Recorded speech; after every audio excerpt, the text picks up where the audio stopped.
Alright. Hey everyone, Lazy Ben. Let's get straight to work.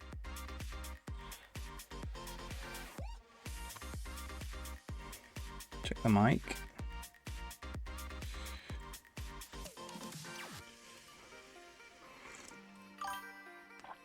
Boot Dragon, how's it going? Hope you're alright. Let's just sort some stuff out.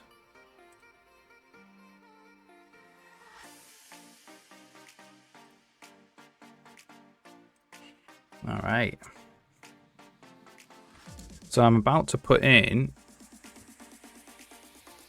rivers into these content brush editors. This content brush instance thing. Which my phone's charging. Yeah.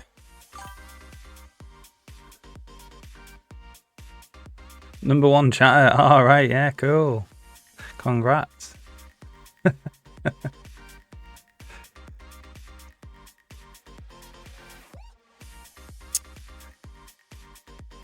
So rivers. So right now they are part of prefabs, but we want to change that. So let's go to game board editor.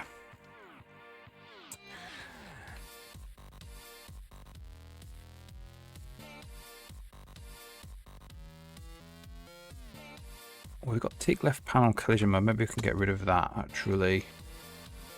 So we'll get rid of that. So we're doing that differently now.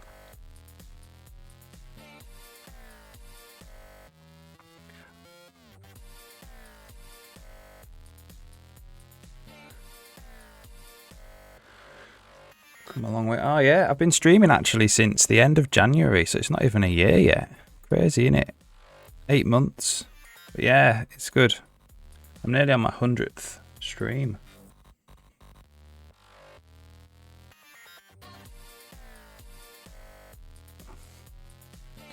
Okay, tick board panel collision mode. All this stuff can go away.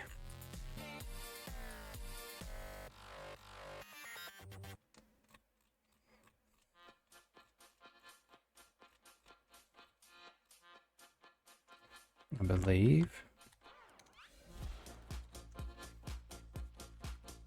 Yeah, thanks though, that's awesome. Yeah, I'm much more used to it now. It's weird to start with, for sure. But I'm much more used to it.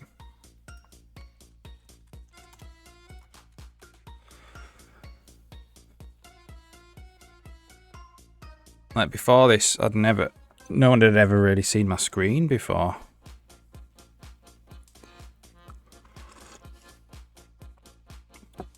So I was always like a solitary coder, you know.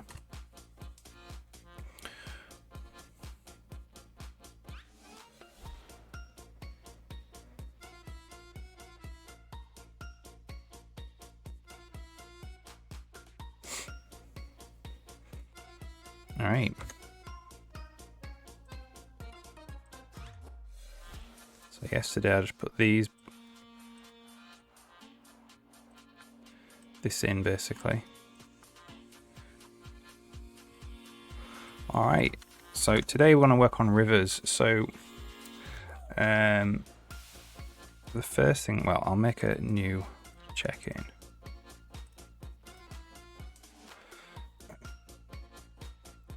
And rivers. We'll default to opening on the river tool. So game board content.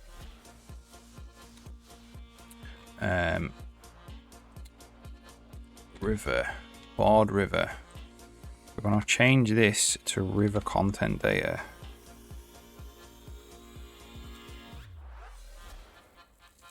Check that still builds. 1 second.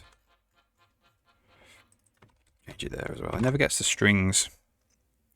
Which is probably a good thing, really. What are you working on today, Woot Dragon? Anything good? Oh, you're just chilling out. It's quite late for you, isn't it? From what I remember, quite late at night.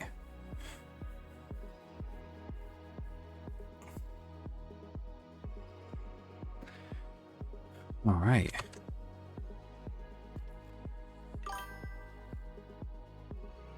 Your own web server application. Oh, nice one. What's it gonna do?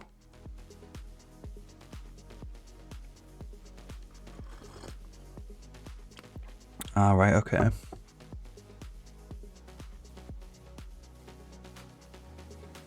Spinning up threads per connection was not good. Ah, okay. They're actually making a web server. Ah, brilliant.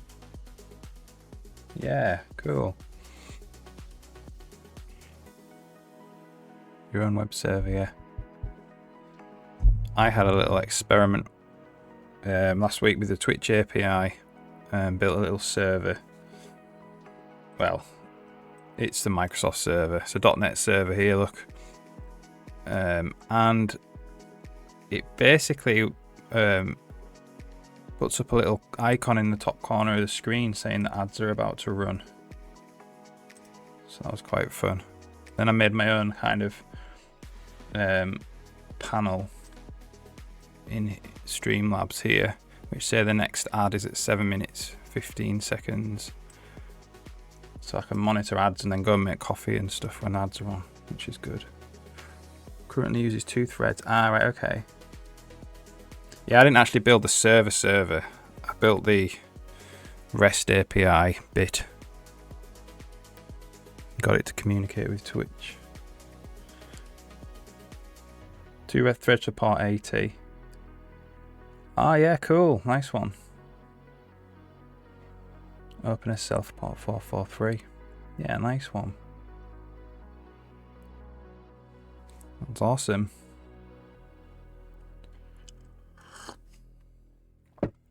Okay.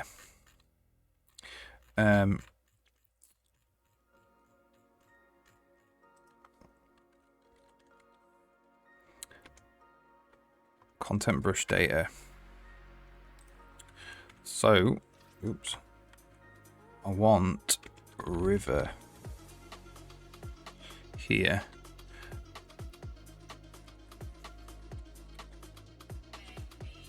So all this river content data stuff. This thing called edge distance. Oh, there's also loads of spline stuff in here. And river sections are quite a lot actually.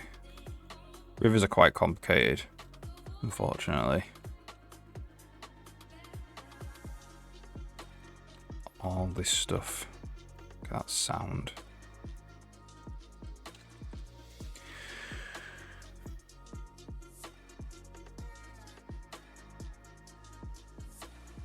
Passing requests, getting headers via strings, yeah.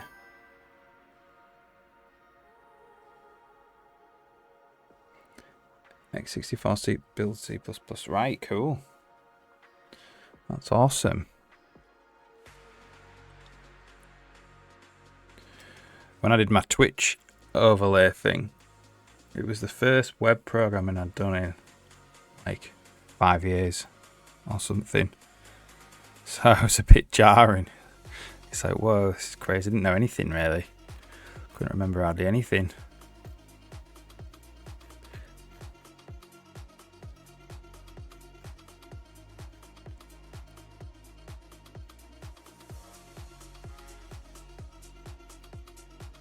Alright, where do we want it? We want it after colliders. This is colliders. Here. And if that builds, great. We can start. Yeah, this is an x64 build as well that I'm doing. I've never tried to build it in 30 or x86 mode. Enum type pair. River. So we're saying rivers are river content data.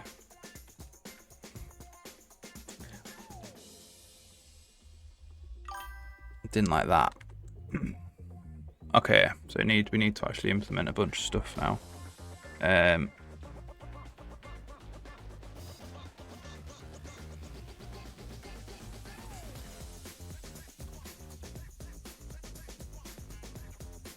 well, there's a secure file system.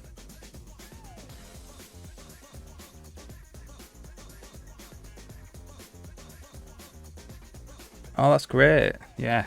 So it's like directory listening and things.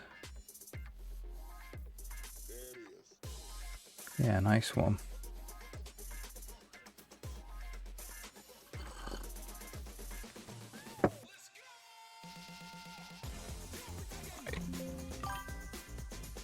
Game board editor.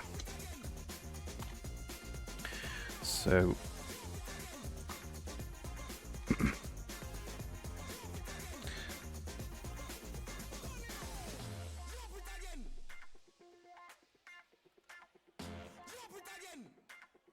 so rivers we want. So where do we define collider content to? Here. So we want another one. We want. Okay, that's in the wrong place.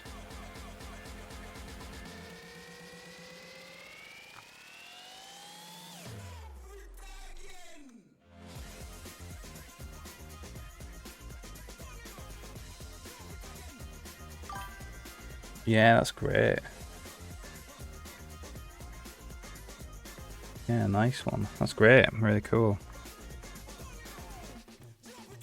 So we want collider. So this is collider content 2. Then we want river content 2.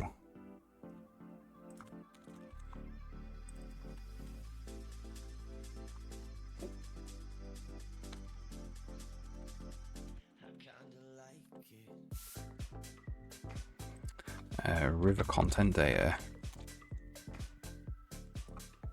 And then we can say we'll associate a brush with the river brush, which we don't have. So the river brush with river content data 2. River content 2.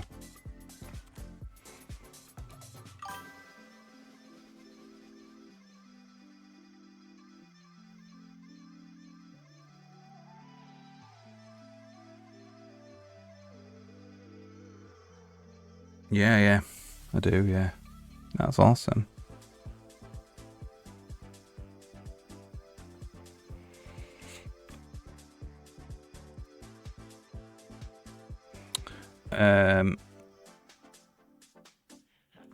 I suppose it is stamp only content.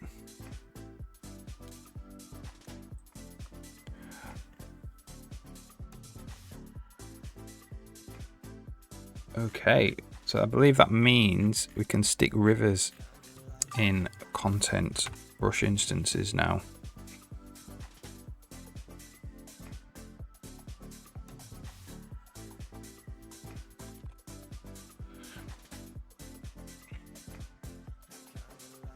Ads running soon. Okay. Yeah, that's my little widget there that I made. You may or may not get an ad. Some people would. I'm not sure it works for everyone.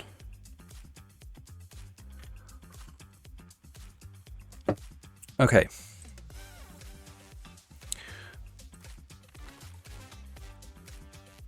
So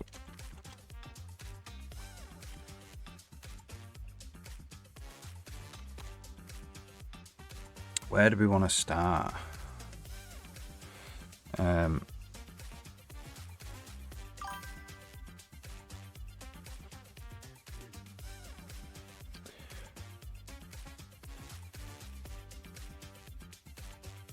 I want to have full control of my web server. Ah, right, okay, yeah.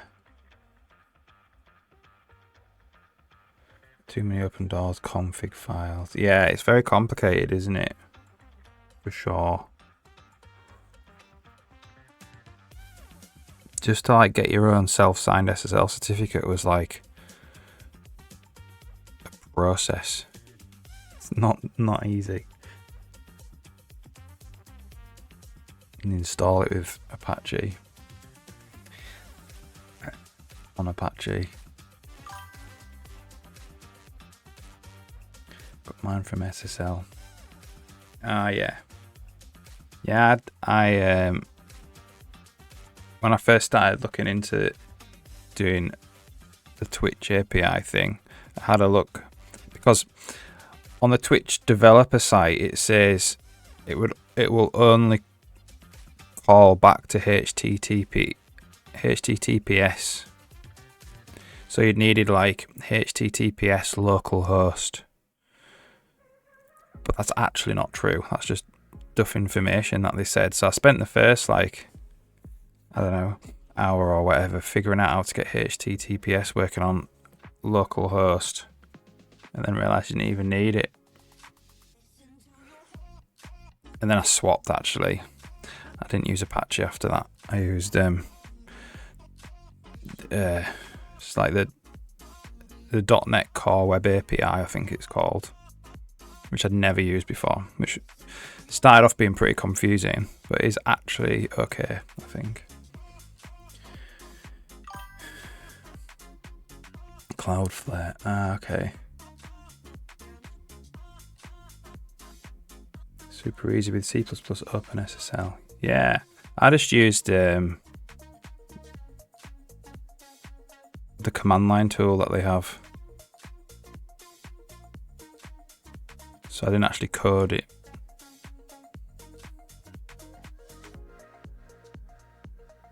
Alright, okay, cool. Do you have to pay for the Cloudflare stuff?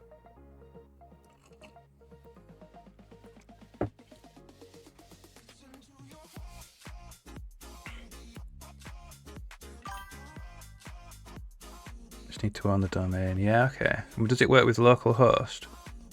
Or do you need an actual domain?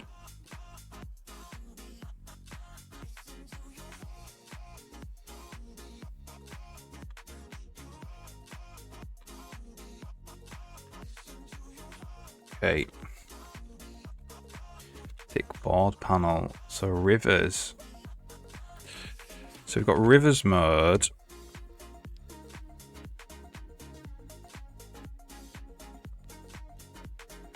Okay, this is like complicated.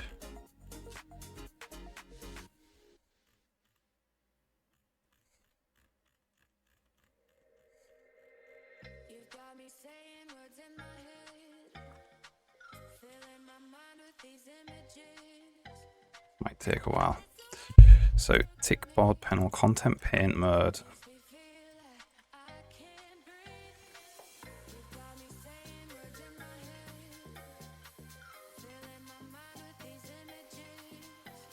Actually, domain won't work with localhost. Yeah, okay. Right, okay.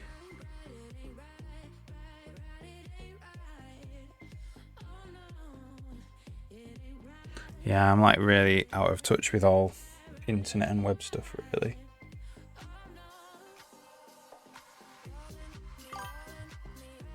DNS. Yeah, okay. Yeah, because this one that is literally just localhost 3000 on this computer. So there's no actual firing out to the internet at all.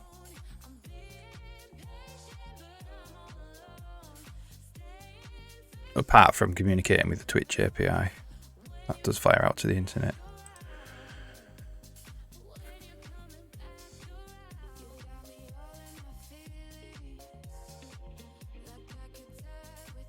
Would work with Cloudflare if you bought a domain. Yeah, okay, cool. Cool.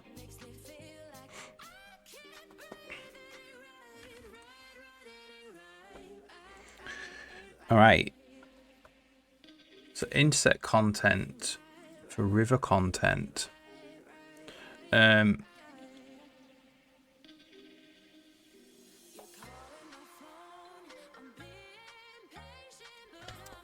wonder if we do just want to get rid of this.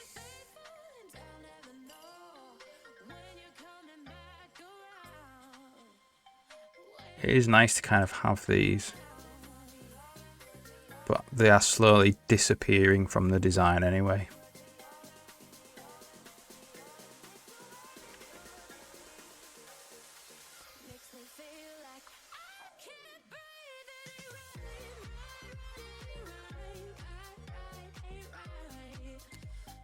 So we could just say if context bar is complete intersector,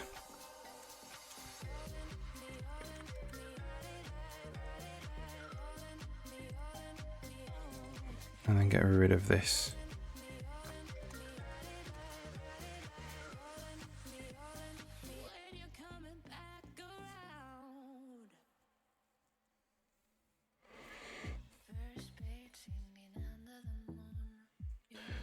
You'd have to open your router port. Okay. Recently saw Windows Server 25. No, I didn't say that, no. Good, did it go okay?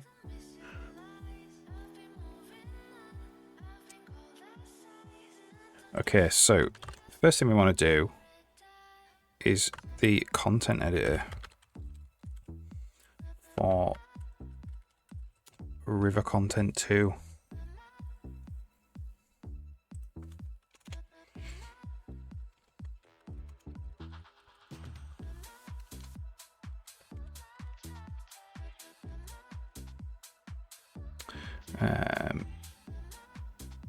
Paint mode, stamp, River Content 2.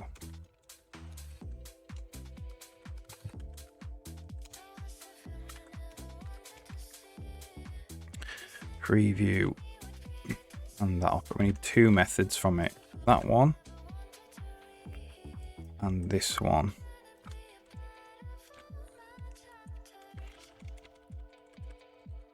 So we'll be able to just see something now.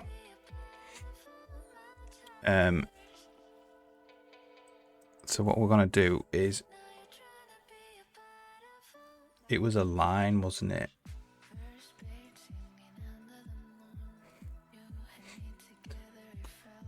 So we're gonna go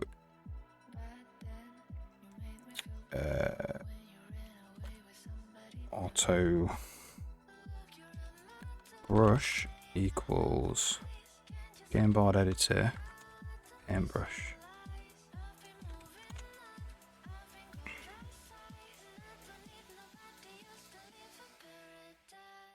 Oh really? Plumbing egg. 188 day evaluation. Ah, right, okay, yeah. Nice. Okay, so we'll just draw a quad at the brush position right now.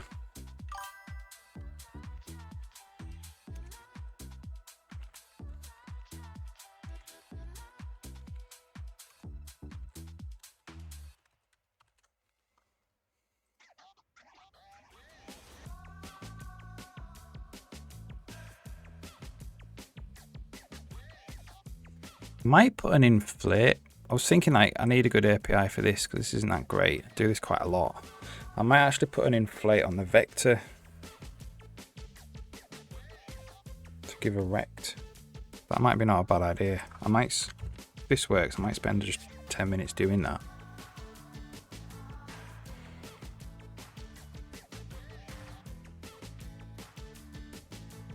Loaded with AI and Copilot. Yeah. I bet it is.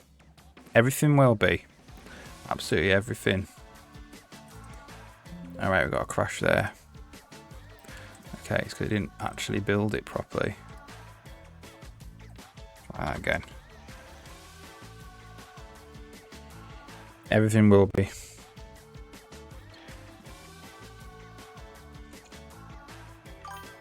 Tried Copilot when I did this, because I did the web server, when I did the Twitch thing. But Copilot was turned on for that.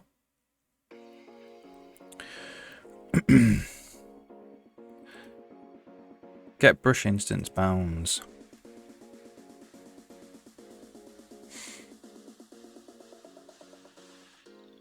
Right.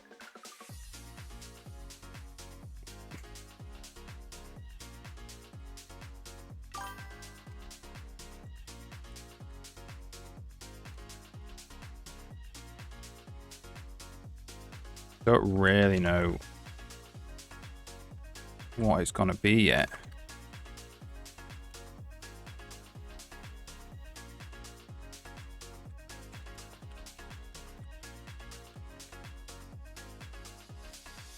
I'll just return a rect for now.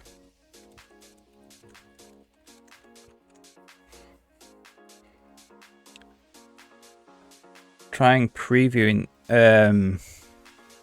I did on my laptop. I haven't tried it on this computer. I don't think.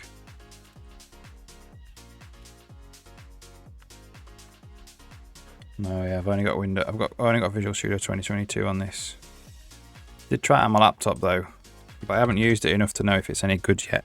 The thing is, my laptop's quite slow, and one of the selling points for this new Visual Studio is it's meant to be much quicker. So I thought I'd try it on my laptop, but I haven't spent enough time with it yet. Let me show you back up your project. Yeah, I did want to change to another development kit, but that's okay. I've kind of got enough experience of going in between development kits, to be fair, so it's okay. This project's on a Git repository as well, so I can just revert anything that it does. But yeah.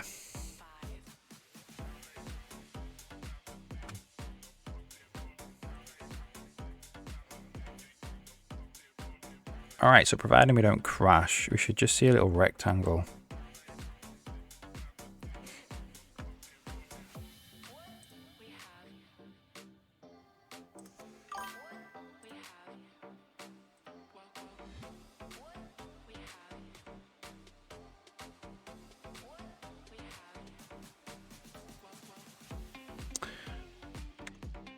Which we don't see.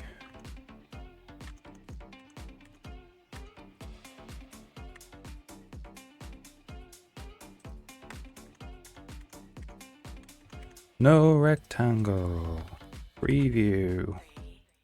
Where are we? We've still got intersect content here as a file as well. That's not correct.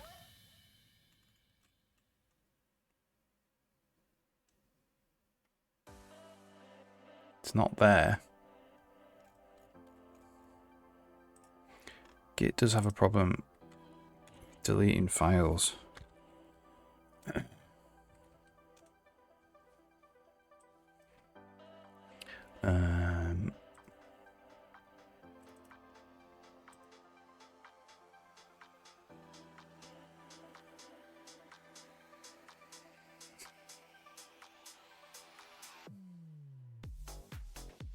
It's not even there. Mental, innit? It was showing up in Visual Studio, but it's not even a file on disk. Alright. Night child, how's it going? Hope you're alright today. So we're not seeing this. We're only meant to be seeing a rectangle at the moment. So game board editor. We're not seeing this preview.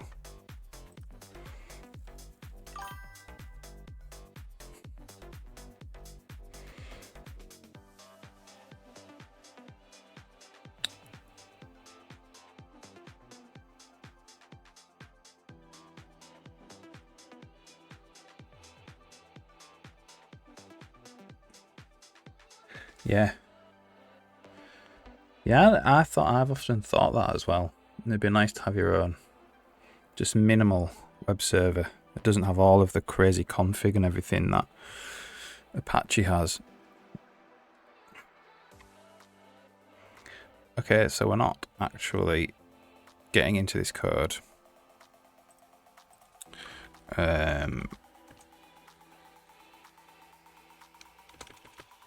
Thick board panel.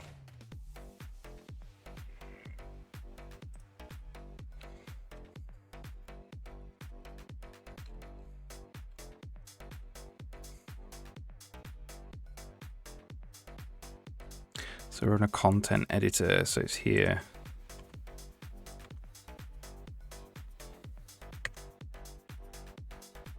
So it's not getting there. Stamp visible.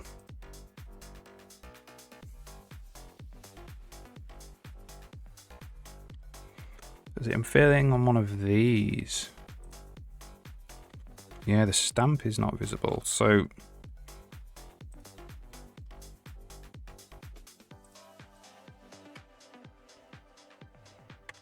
there we go.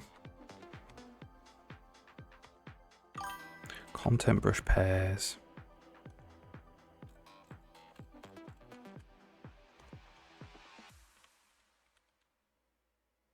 Is included in edit mode.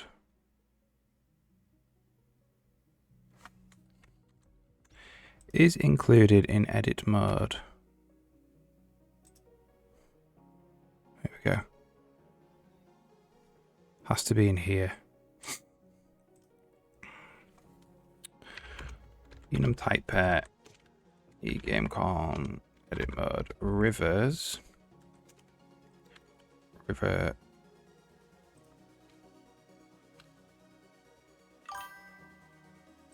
So using river content types.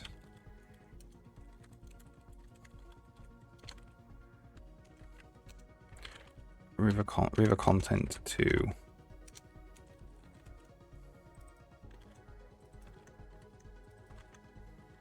Yeah. Can't type today.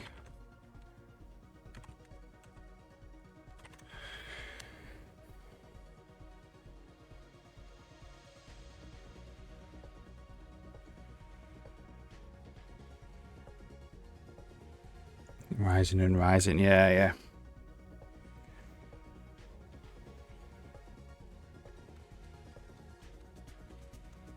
All right.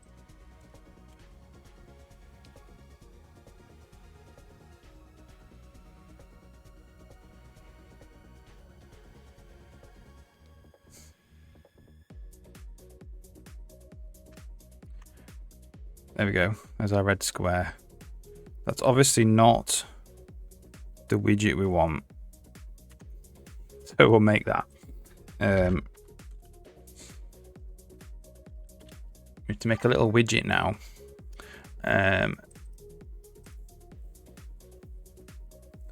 So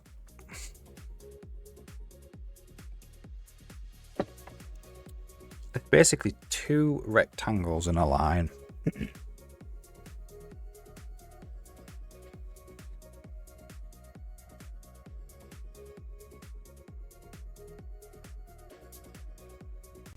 I do know some PHP, yeah, I've written some stuff in PHP before.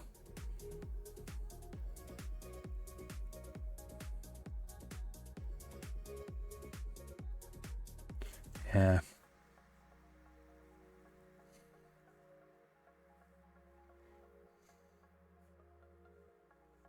It's okay, it's fine.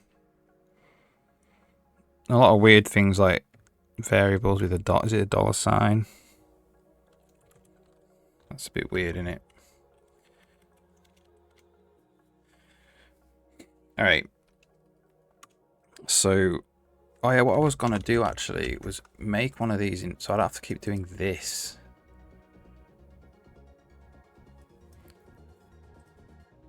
How many times do we do this? This might be a little refactor.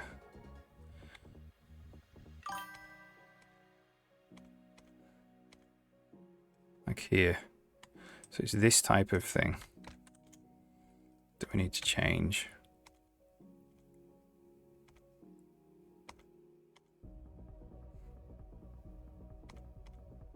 quite a lot. It might be a bit boring to do on stream, to be fair. Alright, we'll continue with this for now.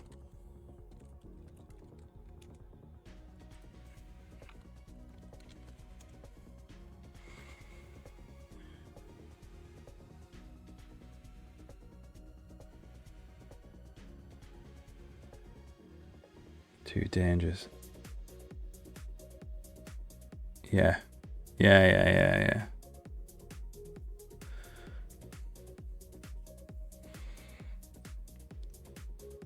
I've written like REST services, you know, the protocol with PHP. This one that I did with the Twitch one was the first one I'd ever written in that wasn't in C#, that it was in C#.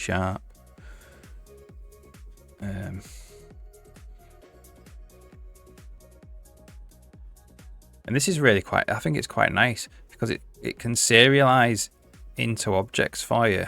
So you don't have to do any serialization. So like, this is like a query string. These are all the things that can go in the query string. And then like, you say from query, which is a C# thing. And it puts the query string into, like, it fills out the fields that are there in the query string for you. And it can be like, I'm pretty sure they can be like any kind of complex object. Doesn't have to be string.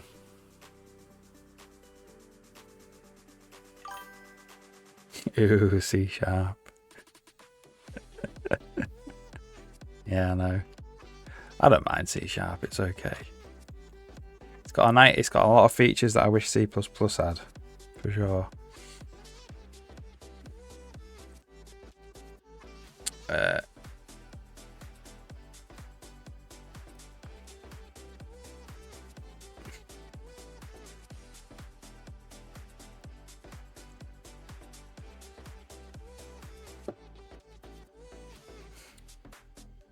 So the actual widget, this is where we draw the widget. Right now it's just a rectangle.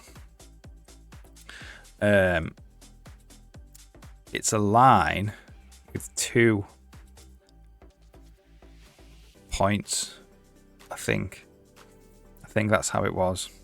So, and then if I scroll the mouse wheel, I want the line to get bigger and smaller. So let's just try this. So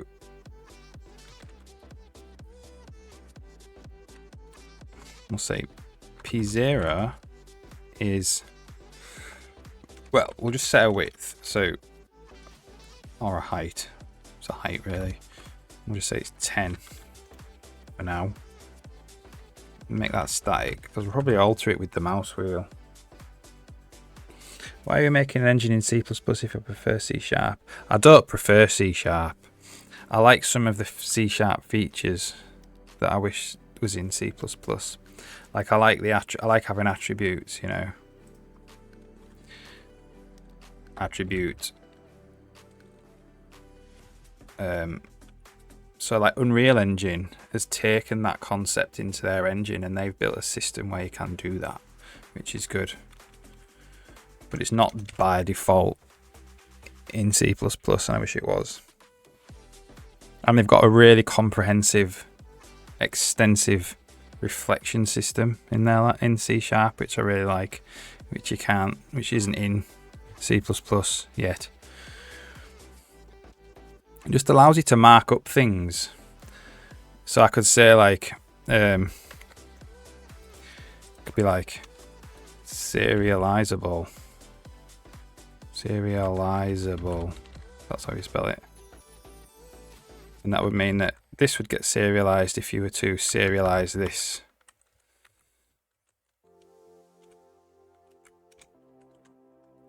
So like if I go back to it, here look, this is an API controller. So like this is an attribute API controller, which means it's going to respond to, well, in this case, GET requests, POST requests, because this is a web server, and then this is the root. So it's the root, ROUTE is the root, ROOT in this case, because it's just a slash, but it could be like, I don't know, hello world, like that. And that means that the web server, you do like localhost / hello world. And if you did a GET request, it would end up in here, if you know what I mean. So you could just mark stuff up like, this is what this class is for.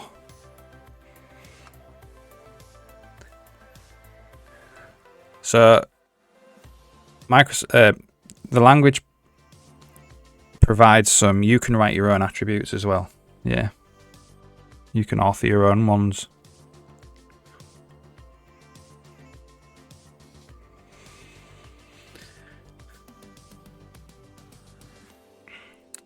They're beginning to get them a little bit in C++. You can do like no discard and stuff like that.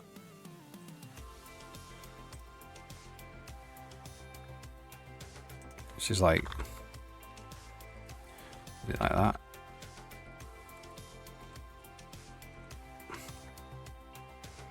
What is it? I don't ever use it, so I don't really know what it is. I can't remember what the...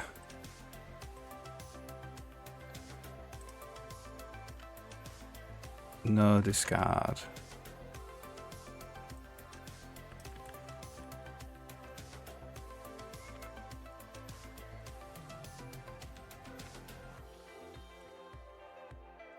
Obviously didn't copy that properly. Hang on.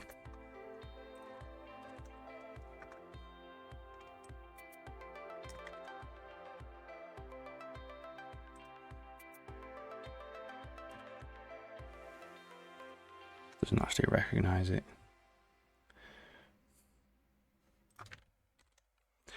If I just search for discard.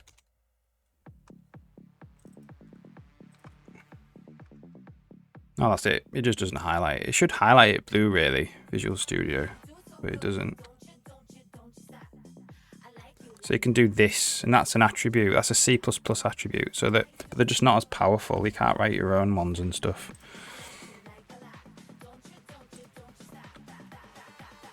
There are some that are in the language.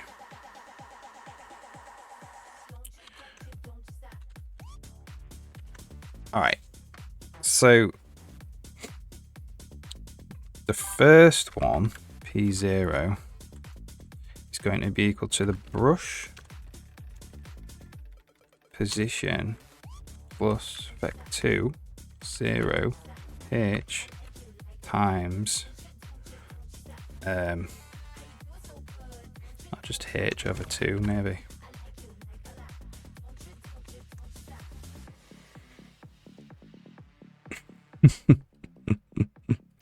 No, the only reason I did the Twitch thing in C# is because it had the built-in server. The core web API has a server, and I didn't fancy actually writing a server, although Woot Dragon's doing that.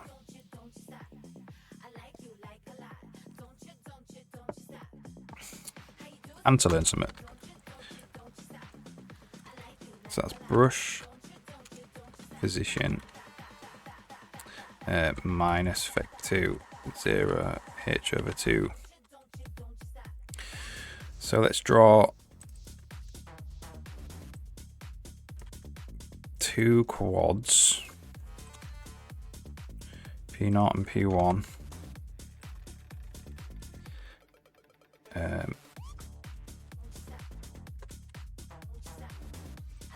And then we'll just draw a line to connect them.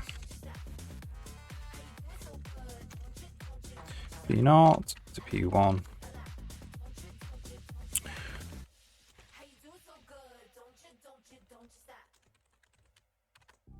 All right, let's see what that looks like.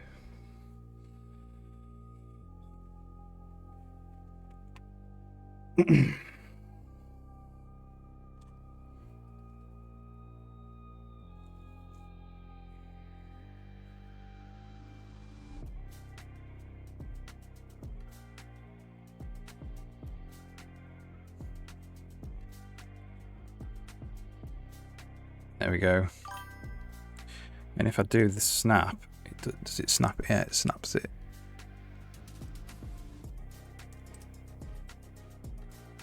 So what I want to do now is, when I scroll, I actually want to increase the size of the brush. I don't actually want to scroll the camera.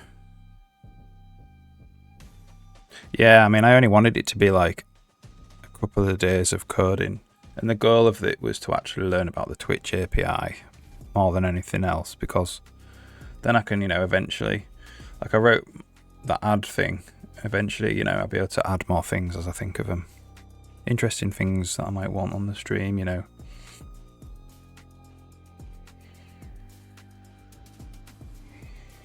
So how do I cancel a scroll?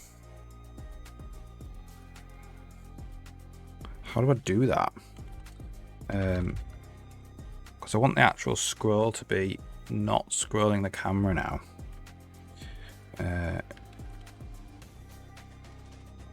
What's it called? It's called mouse tick board.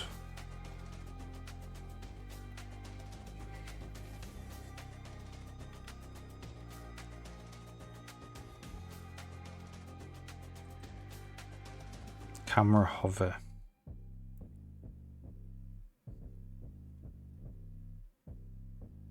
Hoverbox is hot.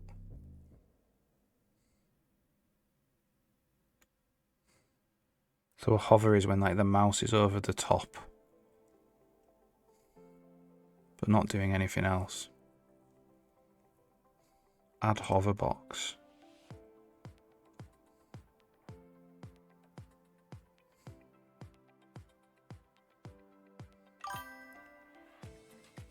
Do we have a clear hoverbox?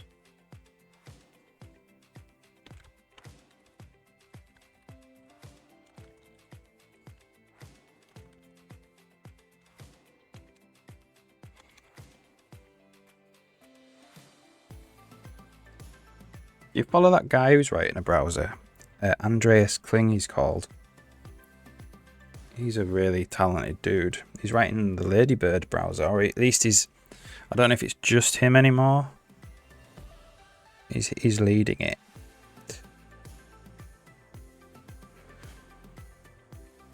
Add hoverbox. Add hoverbox. We want clear hoverbox then.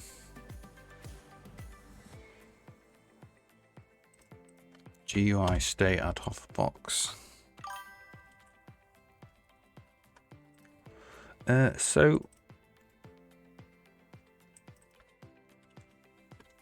if a hoverbox is hot, what does that even mean?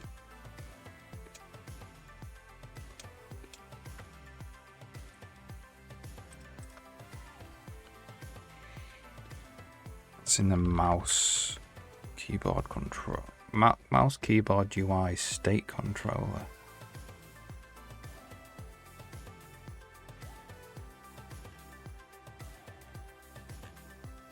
Get hoverboxes. Add, so it's a hot hoverbox.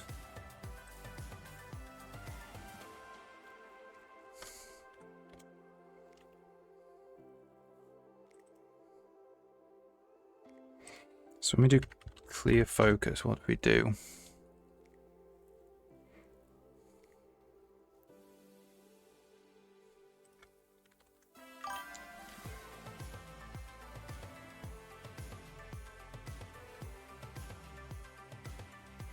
Add hoverbox. Add hot hoverbox. Add hoverbox. So let's put in clear hoverbox.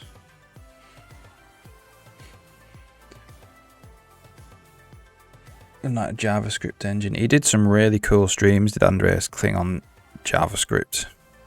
Well, it's like maybe a year ago. He might still do them regularly, I'm not sure. Where he was jitting JavaScript.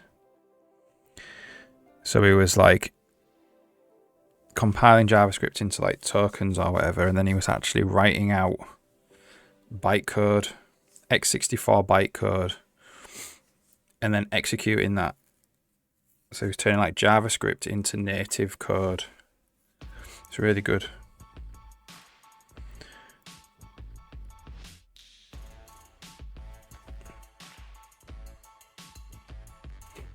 Right, so I'm going to do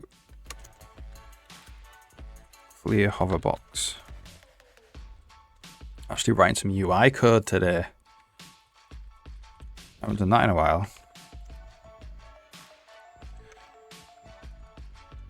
Okay.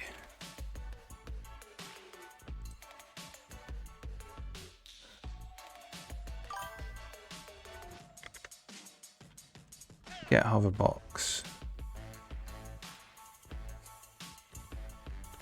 I think we just do this. What does value remove? So we want it. Maybe we just return void for now.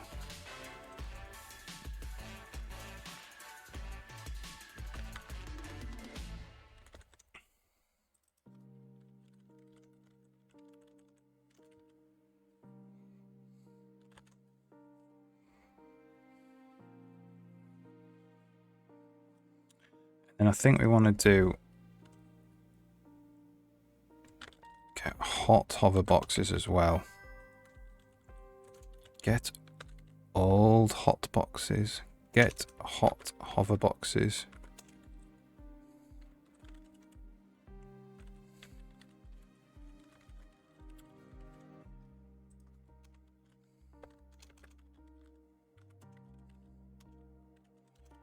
That's a map, that.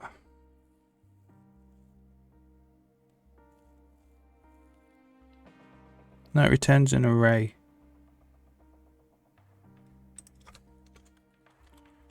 It must be. Call it H boxes. Must be already a hot hoverboxes thing in the actual class. Value remove. Name. So get hoverboxes.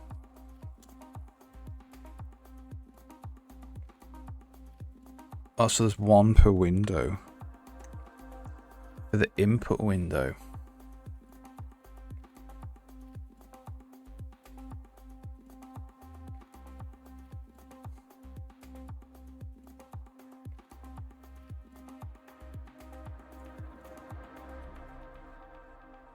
It might not clear it. I'd only clear it for the current input window. That might be fine. We'll stick with it for now. Internet Explorer. Yeah, so the whole thing about Ladybird is it's to compete with Chromium. So there's no... It's written from the ground up. They even had a no libraries policy for a while, but I think they've dropped that now. And they are allowing libraries.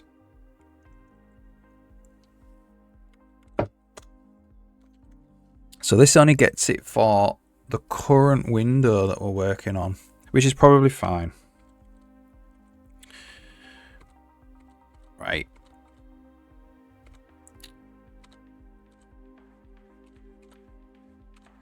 So we need to go back now to game board editor. So the canvas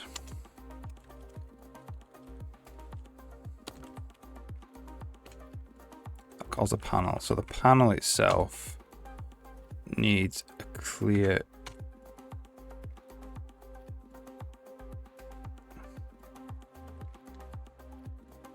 add hoverbox. We want clear hoverbox.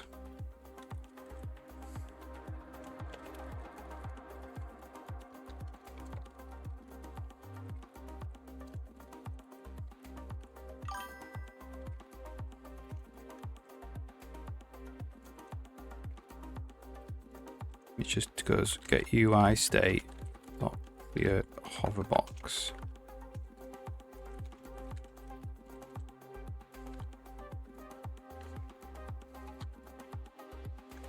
And then the canvas, well, so in iEditor, you've got add hoverbox. We want clear hoverbox.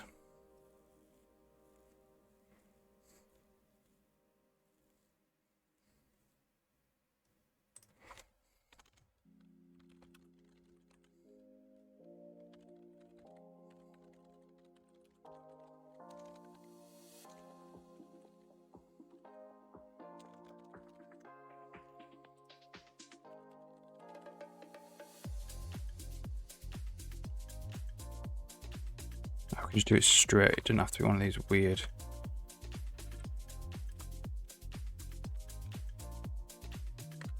Weird templated functions.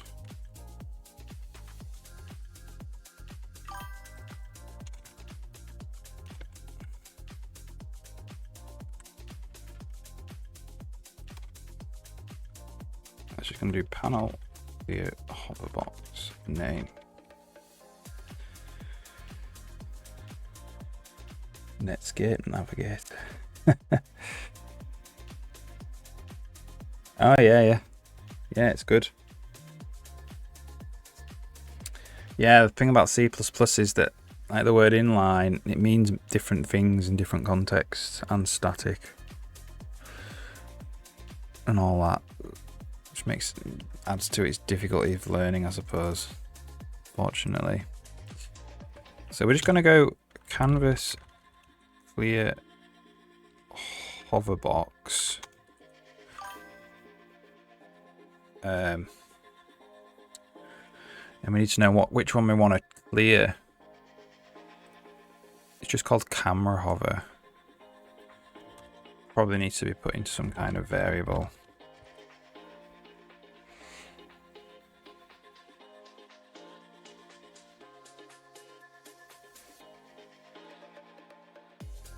Yeah.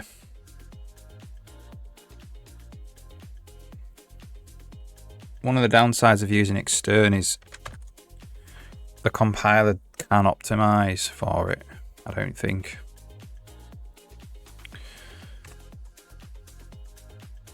So you don't want to be doing it a lot. But if it's just like a global variable, that's alright. It's like that you get every now and then. So it still zooms, unfortunately.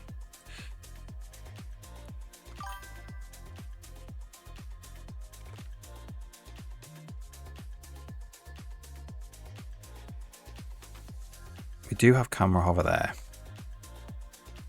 Didn't remove it. 873 119, so it's got a different ID.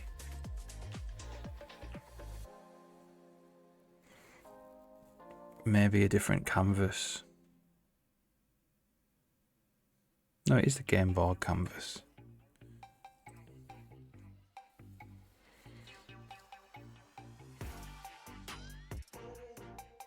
Global variables. Oh yeah. I have a few, yeah, as well. Forward declaration. I do forward declare a lot of stuff. Everything I can, really. But it's yeah, it can get messy. One of the things that I wish you could do in C++ is forward declare an alias. You can't actually do that.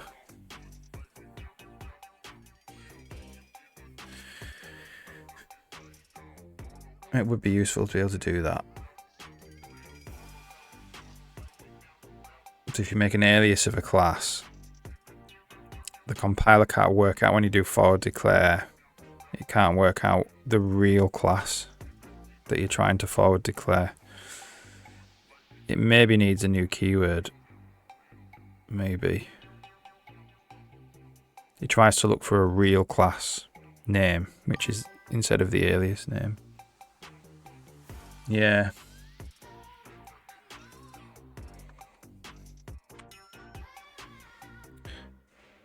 So this canvas, edit a board canvas. So I want to know.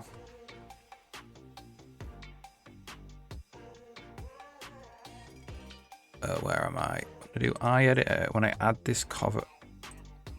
Oh, we want to know what we need to do is save this. That's what we need to do.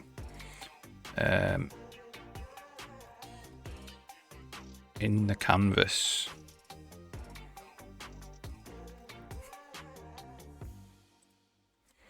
Camera drag input. So we want camera hover input.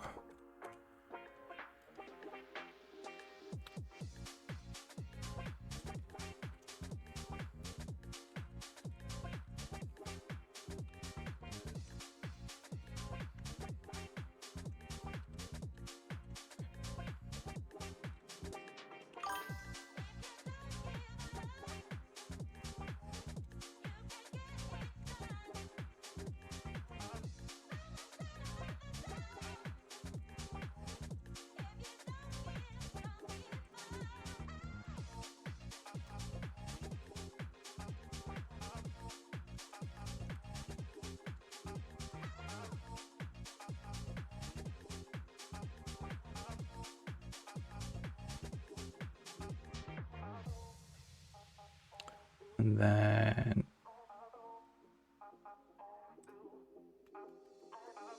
where are we setting the camera drag input?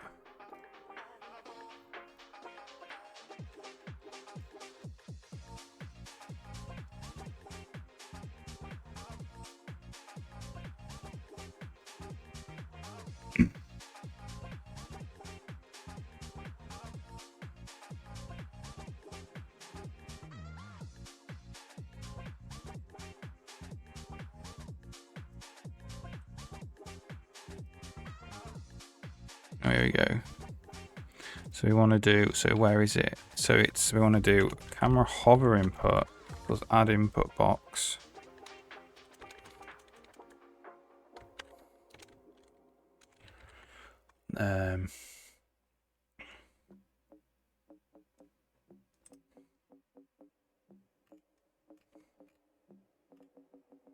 Client bounds again. Camera hover.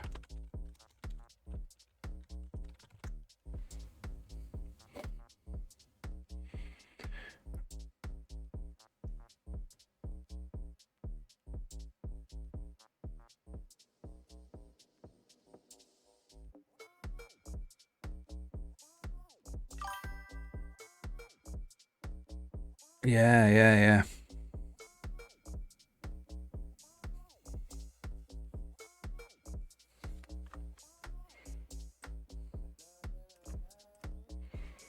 Shut some of these windows down.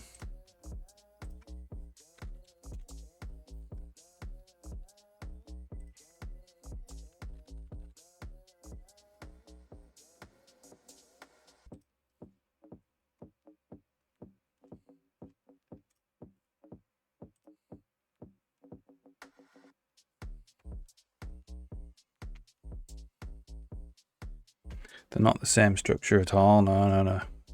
Yeah, you're right.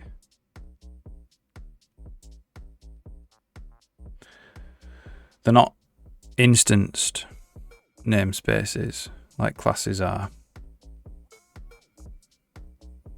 You can't create objects out of them. So yeah, if you have something in a namespace, like a free thing in a namespace, you have to say how we're going to use it. Whether it's going to be constexpr or inlined or static or... Yeah, it's mental, innit? Okay, so now we're doing camera hover like this.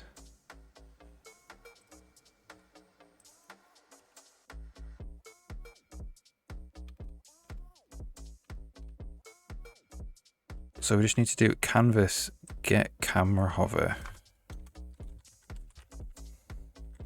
input.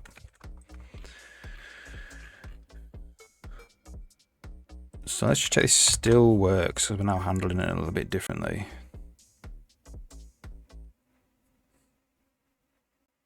Let's also turn off trying to clear it as well. Oops.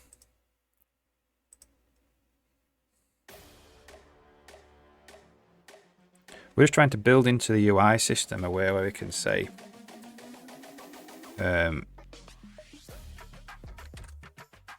clear the camera hover, which means clear anything to do with like, so camera hovers to do with scrolling the mouse most of the time.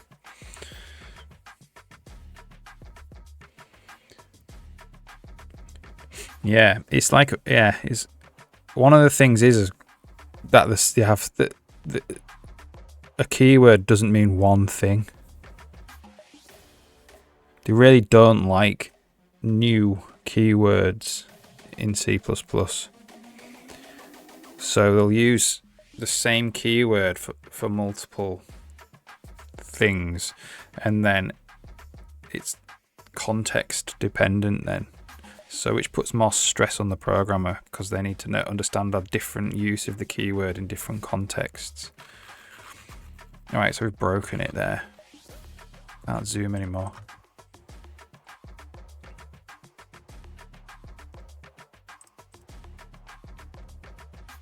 So it says it's null. Camera hover input is null. So why did we not add it in?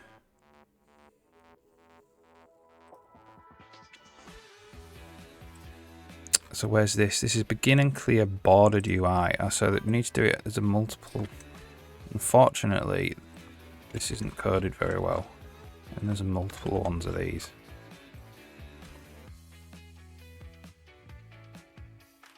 Cleared inside my classes. I actually do that. I do that in a couple of places. You wouldn't believe. Let's try and find it. There, look at that. Unorthodox, I grant you. Yeah, it's it can be, unless you know what you're doing, for sure. It can be really weird.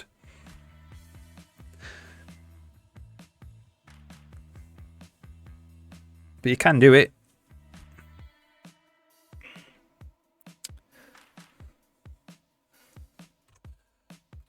Alright, there we go. So now we've got our zoom back, which is good.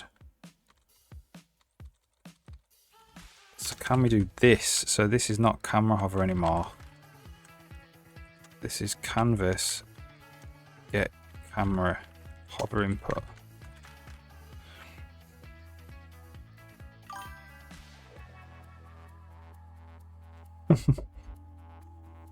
I'll show you how it's used. It's not complicated really. So inventory item list, it looks like a data file. It looks like some kind of, I don't know, almost JSON type thing. But it's C++.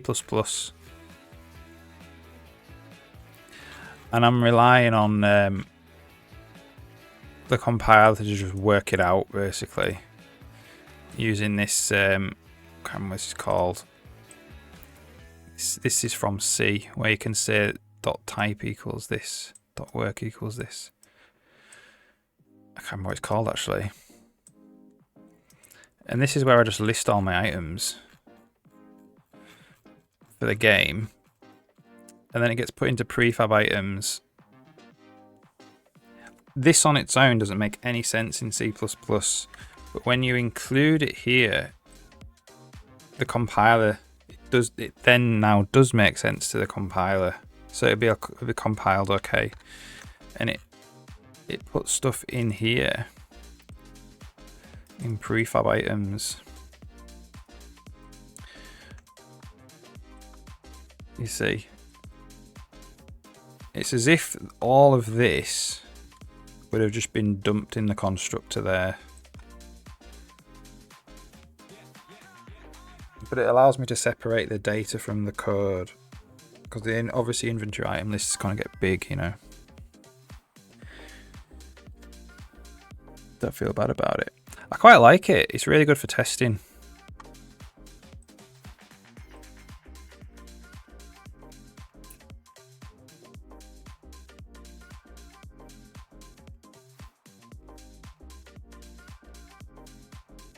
So if I just want to add a new item, I just put a new entry in here. Say I want to make like silver ore. I could just put it there like that. Silver ore. Then it would make a new item called silver ore.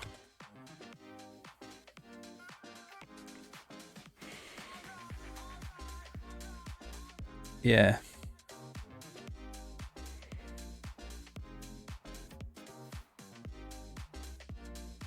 You just have to be really careful about what you put in this file. Otherwise it will really confuse, like the compiler it'll just give you compile errors, but you won't really know, might not make a lot of sense because you don't have the context of where this is being included. Do you know what I mean?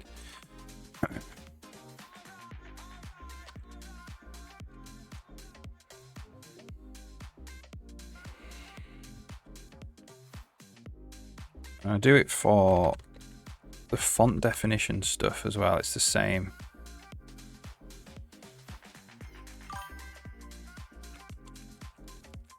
So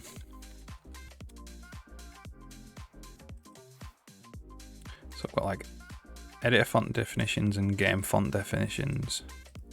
So this is where I can define all the fonts that I want to use in the game. And then, you know, like what mode they're rendered in and what language they're for, and if they're Latin fonts or Chinese or whatever, the sizes.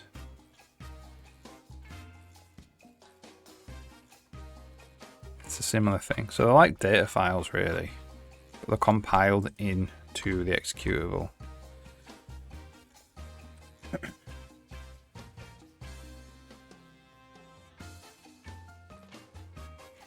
Class example, include huge class. Yeah, I mean, it just get confusing. That's the problem, I suppose. And obviously, if anyone else included that include file, it wouldn't compile, probably.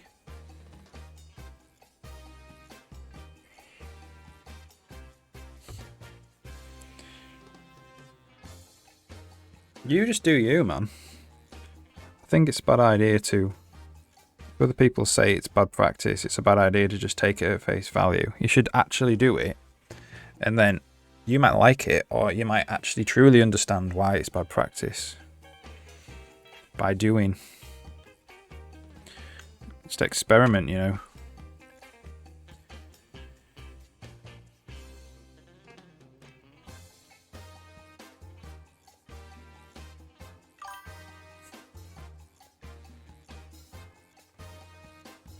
You know, you're not writing critical. There we go. So we've got no zoom now. And if I turn that off, the zoom comes back. Brilliant. Yeah, like you're not writing critical software code, are you? So it doesn't matter if anything goes wrong.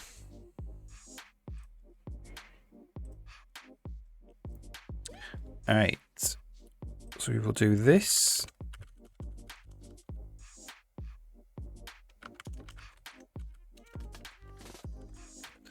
And spaghetti code. Spaghettied code. Yeah, like you might like it though. You need, you know, it's one of the things about finding your own style, isn't it? You've just got to try stuff.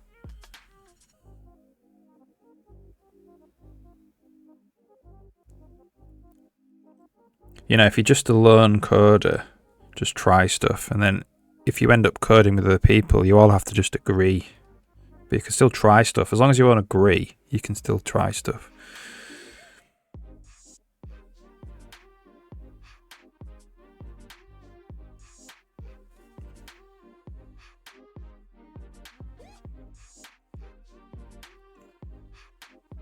Worst thing you can do is blue screen your computer. So it's going to be fine. Not going to kill anybody.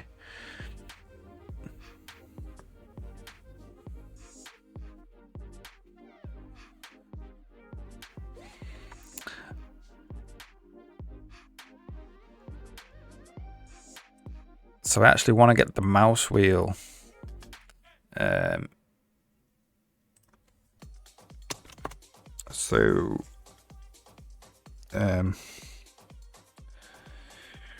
Canvas. Get input window. How do I get the mouse wheel? Get a mouse wheel.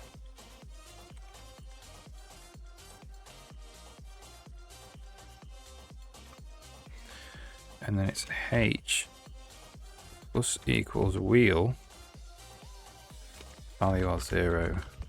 This is actually an integer.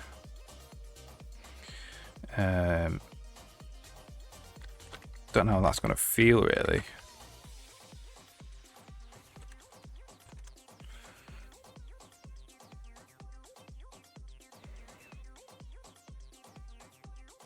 H dot plus wheel. Oh, mouse wheel. Okay, mouse wheel. That's just an S32.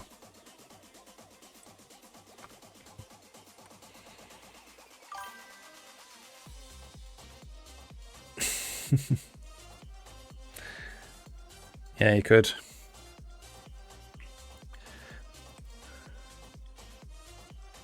can do weird stuff. So you can. It's kind of an anomaly. You can swap left and right mouse buttons over, and then when your program ends, it doesn't swap it back by default. So you could have a little program that just swaps the left and right mouse buttons over, and then it'll be like that for the entire system, even after your program's ended. There we go. So we probably want it to be a minimum of 1.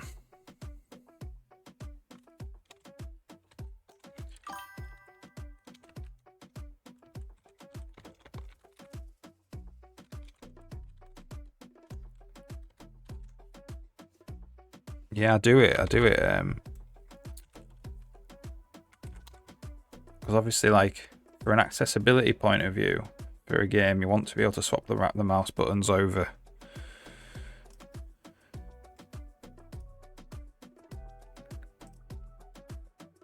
So I make sure that when the scope goes out of the game, so this is the main for the game, it swaps them back. That swap mouse buttons is a Windows call. So that, because obviously on the options, you know, like you might want to swap the mouse buttons over if you're left-handed or whatever.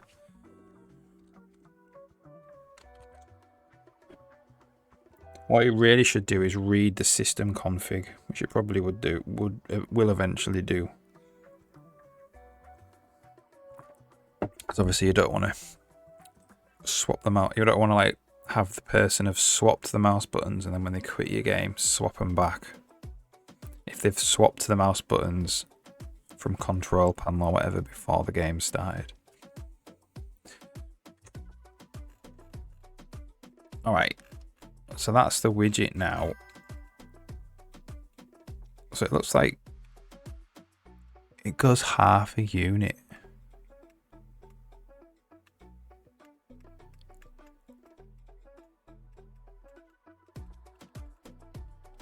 I think that's fine.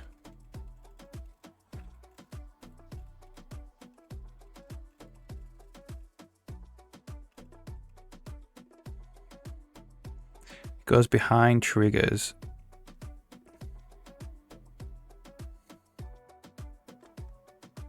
And collision.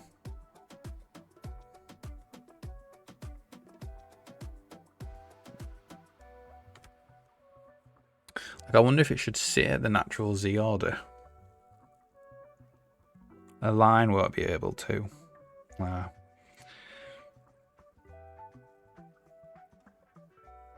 So I can see where in Z it's going to draw the river.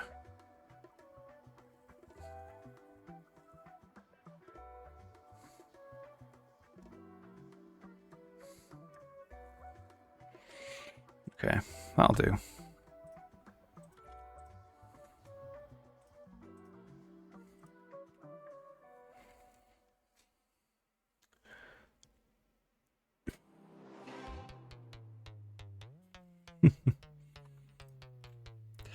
Okay. So when we actually stamp it down,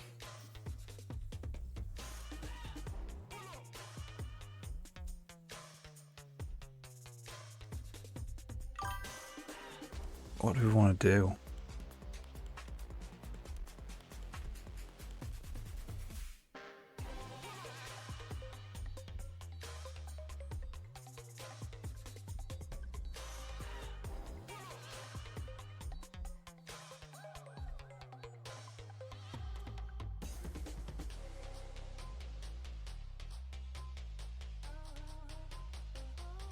What did the old one do?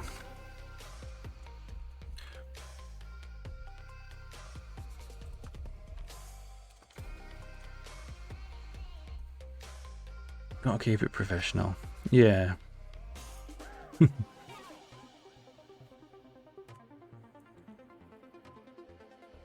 can make fun little programs like that at home, though, can't you?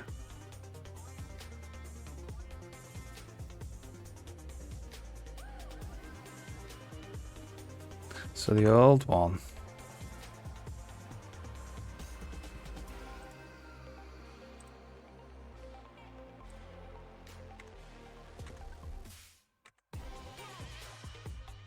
So what happens if I wanted more than one river? I'd have to click off it. So if you click it, click off it, you can make another river.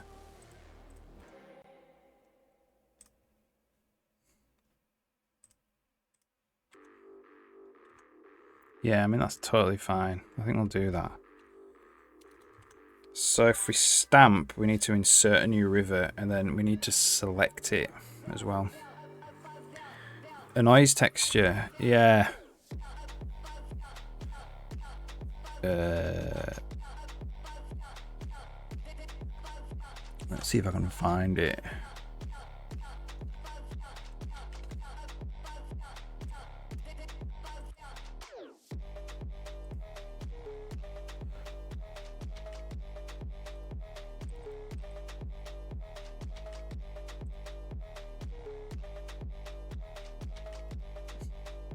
Get rid of that.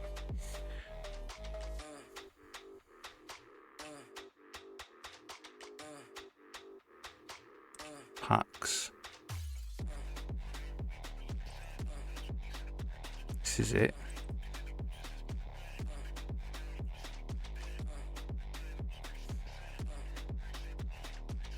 I believe that's it. So this is tileable purling noise. There are a lot of stuff in the game uses. A lot of effects use that.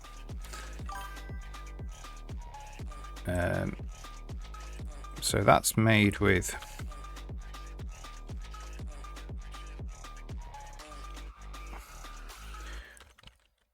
generators. Image generators. Tileable purling image generator. This is made with this, which was written a while, 2 years ago.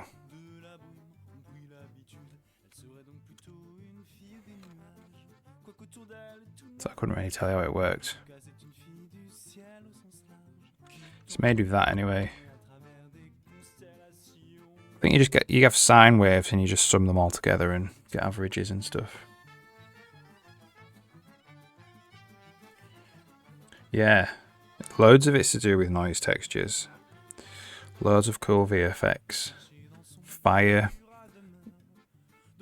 water, wind, fog, mist and all that stuff.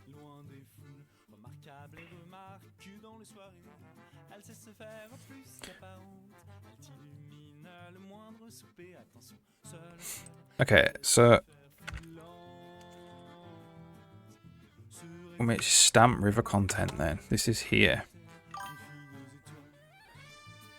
We need to see if it's focused. To get the focused and see if it's a river. So gameboard editor, get focused content.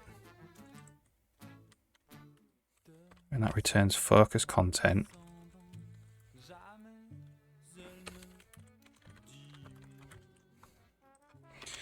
if we have focus content and focus content type is river, we do something, not sure what. If we don't, we need to make a new river and focus it. Free noise texture pack.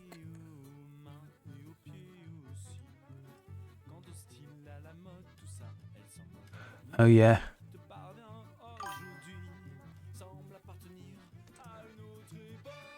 Quite small out there.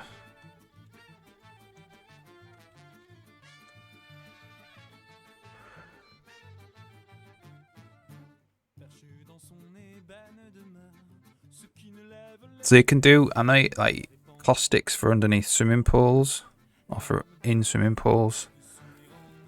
This type of thing. Fog of war and all that. That uses noise textures.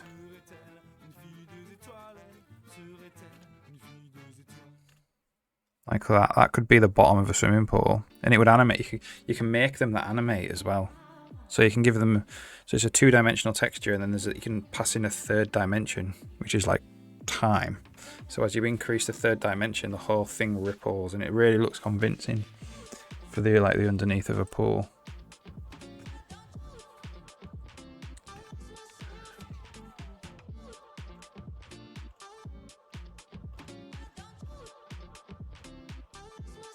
Look at that, cool.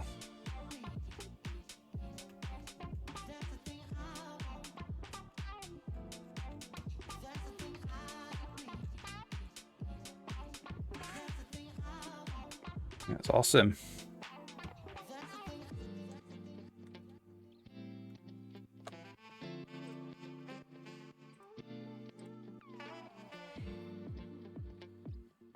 STB has some noise stuff as well. STB Perlin. It isn't just Perlin, I don't think. Or it isn't just your standard Perlin noise. I think it does different types of noise. Either that or it does do libraries. I've definitely gotten different types of noise out of the libraries. Might be a different library, I'm not sure.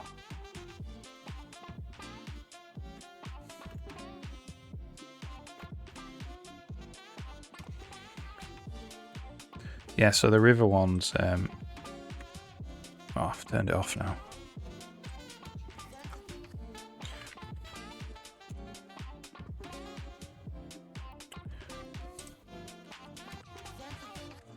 The rivers one's 2, I think, that interact with each other in a shader to get the flow of the water.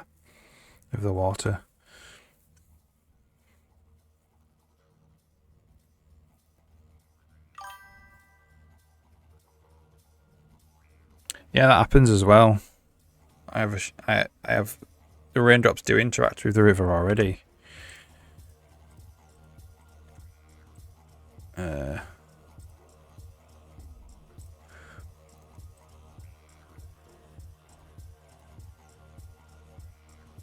don't know if you can see that. It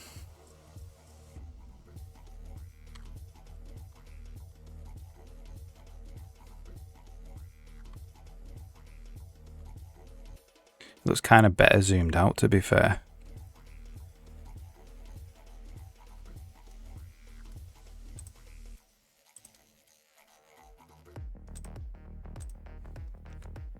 It's only a quick shader effect.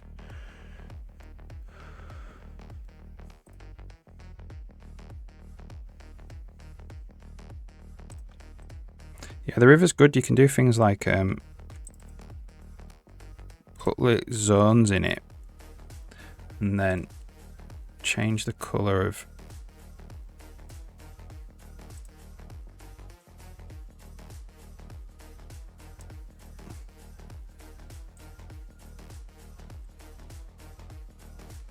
so you can have a river made out of 2 different colours. I could put 3 zones in it.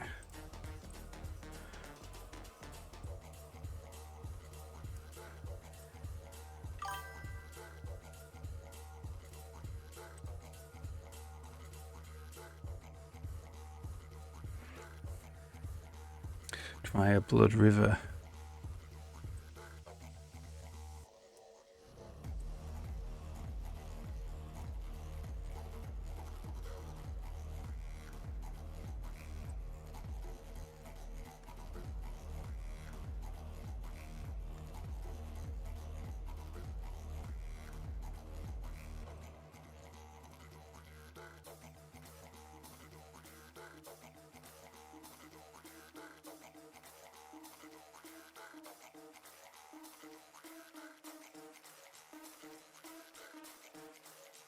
And then you can do stuff like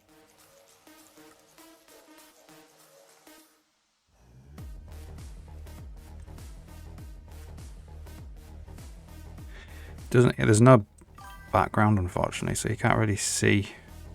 You need floor underneath to see quite a few of these effects.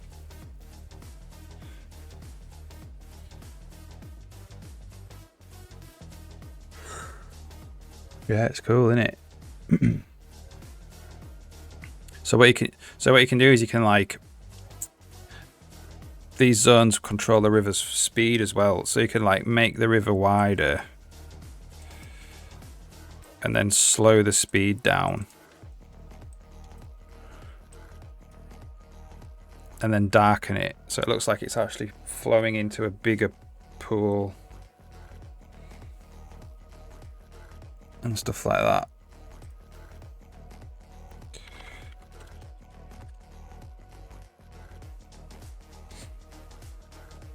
Waves like an ocean. Yeah, I have done waves. I have done ocean waves before actually. So this game definitely will have oceans in it. Although that's not actually in the engine yet. It's in I've done it in a previous engine, made oceans. And I've made like, so I've not done ripples to the shore for a river, but I have done like put rocks in the middle of the river and then rapids, that type of thing before, so I'll probably do that as well.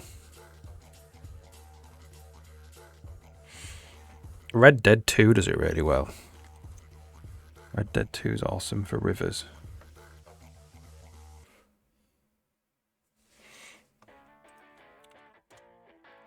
Alright. So, this is where we're going to stamp a river in. So, don't really know how this works.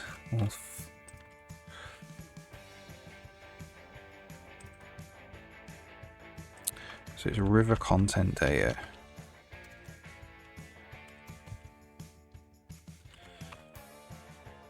So that makes one.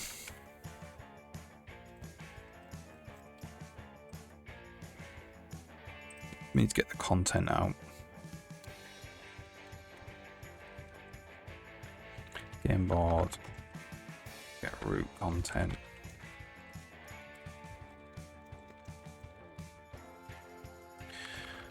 So that'll stamp one in. What we need to do is focus it now. So focus content. What is it? Game board editor. Focus.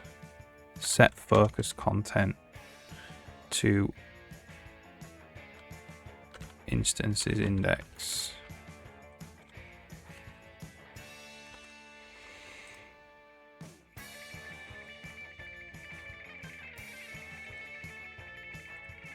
Get bounds.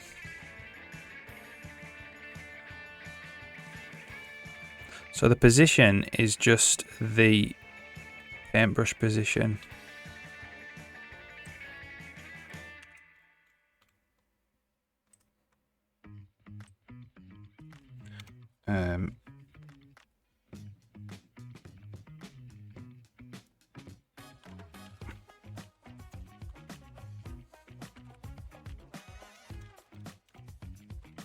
Paintbrush. What is it? Game board editor. Paintbrush. Paintbrush top position.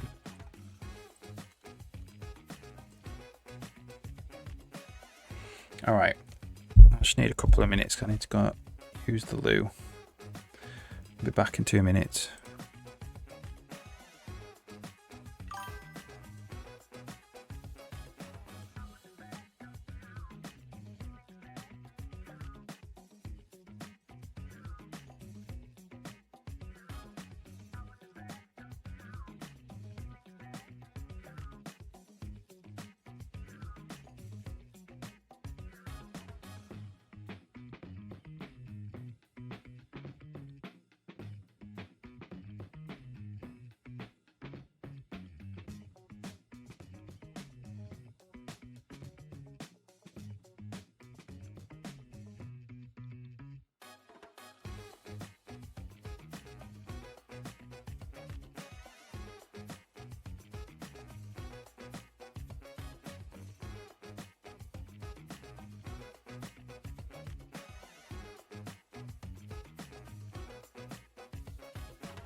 There we go. Check out the video.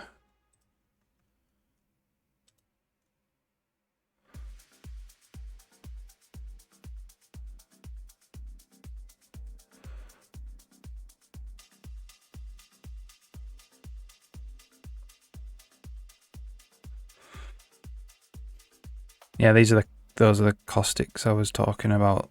The water effect that's done with that, with noise, like the little underneath the wave reflections underneath on the beach. Yeah, it's cool.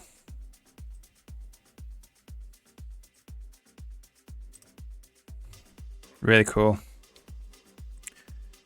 So if we make river content data, what does that actually do for us? Man, these are so complicated.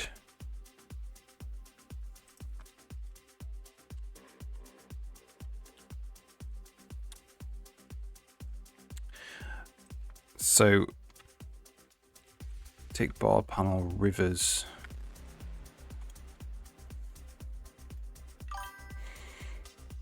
So we've got river edit mode. Extend normal. Don't know what that means. Get little fishes. Yeah. Definitely.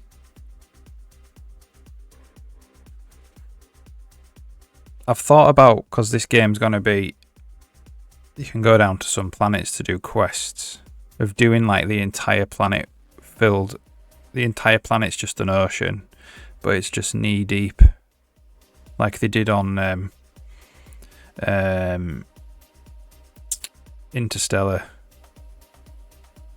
Because that'd be cool, because then you could have the cool water effect and you could have the caustics on the floor. And you could have little fishes and stuff swimming around.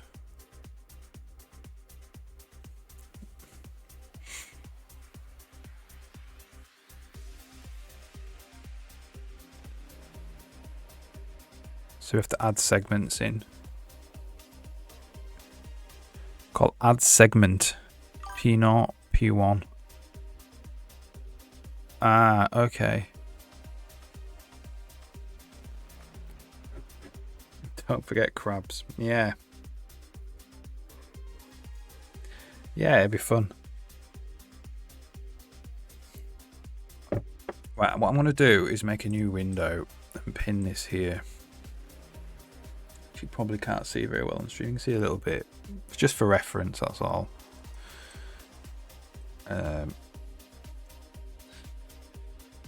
3, 3, 4, 5.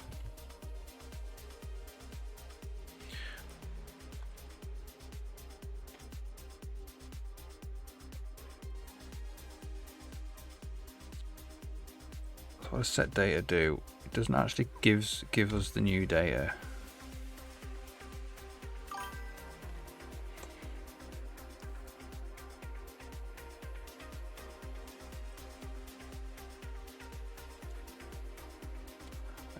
auto river. Get the river content there.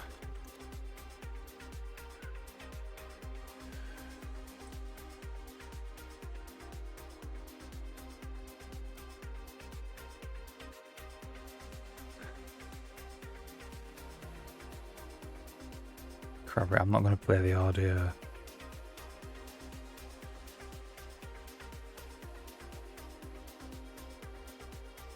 That's pretty swish, isn't it, that?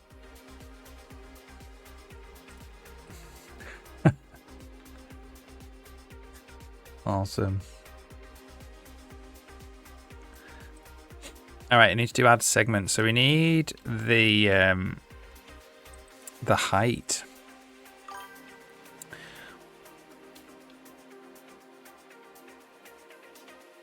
Yeah, I'll listen to it, I will. If I remember.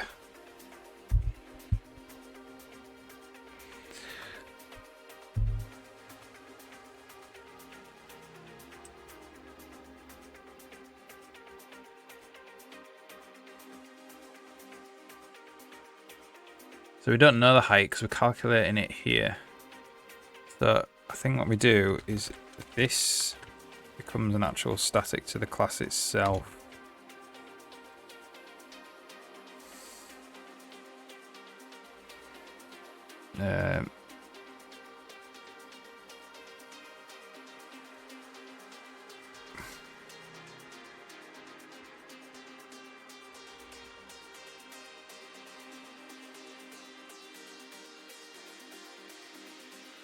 So now we do have the height.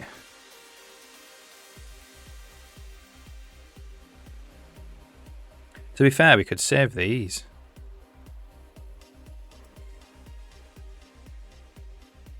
As well.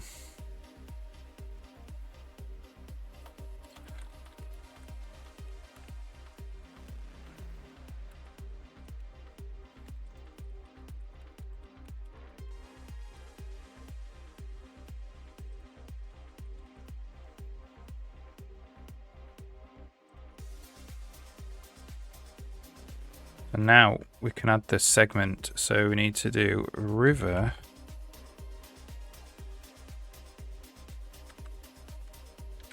Add segment. P0. Ads running soon.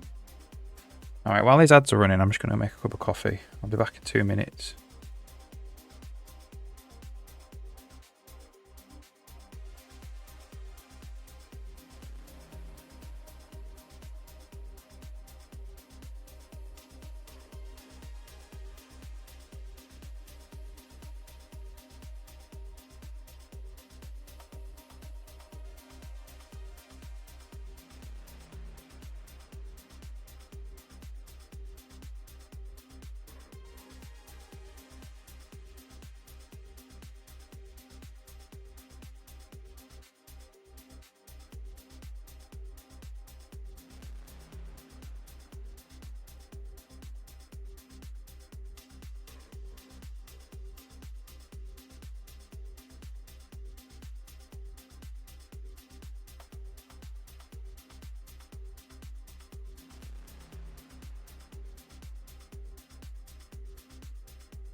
Fresh cup of coffee.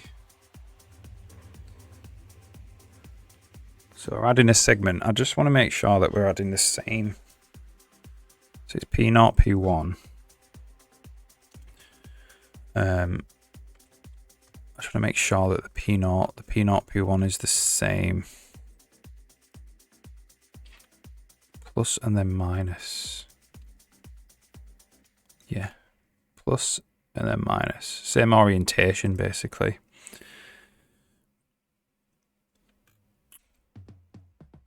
And then river. Add segment. So it's like 2.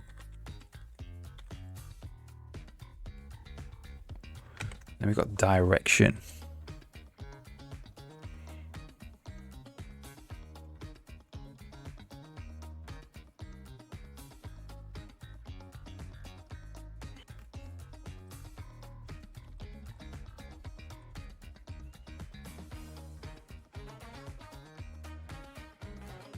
Like float direction. Oh, look, I've lost where I was.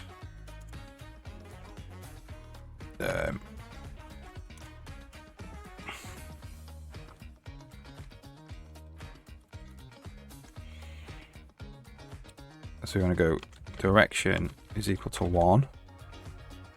We've got mode just changed as well.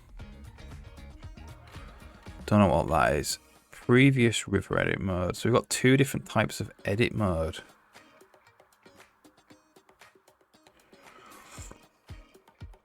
I kind of want to get away from that.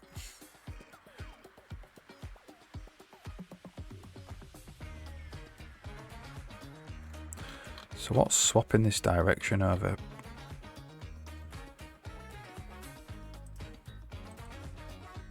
Distance to first segment minus distance to last segment.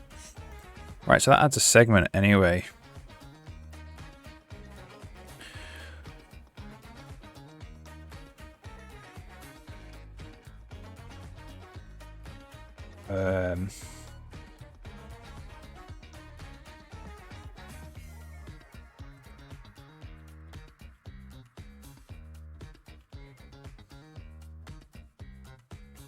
So the preview now is going to change.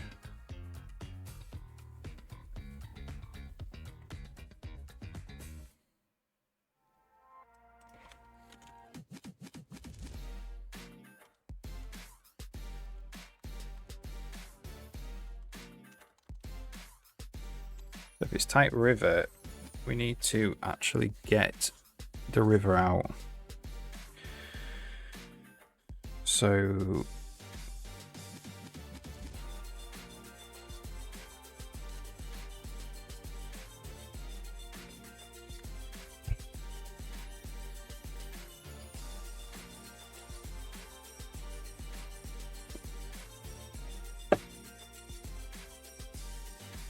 So instance equals content, deep find instance, focused content.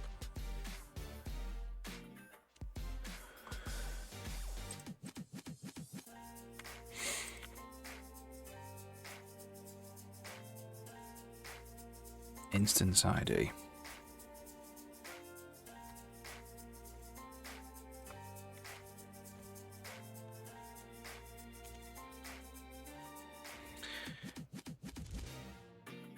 If not instance, return. So if we have an instance,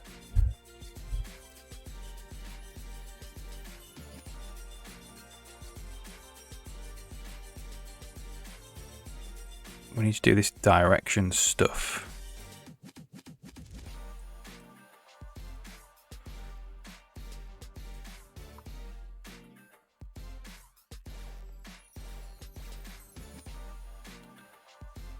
So this H here is a radius really.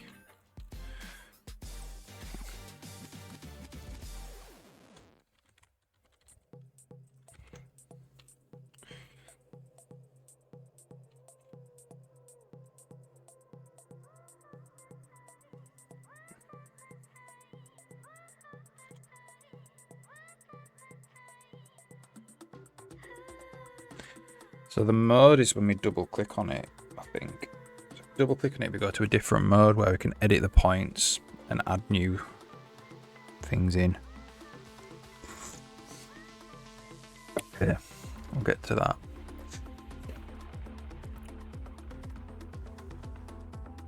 So auto river is instance, get data, river content data.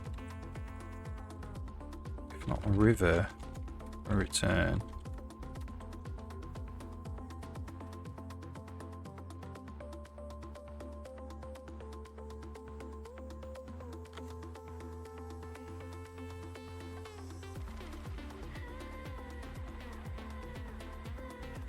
So we go direction is equal to the river distance to first segment.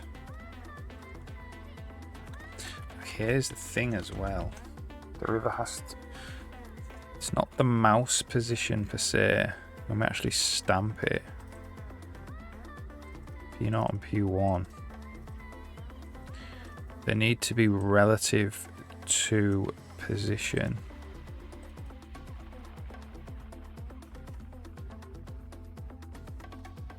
For this prefab stuff to work.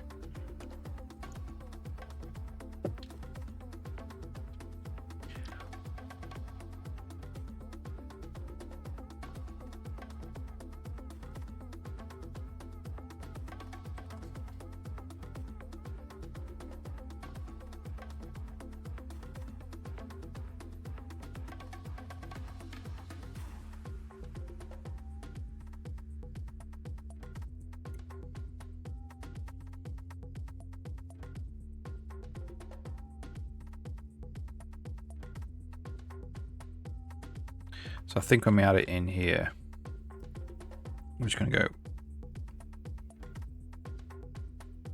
minus position for all of these.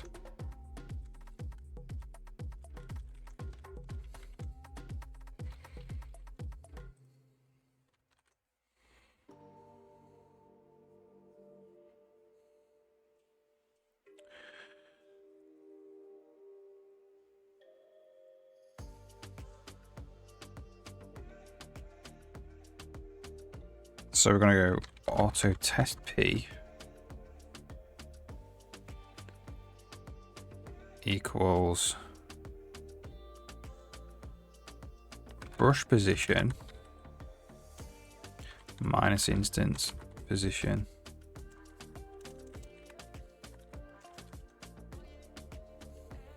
like that, and then we now need to go direction is equal to river distance to first segment test P minus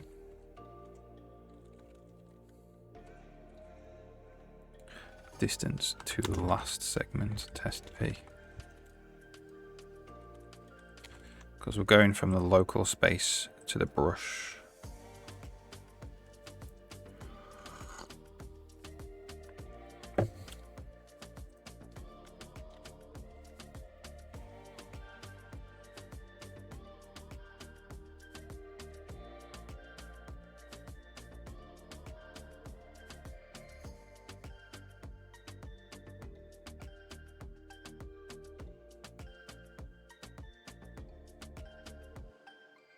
So this is if mode has just changed.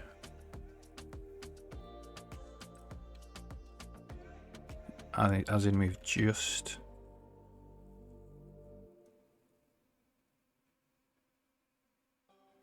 left mouse button has just gone down and it's not focused.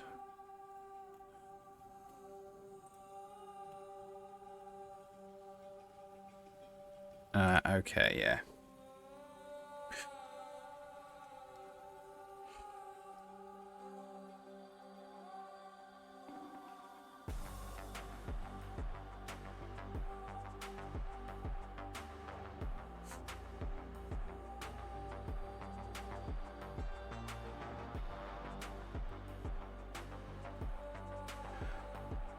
So this is if we've just stamped.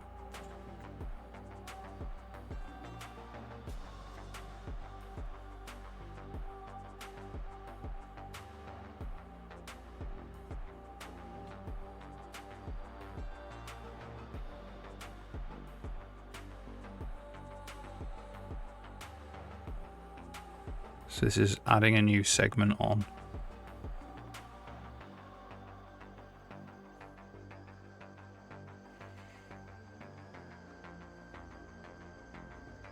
So actually,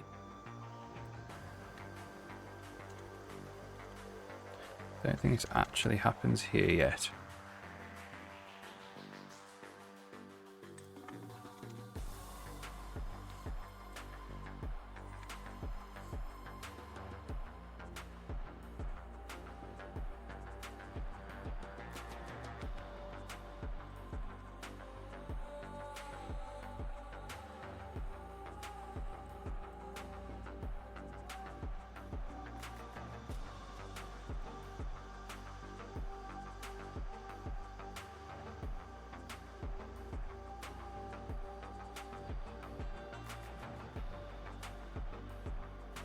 So I don't think we need actually. So we stamp it on and we have an actual radius already from what we stamped.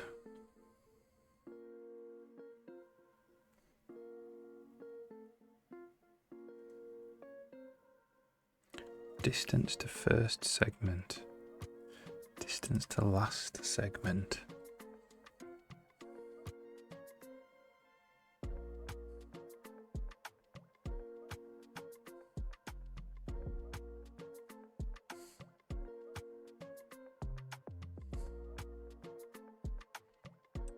So let's just do direction equals 1. So equals 1. And then we'll just do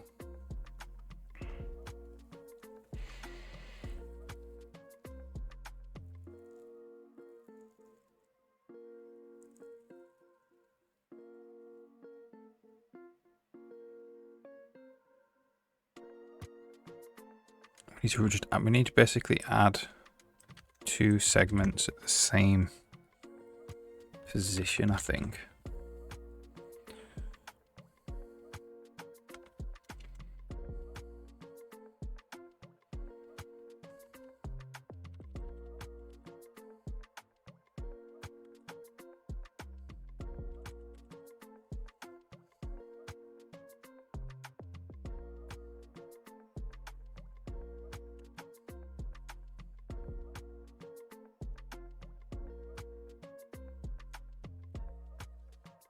Just say direction is equal to 1 for now. And then when we come up here, we actually need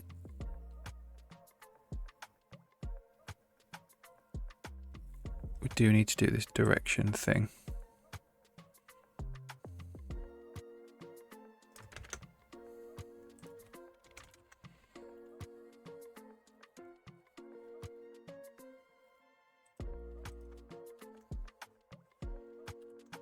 River, get last segment. If not exists, it's just the river radius.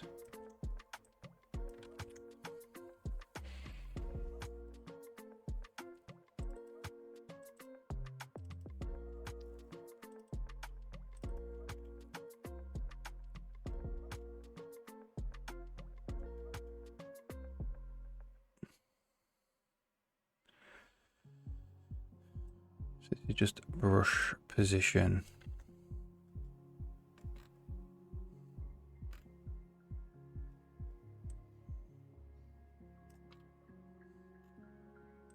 It's just radius actually.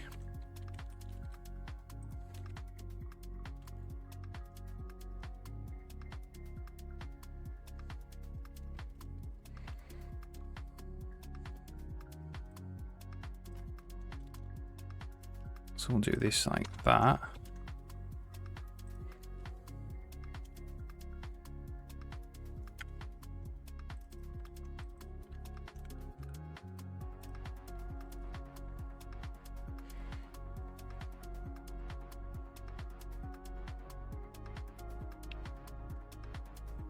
And then we need to do this.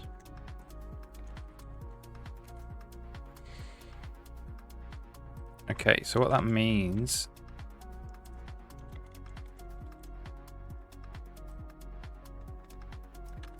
this is actually identical.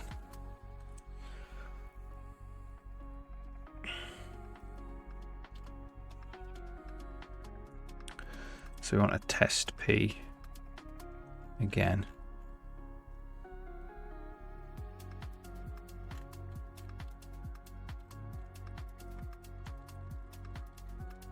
Which is equal to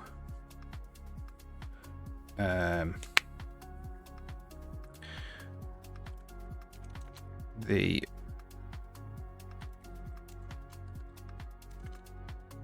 brush position minus the instance position.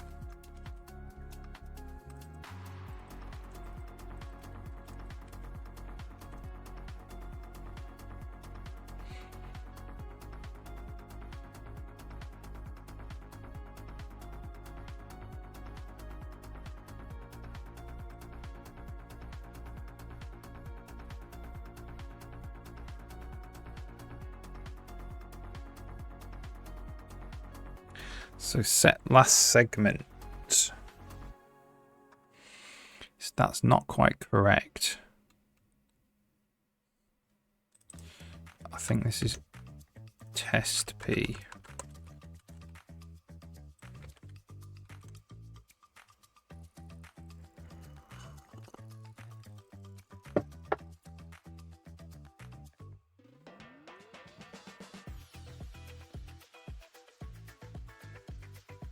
So that is quite complicated. So what this is hopefully going to do is when I stamp it down, it creates 2 segments.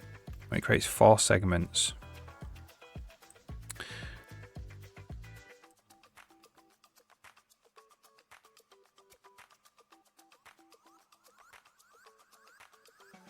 Add segment 2.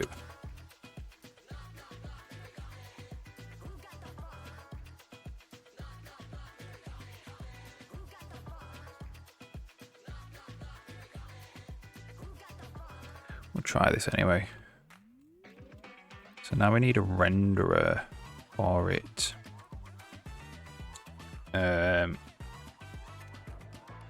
Game mod content renderer, content brush renderer for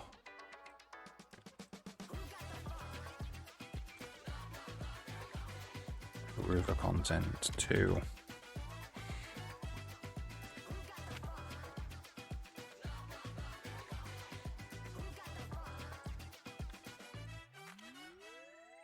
So I'll get the river content data out.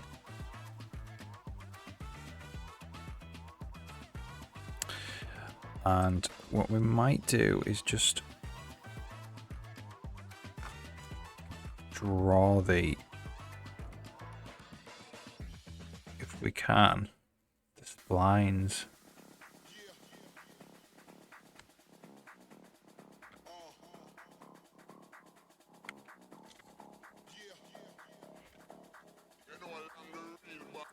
Do we have a spline?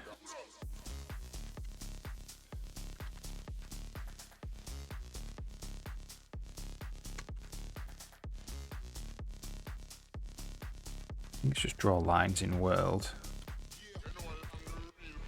And the points, so it's data, edge 0. Get points.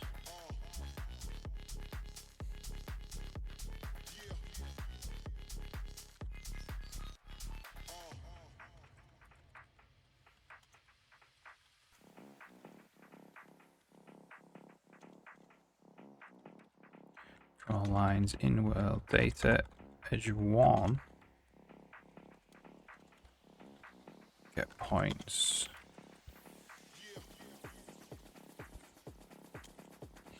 But we actually want an offset. We want to be able to draw it with an offset.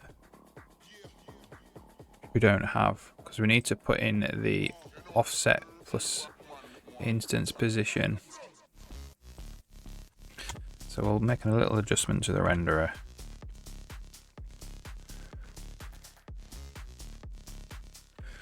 We can put in an offset.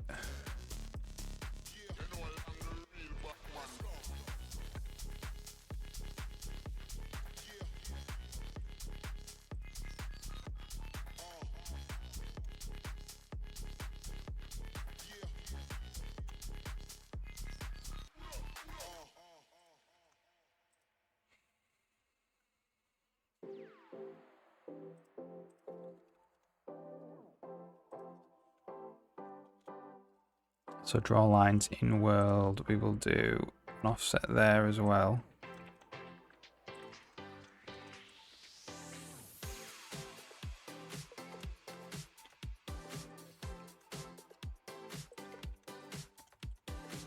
And that's plus offset.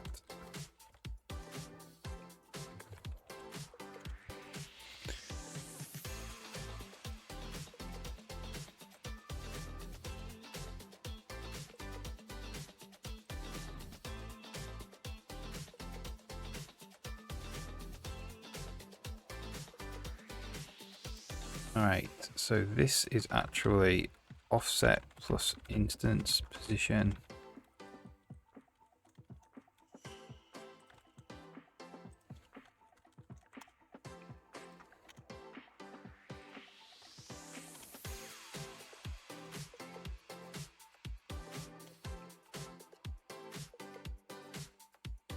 Okay.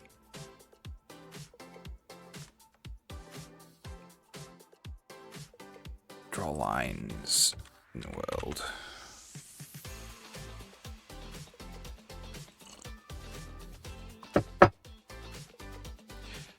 Just rebuild all that. There might be a few places we're drawing lines without an offset now. A couple of compile errors, maybe.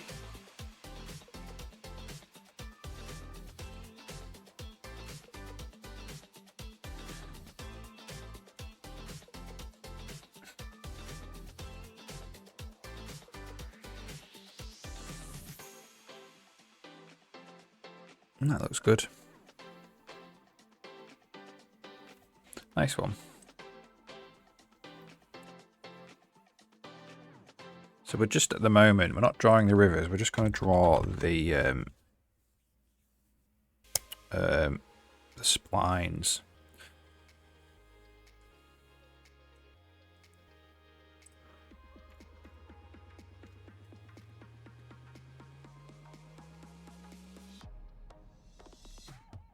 Let's see then, see what it looks like.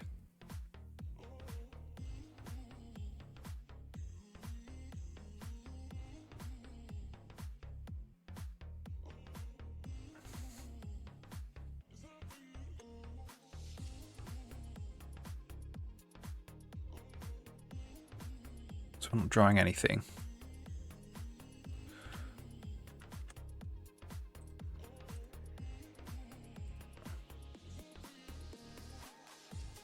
Check we actually get in here.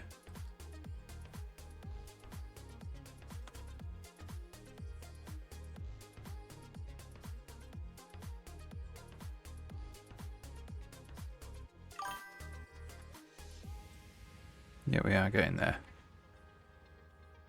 So data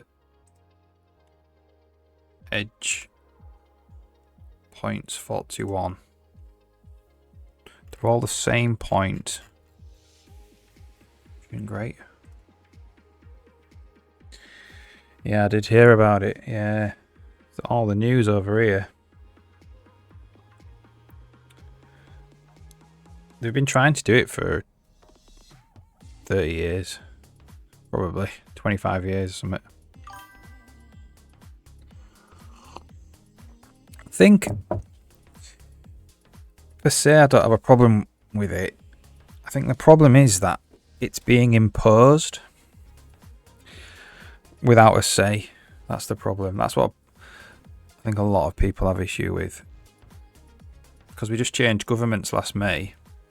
And, well, a year ago in May, I think. It's either last year May or a year ago in May. And there was no talk at all in the manifesto about anything like this. And now it's like compulsory to work. Saying it's going to be compulsory to work. So it's a big deal. And it shouldn't be imposed. People should actually be able to vote on it, I think.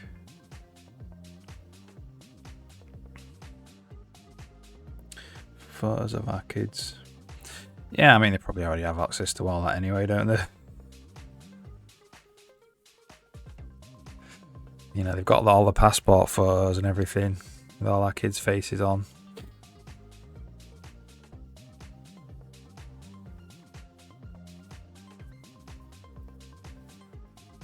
It's just the way it's being done. It's really heavy-handed.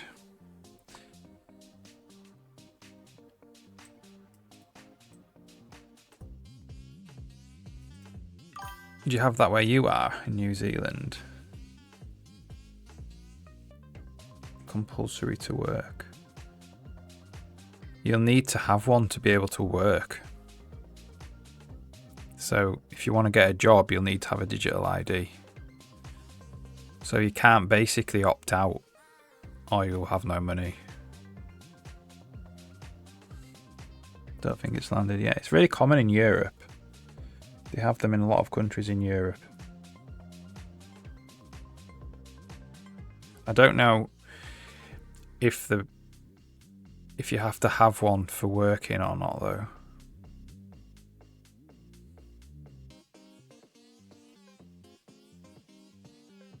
more work. Yeah. Well, they're trying to frame it as a solution to illegal immigration, which I think is quite ridiculous, because it's like, if you're here illegally, you work illegally anyway. So having a digital ID or not will make no difference. But in truth, the Labour Party have been wanting to do it since the late 90s, and they've never been able to succeed. I don't think it'll succeed this time either.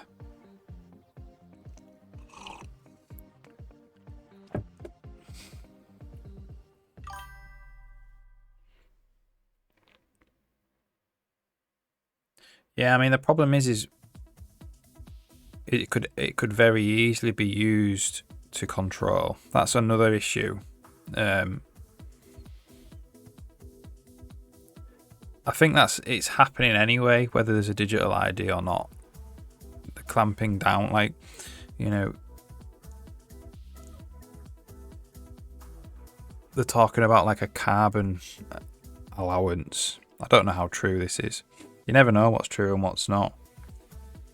Some politicians are talking about, well, you're going to have an allocated carbon allowance. And if you use over your allowance, for instance, you won't be able to go on a plane because you'll have used up your entire allowance. And they would be able to monitor how much you're using with this digital ID.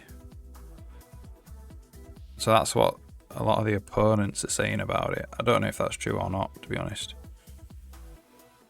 But in theory, it could happen, I suppose. So all the points are the same.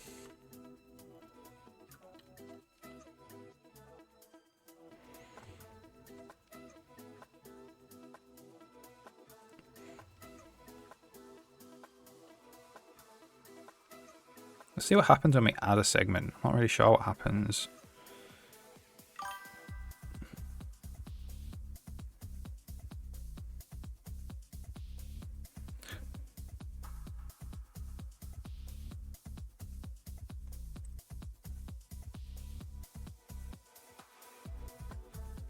Yeah, it's crazy. In theory, they could, I suppose. It could be a centralized control.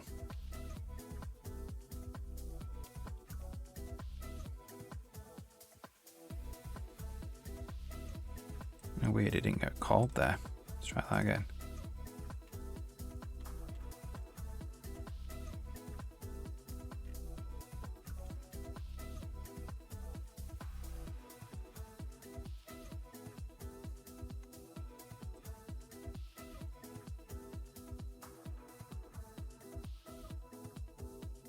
Right, add segments. We've got two positions. What I might do is lock these to the grid so they're just a little bit more easy for me to follow.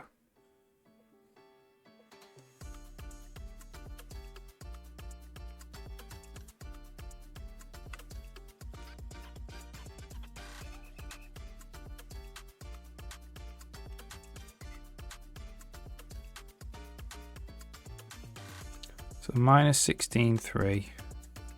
Minus 16, 13, minus 13. So we add two control points. And then we call refresh.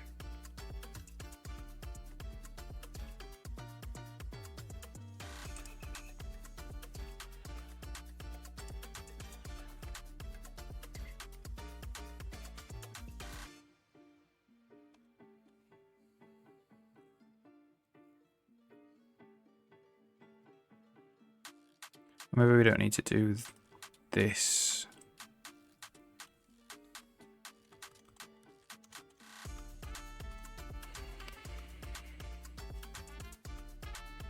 Yeah, it's mental. I stay away from it because it's too depressing, to be fair.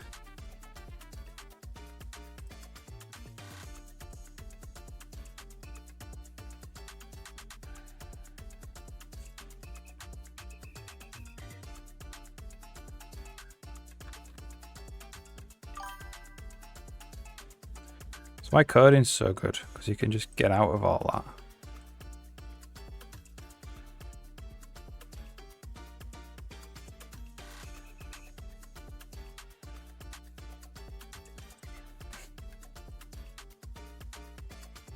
So it's not 5, not 5. Okay, so that's kind of wrong.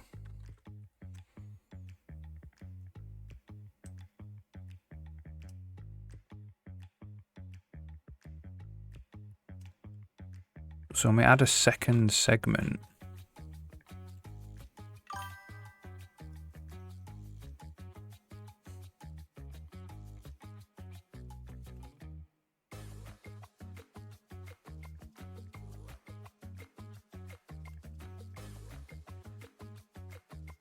so this is just adding 2 segments, setting it to be focused.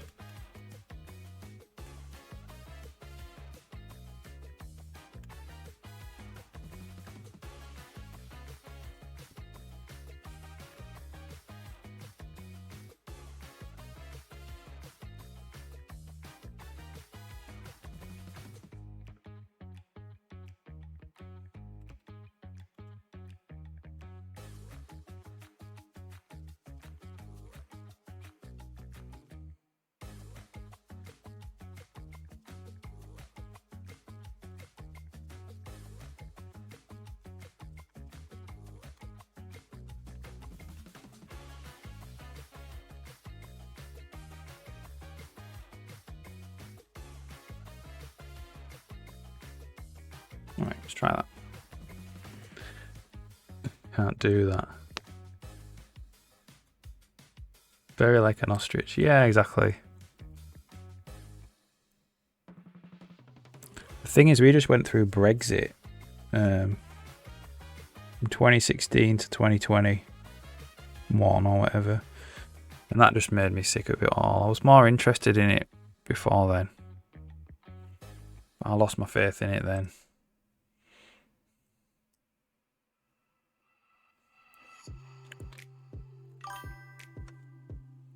Brexit.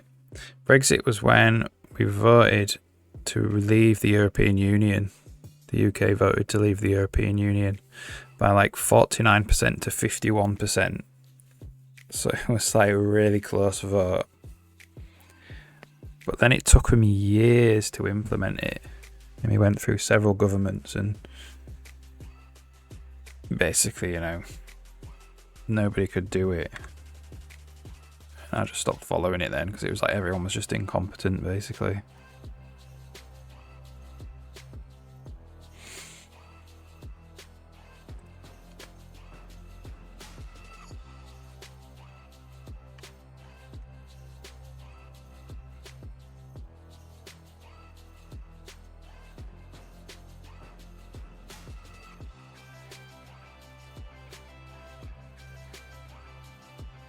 Data reg not.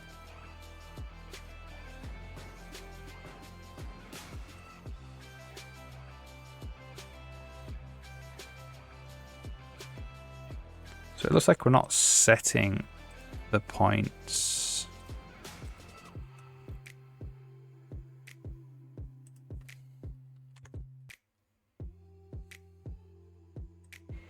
So let's see if we get here.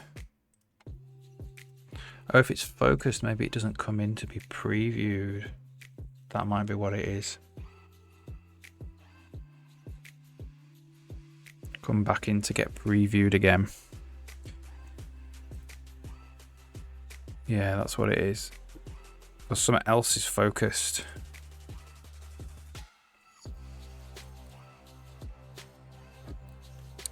How do we want to handle this then?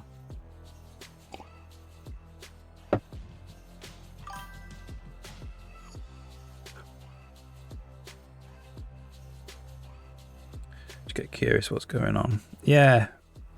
So we went through Brexit and then we went through COVID. And it was really strict here with COVID. Like you couldn't even hug your parents. So it's like government has, you know, the authority and power to stop you hugging your parents, and I was just like, it's too much. I'm done.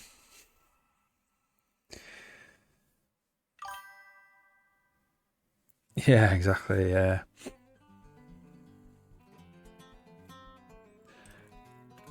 Okay, so it's not coming back in here to actually execute preview because we've focused it.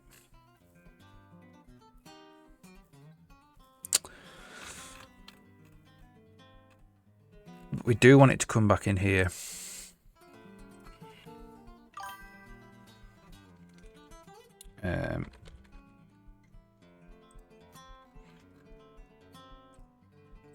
So we need to actually alter it a little bit so it can come back through here when something is focused.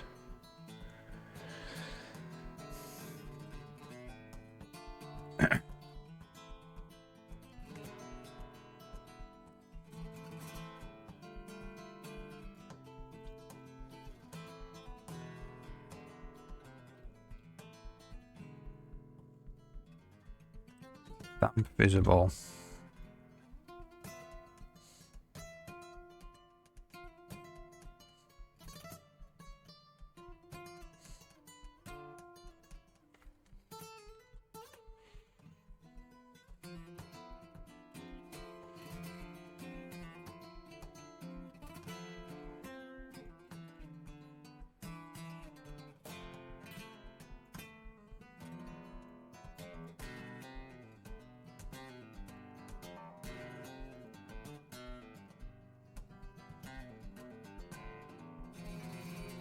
Is it? Maybe it is coming back through here.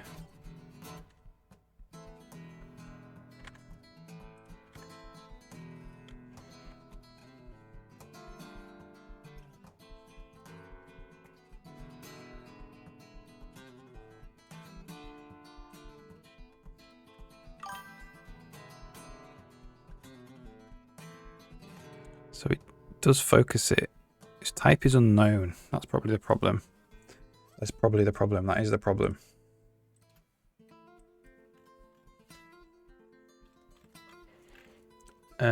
So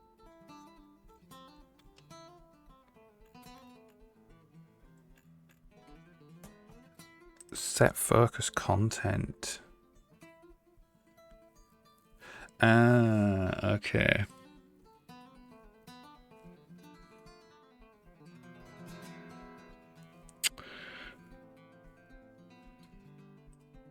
So when we actually say focus content, it's constant brush instance. The instance ID type. We have instance dot type data type.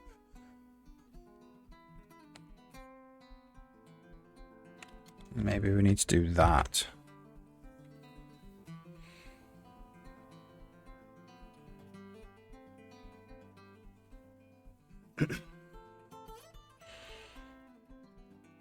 You didn't get it? Oh, really? Yeah.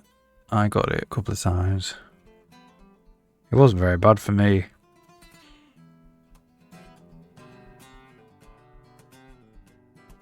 Yeah, people are insane for sure.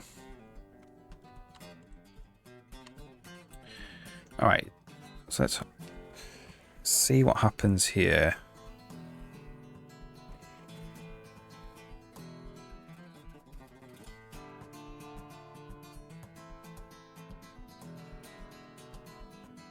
So I'm going to do this. Does instances data type river. There we go. Okay, so when we come back through, should be able to go in here now.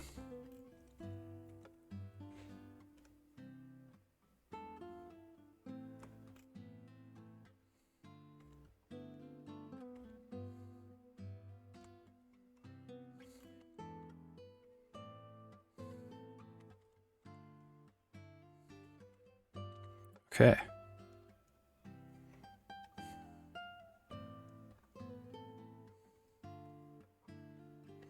So seen some really weird stuff there.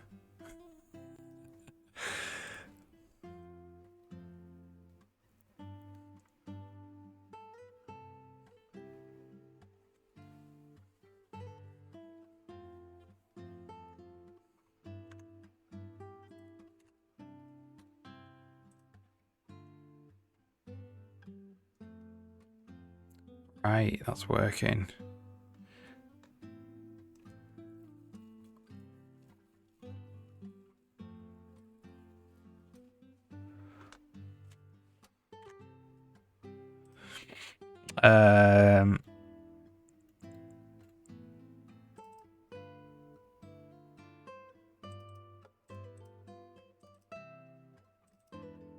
So we call set last segment. So when we actually render this now,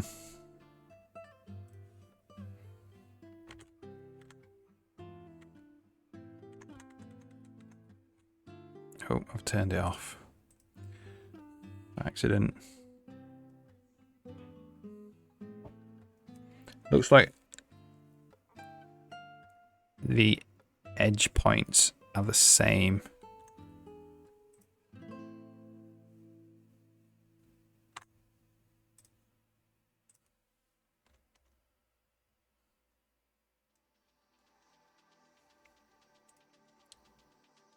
Edge 0, 2 points, 9 minus 1. 9 minus 1, so they're the same for some reason.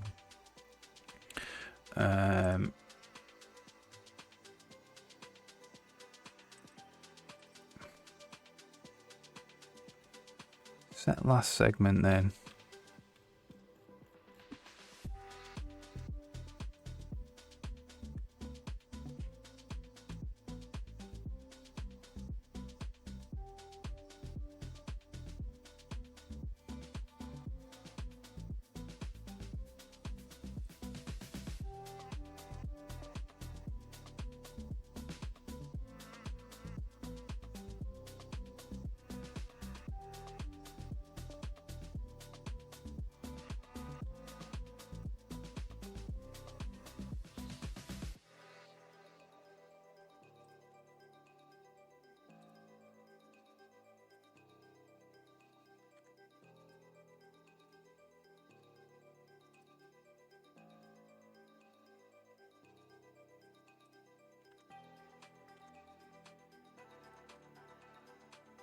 Set first segment.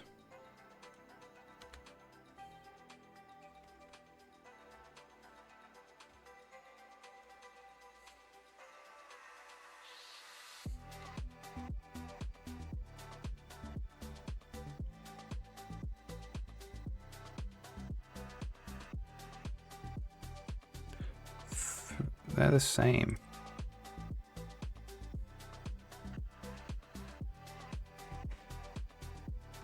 So this test P is wrong.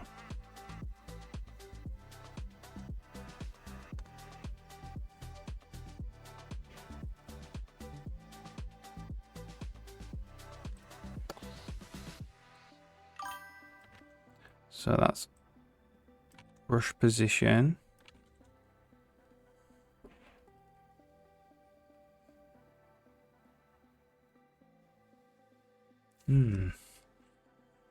Yeah, 55 billion, isn't it? Yeah, I did hear about it. It's crazy, isn't it? Saudi Arabian investment bank or something. It's in cash as well. Who has that much money in cash hanging around?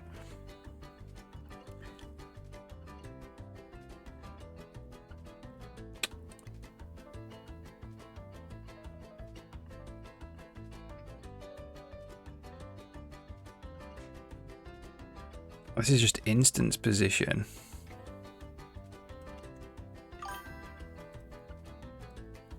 What is this?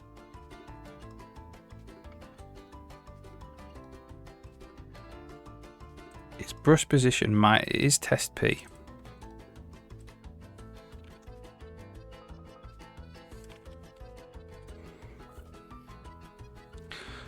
So let's just log line this.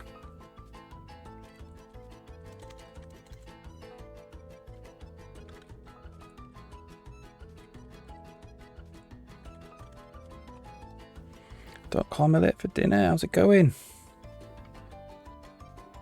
There's a B at the end of 55. Oh yeah, man.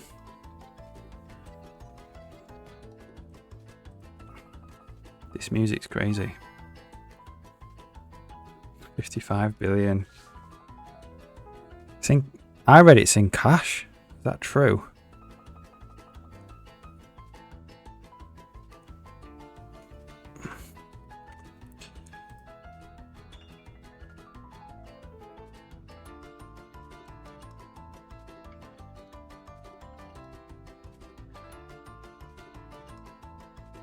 So those are just the same point. Why are they the same point? Because radius is 0.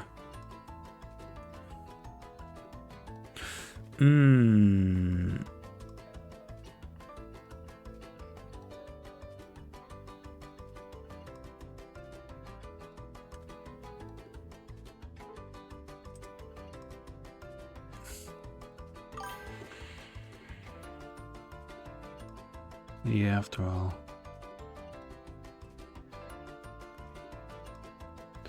Yeah, I mean, it is a weak time for the video game industry, though.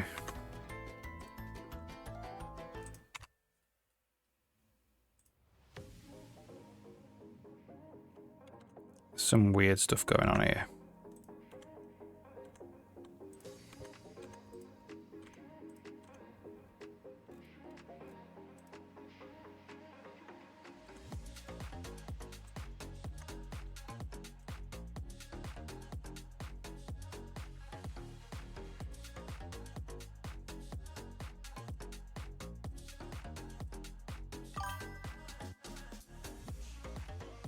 Minecraft went for 2 billion. Yeah, this is a lot more though, isn't it? This is 55 billion. But yeah, Minecraft's crazy, isn't it? I think they've probably made that money back by now.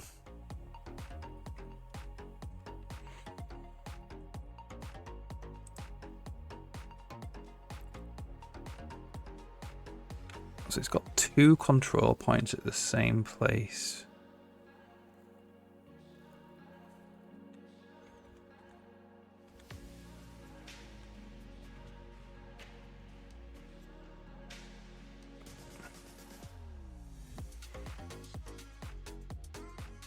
So it is 5.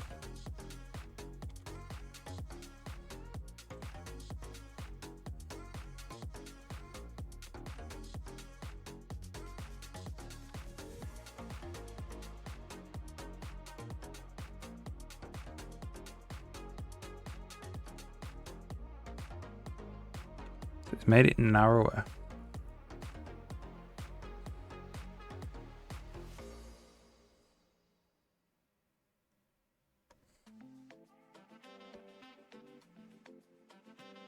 So we're dividing radius by 2 somewhere. We are right there, look. That'll do it.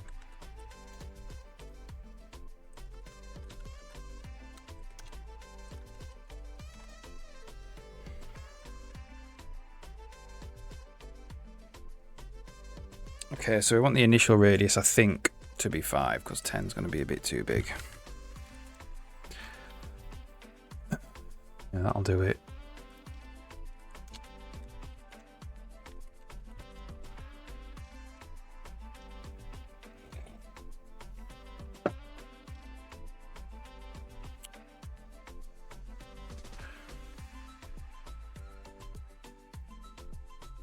And EA lost a FIFA deal, didn't there, as well? Which must have hurt them quite a lot. There we go.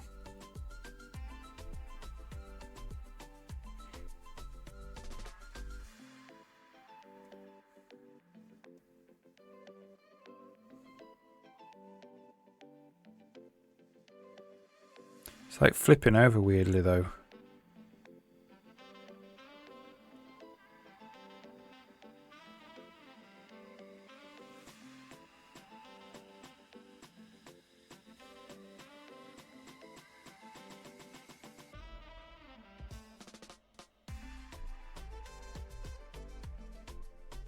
Can like edge it down like that.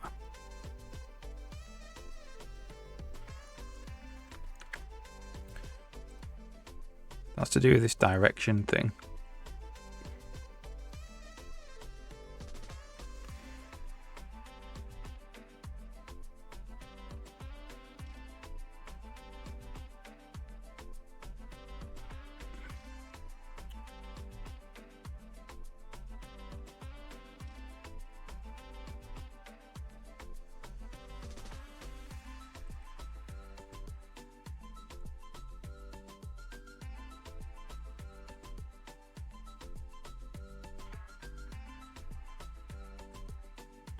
So this is to set in the first.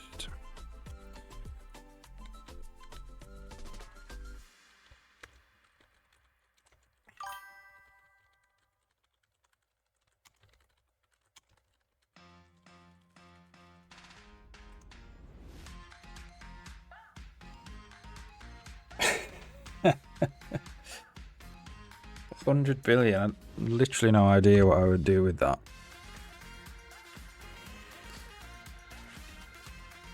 All I need is a room to code in and some food to eat. See my family at the end of the day. I don't need money. I've never done anything for money at all. Don't think it's... Ooh, there we go. I don't think it's very useful, really. As long as you can afford to live. So it's setting the first and setting the last.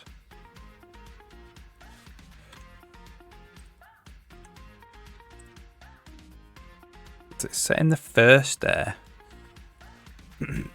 Should be probably setting the last. I know I've put them the wrong way around. Silly me.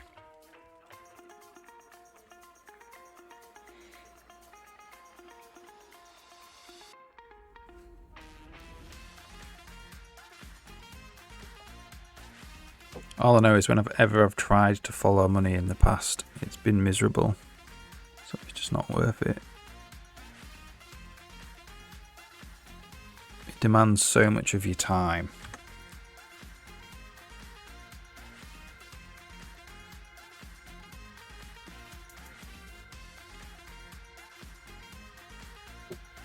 So what we need to do is we need to set the first, the last. Well,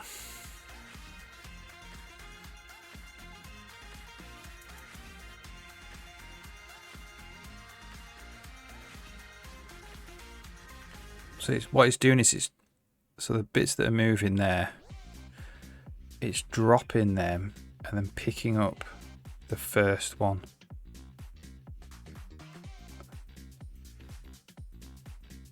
It's probably fine. Did the old one used to do that as well?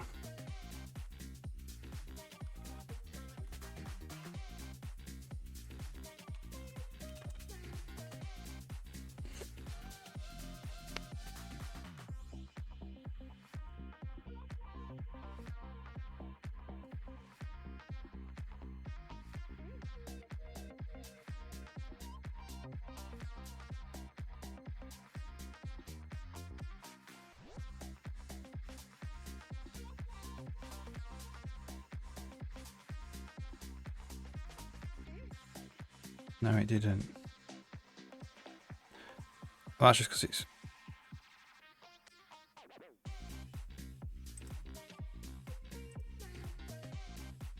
That one just worked.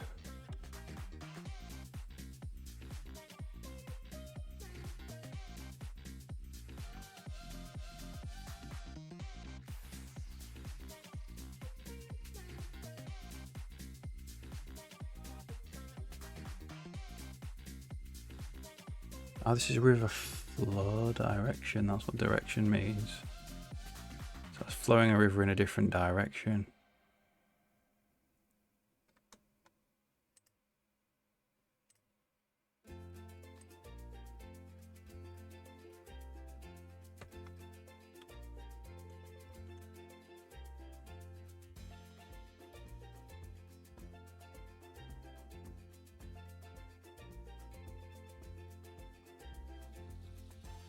So I wonder if you have a special case for 2.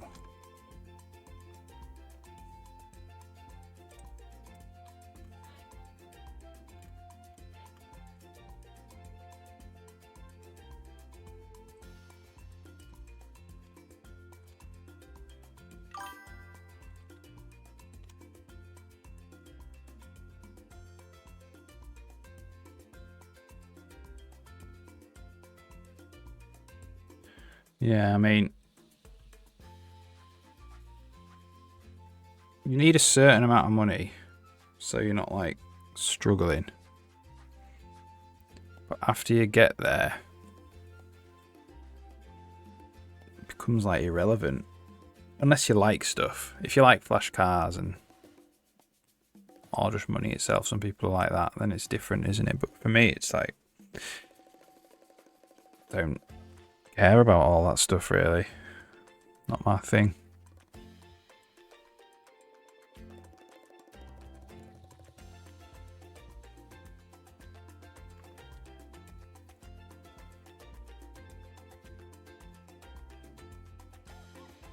So I think the way that this is actually working, so we've got this mode just changed.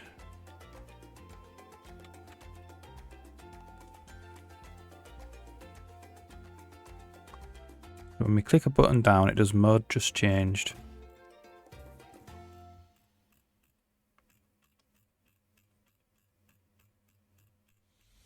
Ads running soon. Alright, while these ads are running, I'm just going to nip to the loo. I'll be back in 2 minutes.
I wonder if at this time we special case having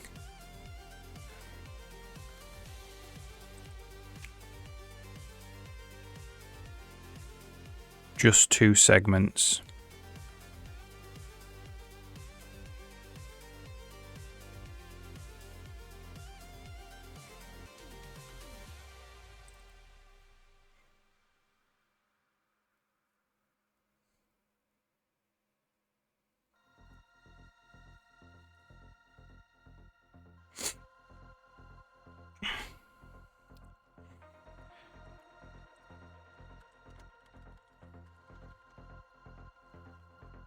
So if there's 2 segments, what we're doing is picking the direction of flow of the river. That's what this direction is all about.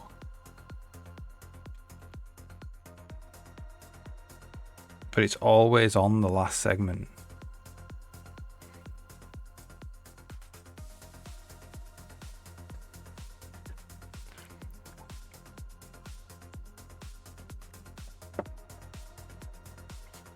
If there are just 2 segments. Or river.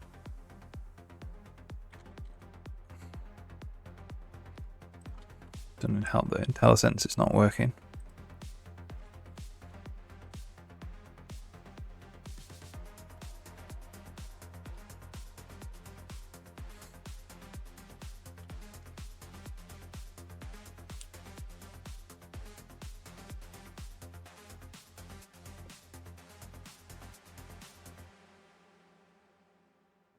So we probably want get segment count, which is literally just the number of control points. So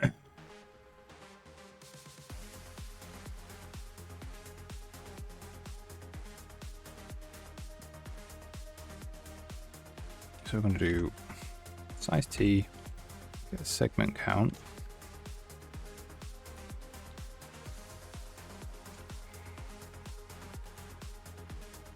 Return edge 0.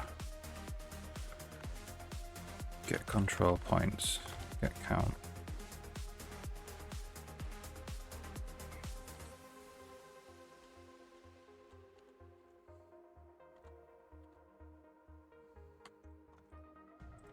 Get segment count is equal to 2.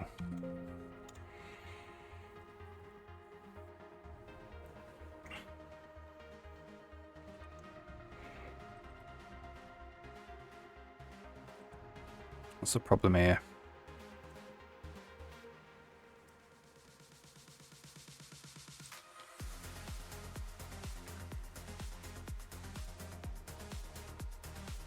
Bezier spline.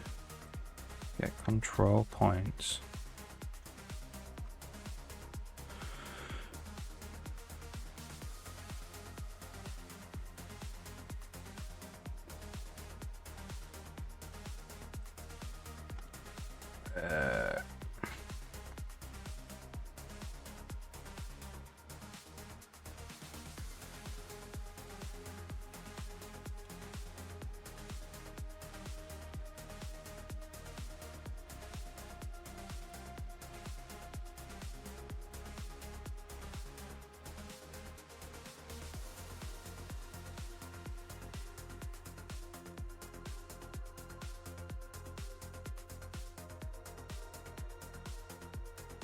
Because this is not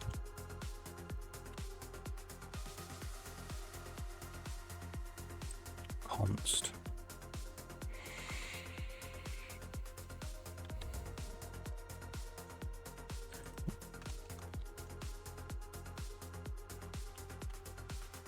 Alright, whatever. I think that's it anyway. Yeah. So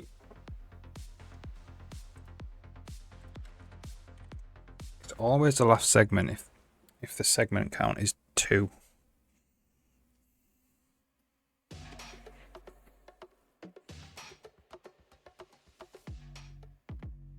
And that determines the flow of the actual river.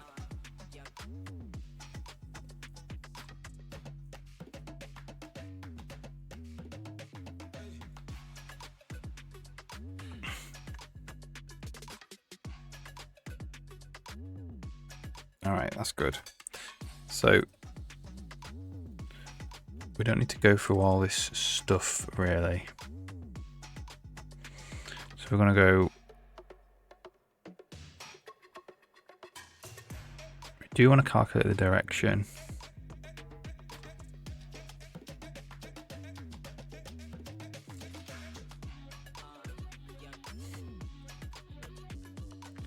And that needs to happen there as well.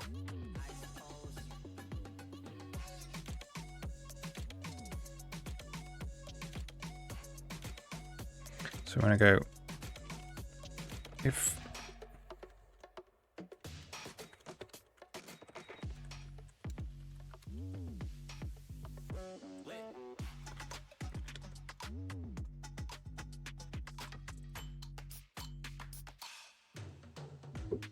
I'll just leave it like that, that's fine.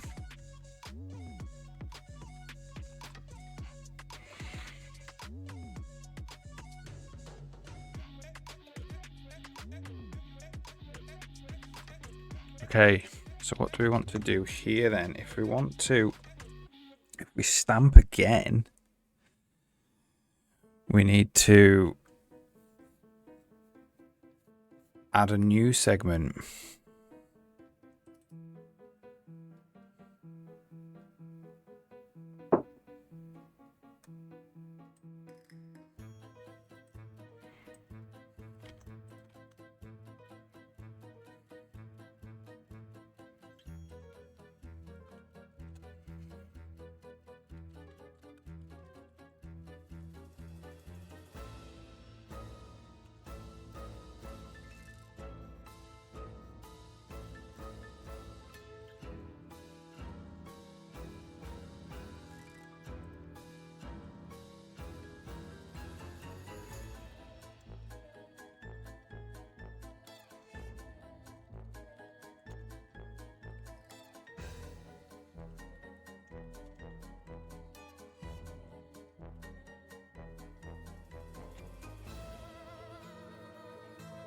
So we need to determine if we're stamping onto the beginning or the end of the river.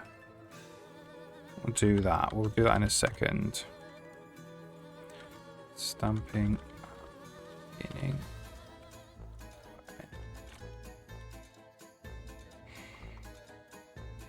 Right now we'll just stamp at the end.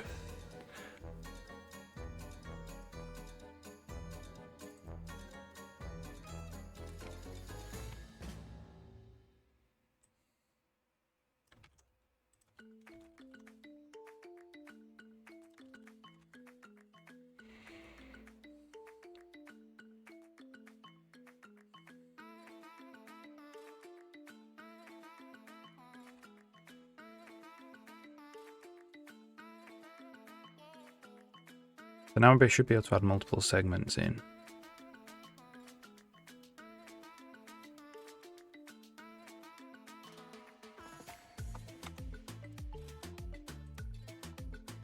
Okay, I added it in the wrong place.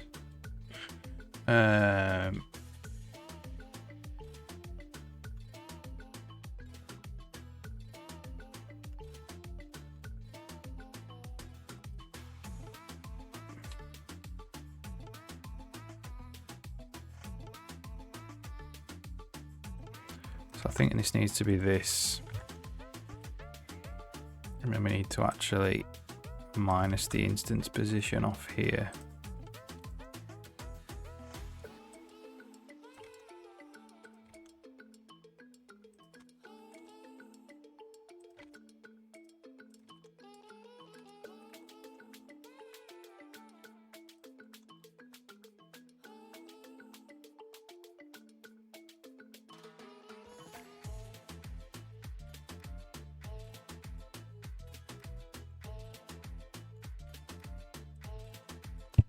Let's try that.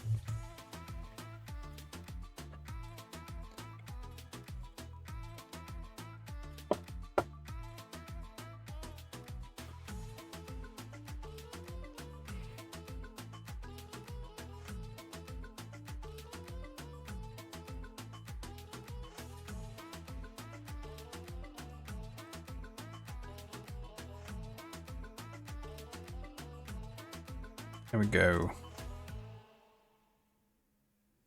Does that work? So what we need to do is actually draw the control points out. And we'll do that here.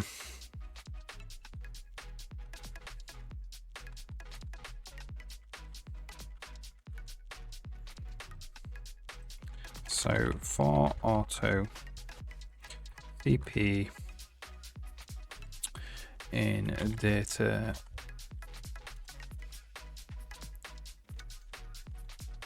edge 0, get control points.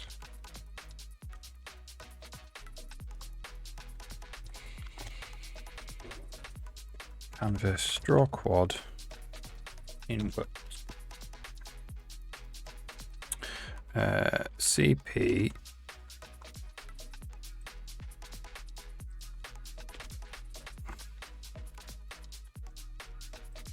do this because we're going to need this a bunch of times. Draw quad in world rect CP inflate translate by position.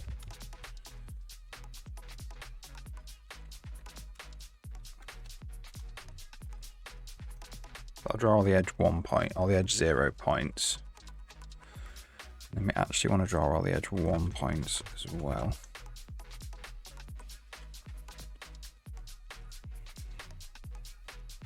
Just so we can see if we're stamping in the right place.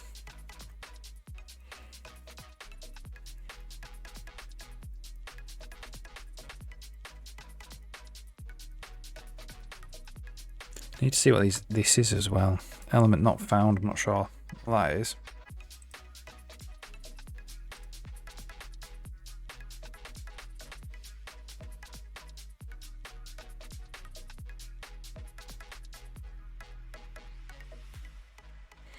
Looks like the curve is kind of wrong.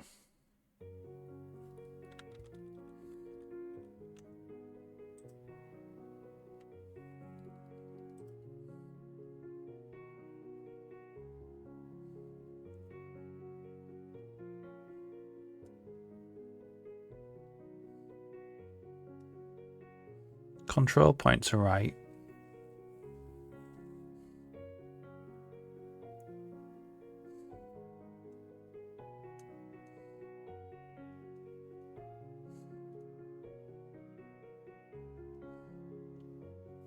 We need to stop flipping directions as well. For now.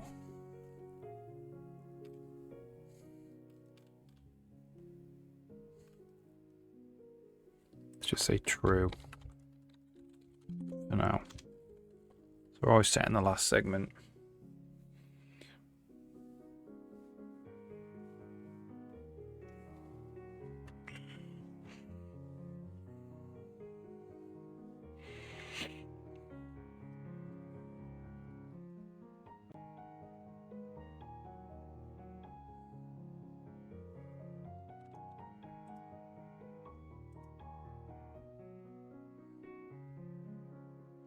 Yeah, that really looks wrong.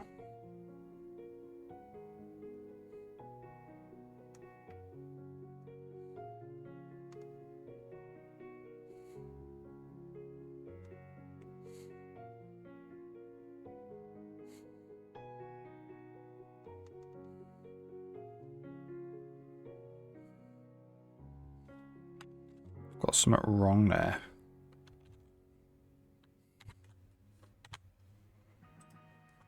To do with the segments.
Adding 2 segments. Just 1 segment.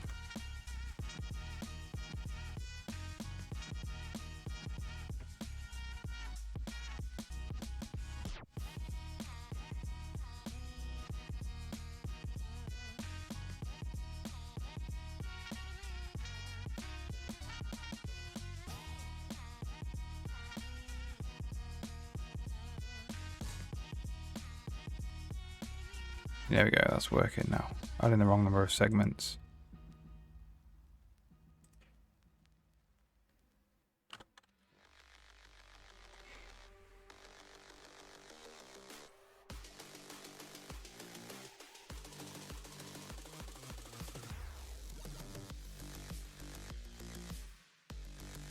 It's a bit of a flicker.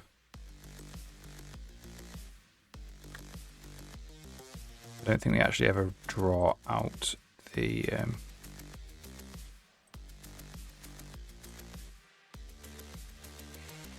what we might do, draw out the curves anyway, but they are flickering, so they're regenerating in a weird way over a couple of frames somehow.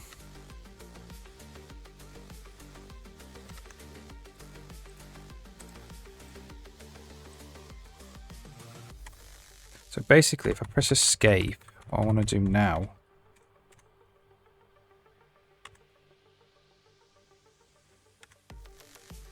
well, tab gets us off there.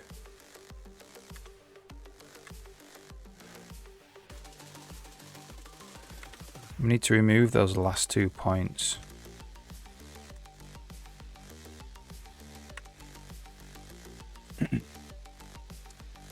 When we actually come back into preview mode.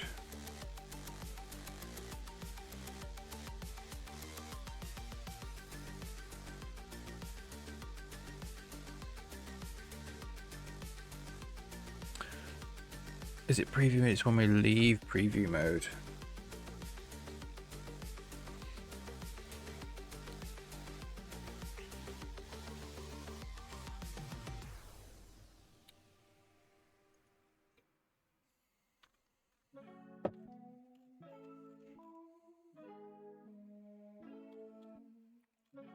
Um,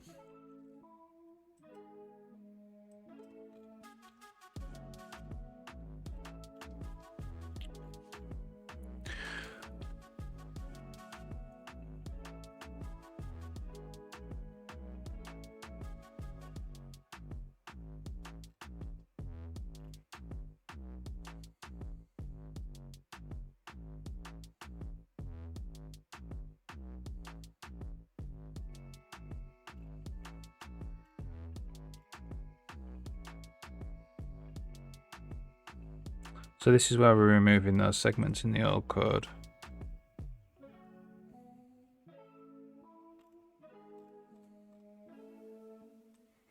So in the new code, we need to know when we're just getting off preview mode.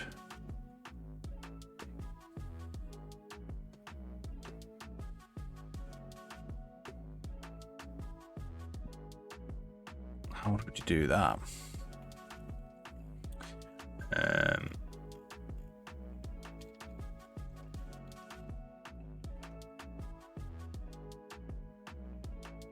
So we need like an after preview call.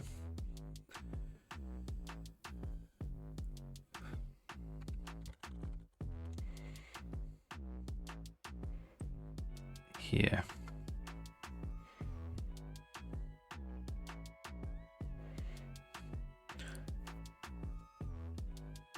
So we've got a specific case for rivers here.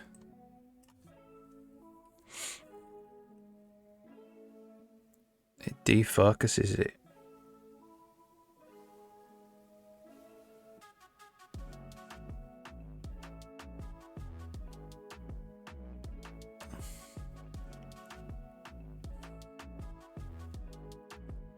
So we could actually, if we've got anything focused,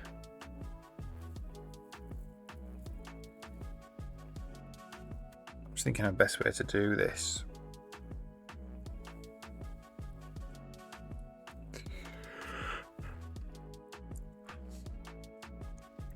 The last thing we were painting could get a call.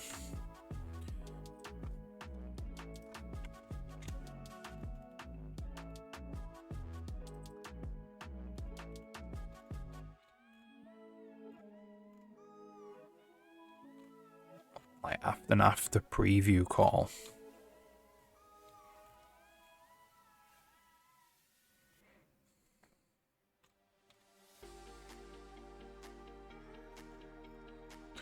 Quite complicated to do that. We could do it.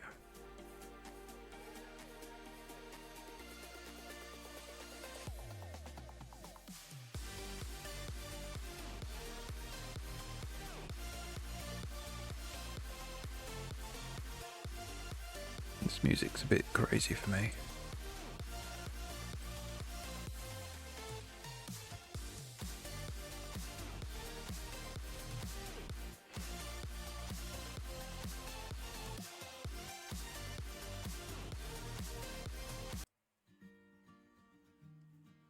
Good.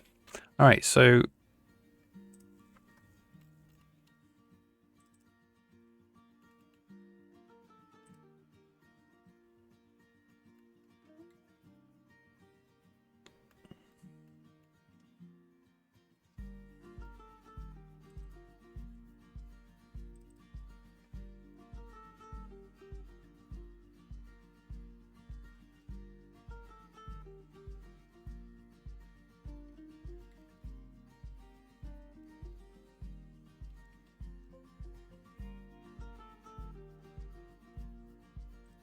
it's basically what's stopping this going through is that the stamp is not visible.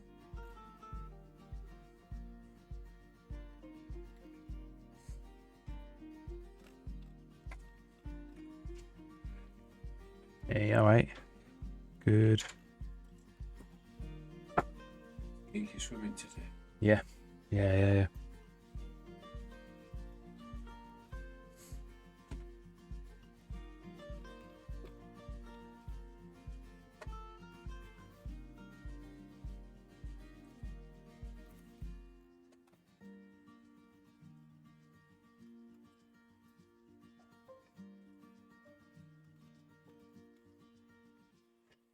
There's not any other way we could do this.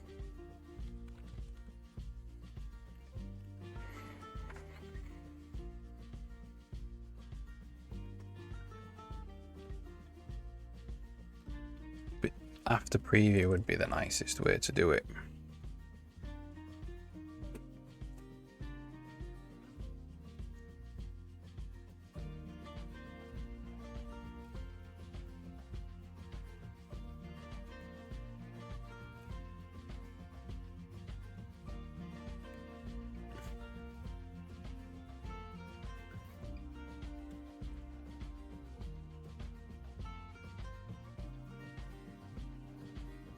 Because the problem we've got is that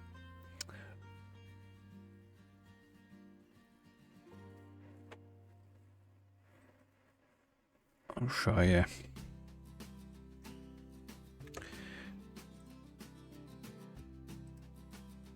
So if you do this, we put that up there like that, and then we press tab, it stays like that. We only stamped down those 3 pairs of points. So when I press tab, I need to delete these points basically. And that means when you press tab, you turn off preview mode.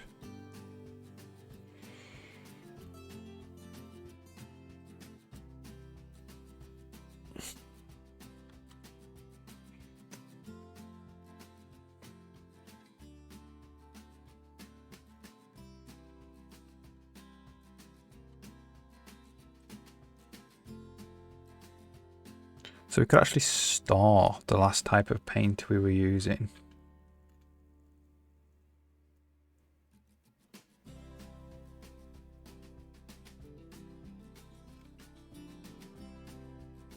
Could do that.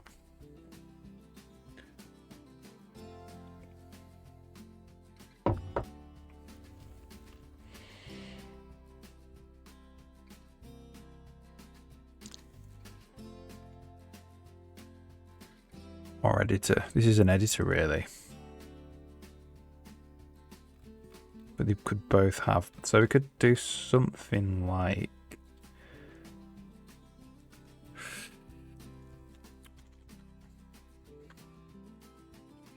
Do we have type wrapper here?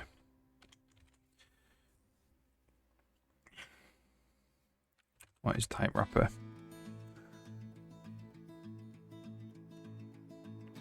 Different type of thing.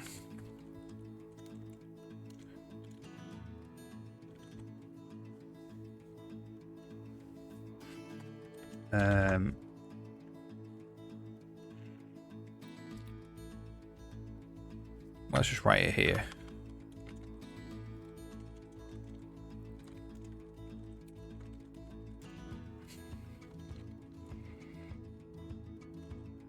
Wrapped type.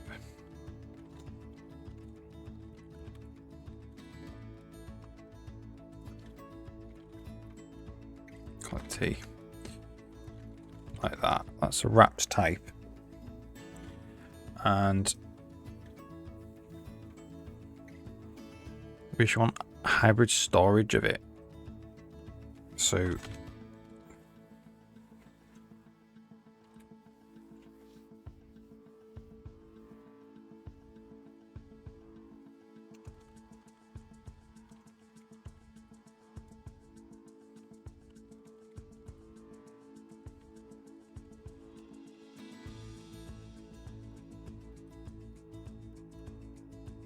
could actually make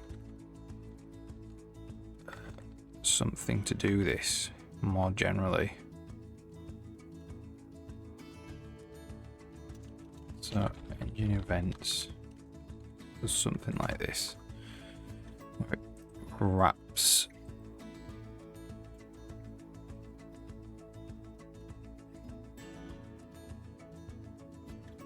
Wraps hybrid tuple storage, but we just want to wrap hybrid storage really.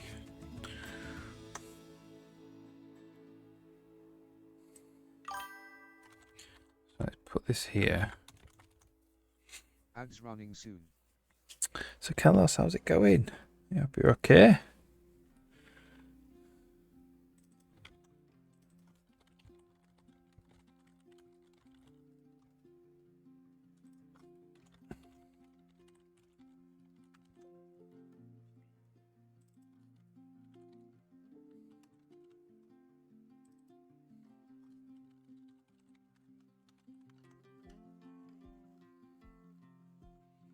Something like this.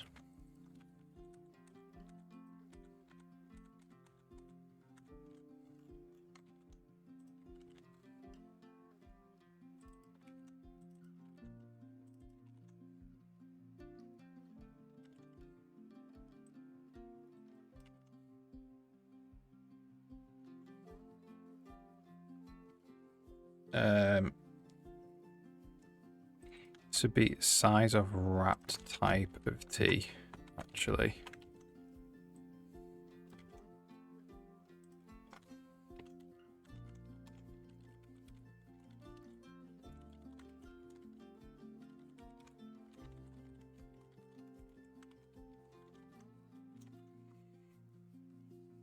Doing okay. Good. Good. Hope you had a good weekend and stuff.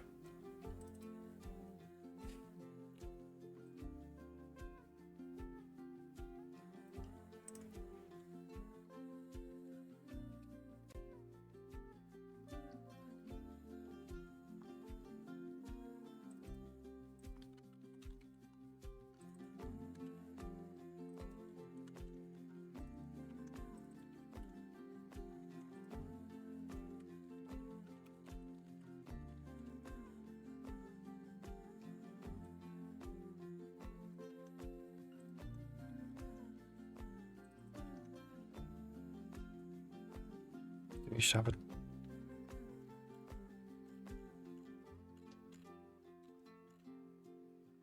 Yeah, no, we'll go with that.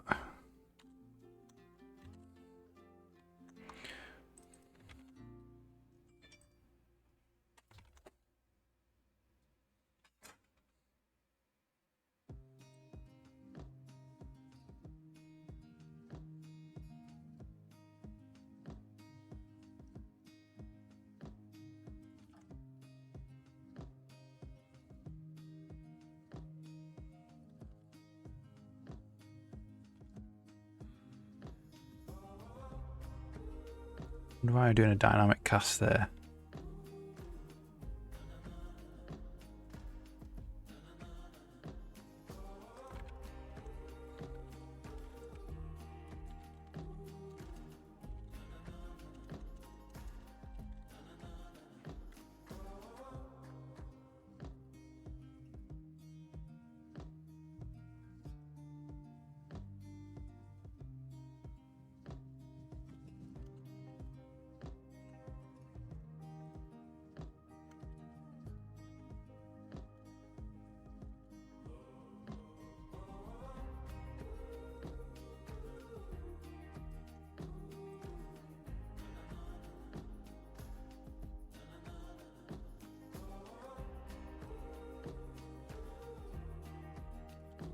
Even compile.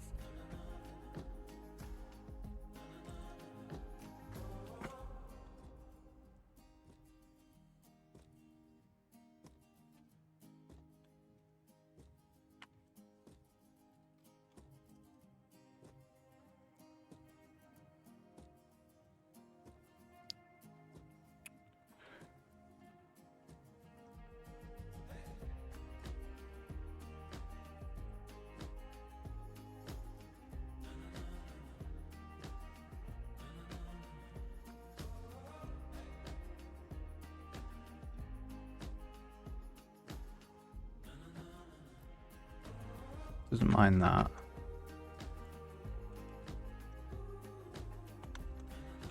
Doesn't seem to like this.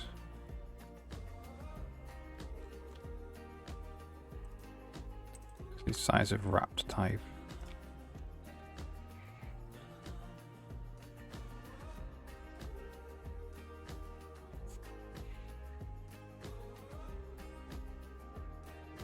So this is wrapped type storage with some strange dynamic casts.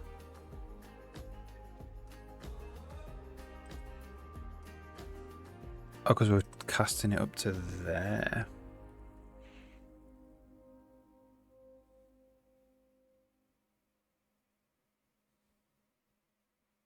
Is that correct then?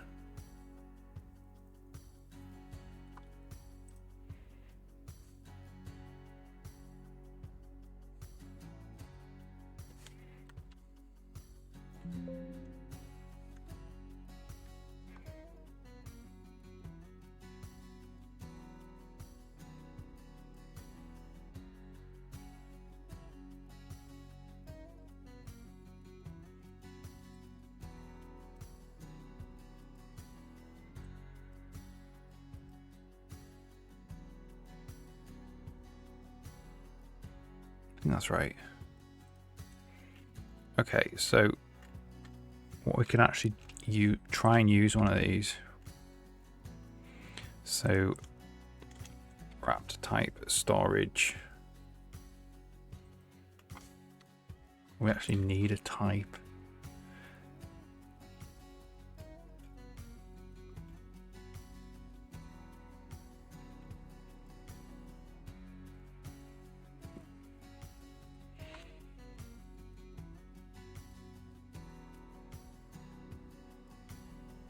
We could say it's one of the painter types.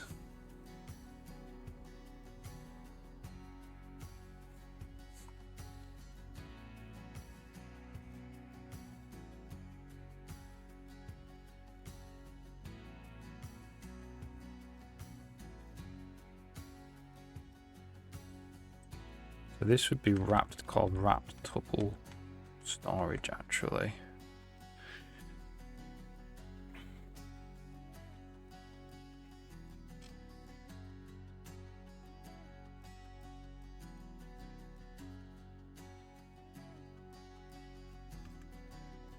Be a bit more complicated. I mean, you could store any one of the things.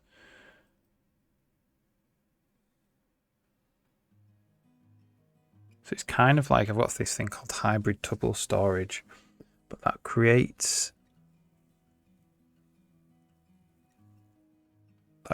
storage for anything in a tuple.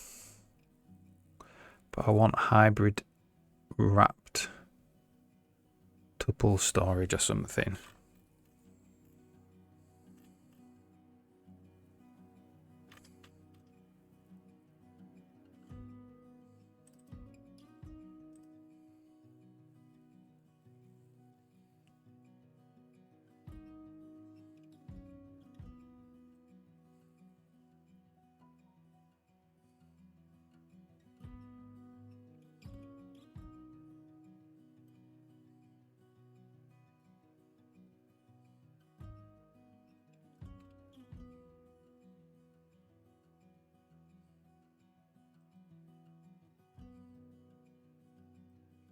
It'd be something like wrapped tuple type. Well, wrapped type is this. Yeah, wrapped tuple type. Oh, hang on.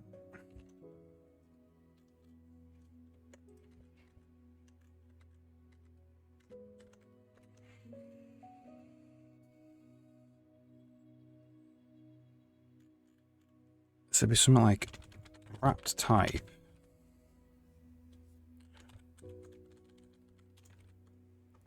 For any of the, do it on the editors.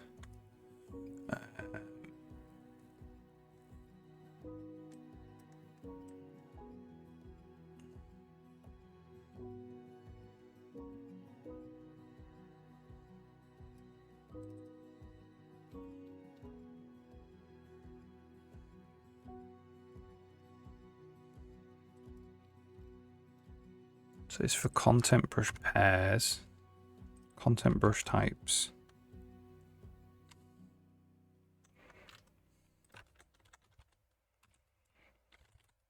So this would be last previewed brush. Oh, content brush types. Yeah. Last previewed brush was this. This is static. And it can have any of those in it.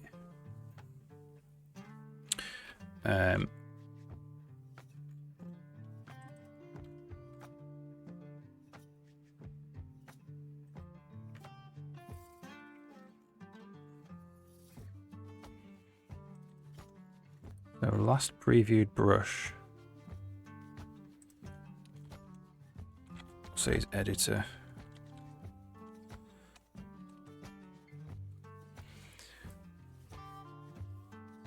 Equals wrapped type of editor.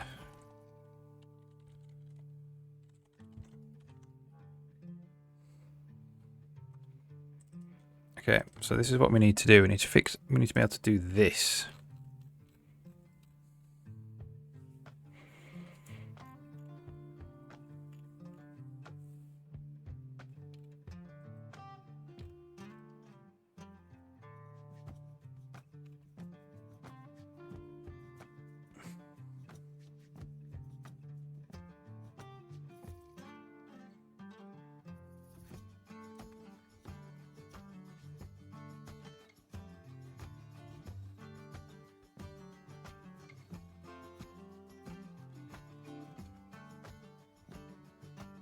So this is where we pass in not a T, but another thing.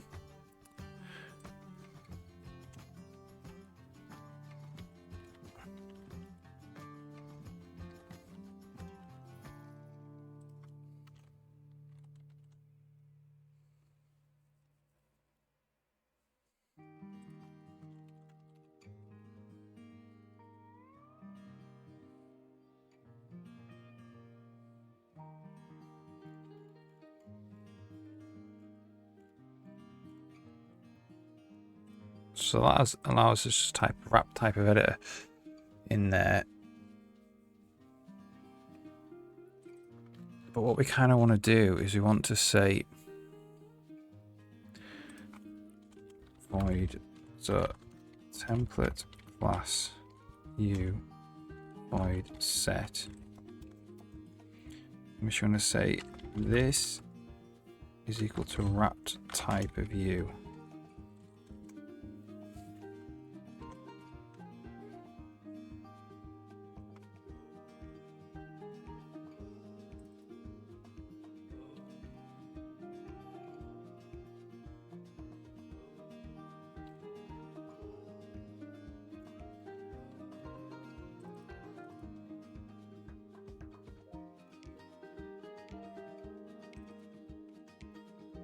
Oh, we can't. Yeah, we need to get rid of this wrapped type thing here.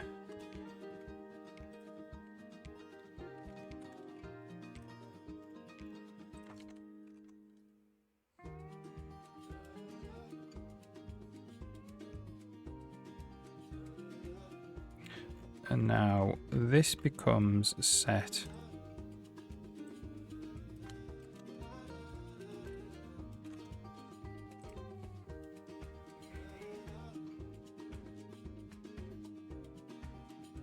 Like that. The thing is that it's not actually associated. What this has to be a member of that, so requires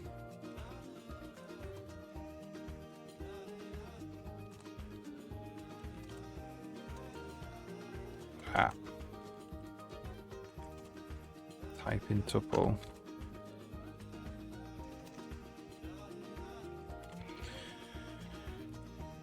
ut like that.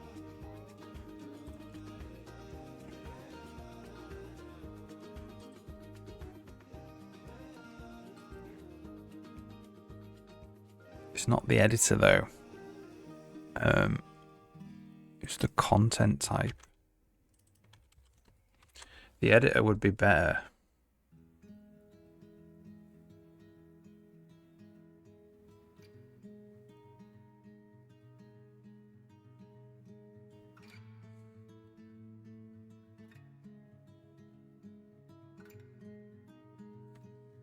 The editor would be better.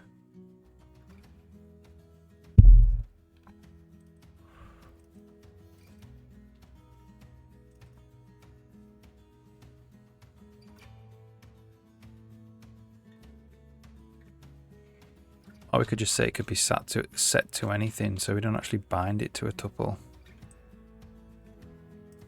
Like this. This just becomes a void, for instance. And we don't do that.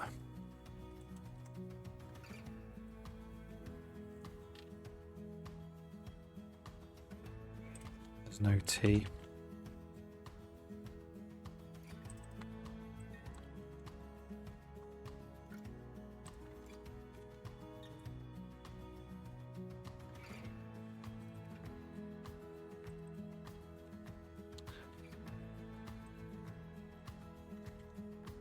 That's just literally just wrapped type storage, which means that we're not actually constructing a type we're putting into it. We can just say, ask what type it is.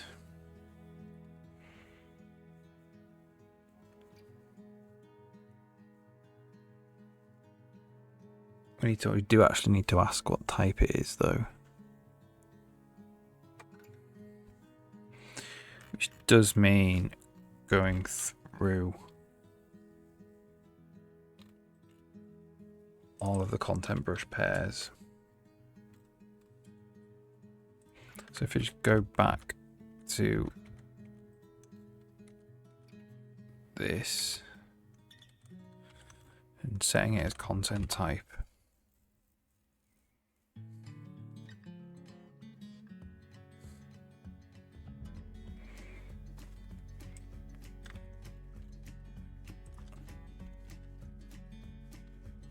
So it's there and there basically.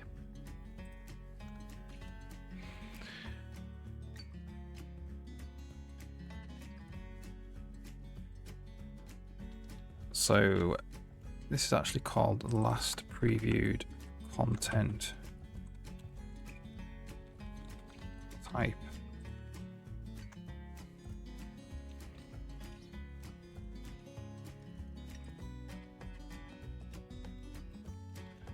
So we're going to call this wrapped tuple storage. Wrapped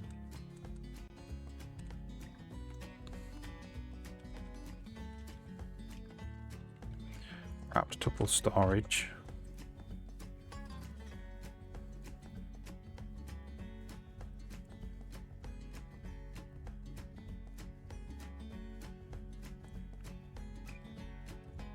I'm going to call this wrapped tuples type.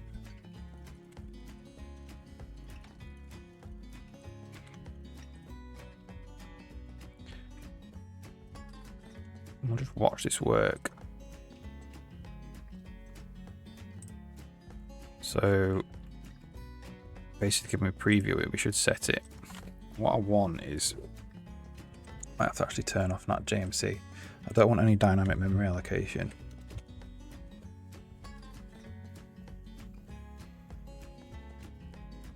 I just want to be able to set content type inside there.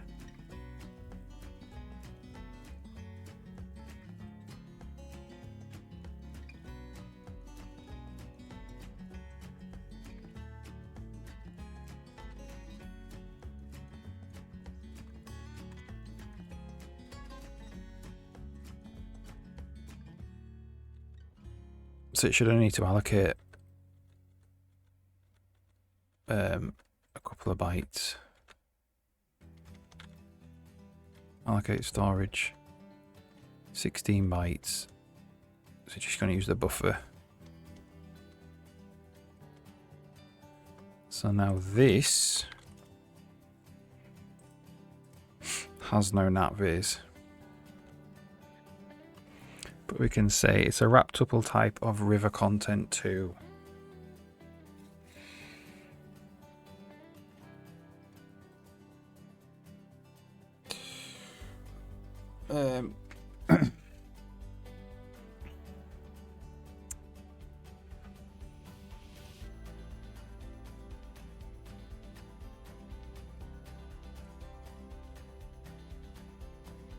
So we want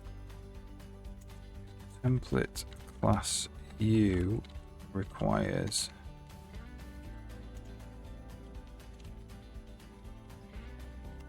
rule is type return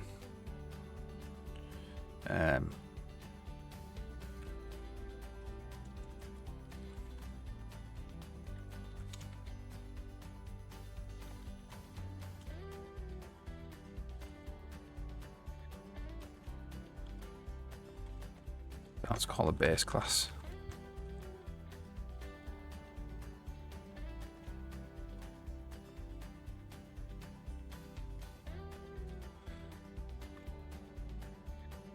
Let's see if that works.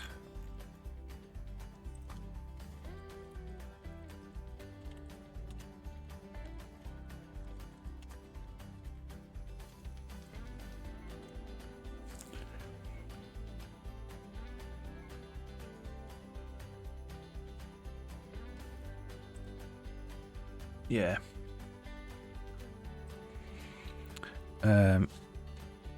Well, what do I want to call this then?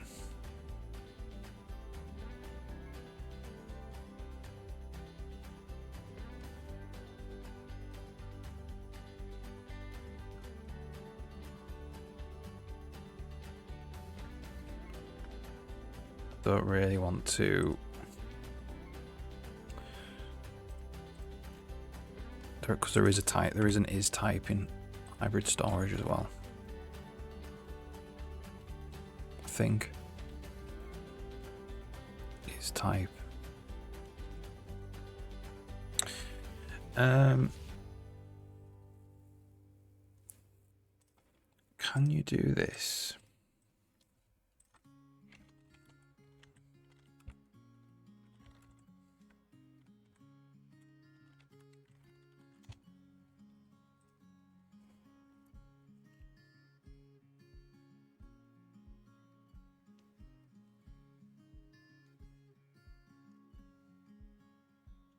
I can do this.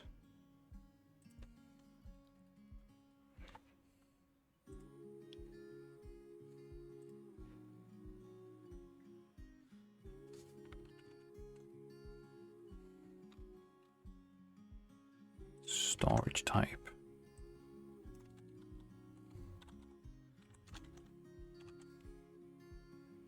Whoops. Is type, sorry.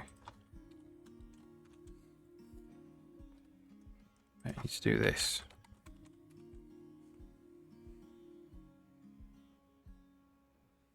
That seems to be okay.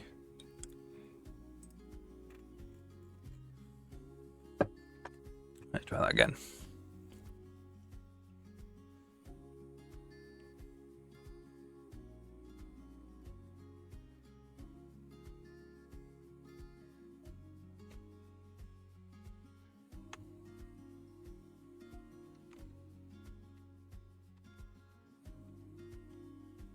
True. Brill, okay, cool. So we'll stick this in hybrid storage.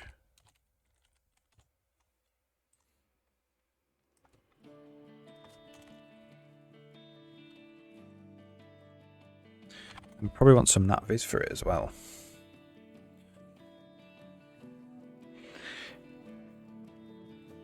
Because we don't really want it to say wrapped. We just want it to say what the actual content type is inside it.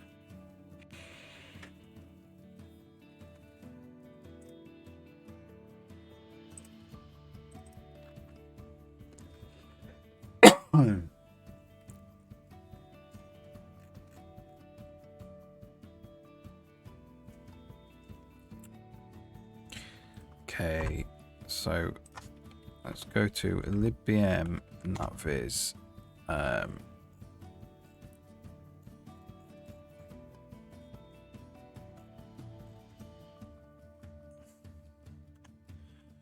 So if we set it, it's empty, and then it becomes wrapped tuple type river content 2. It should just say river content 2, really. Well, I don't know, I mean, it is a wrapped tuple type river content too.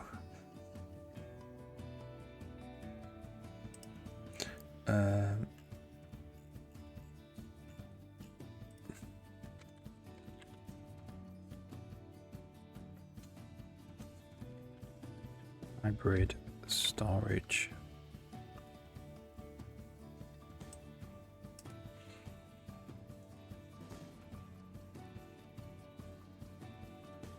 So I think the way we're going to get this to work is we need one for wrapped tuple type.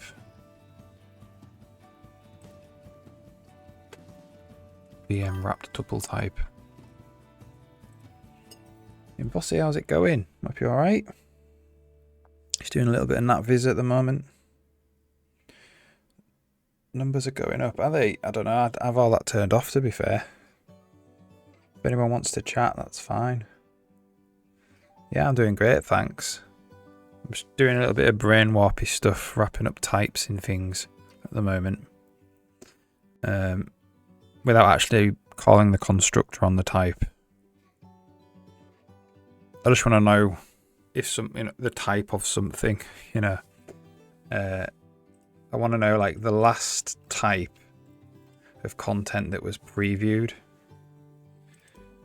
So when I press the tab button to unpreview it, I can fire a class, a method that will call the last previewed content. Oh, that's awesome. Triple performance. How did you manage to do that then?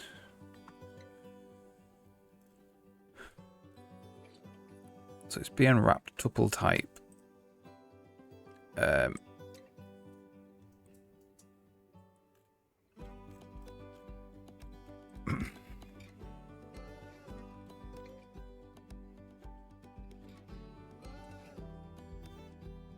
Okay. It's actually just an alternative name for this, I think. No, it's not.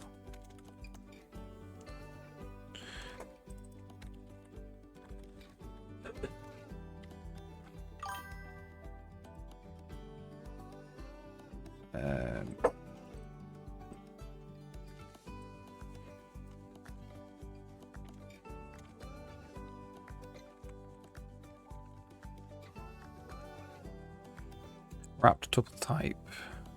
Oh yeah, that'd be great. Thank you. So let's. Where are we? Let's put that in here. It will. Oh, it stopped me typing into the watch window. Why? Here we go. We've got it anyway here in the autos. Wrapped tuple type. That only used to happen on my laptop. I can't believe it started happening on here as well. Stops you typing in the watch window. The only way to get around that is to restart Visual Studio. Stalls in the rendering.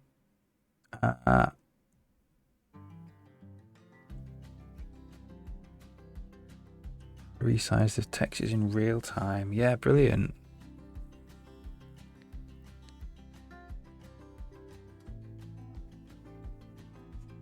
Just drop to 64, 4K. Ah, nice one. That's really good, isn't it?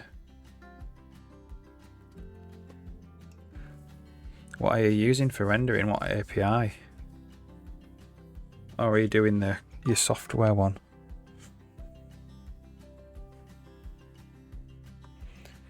Okay. So we just want display string this, I think.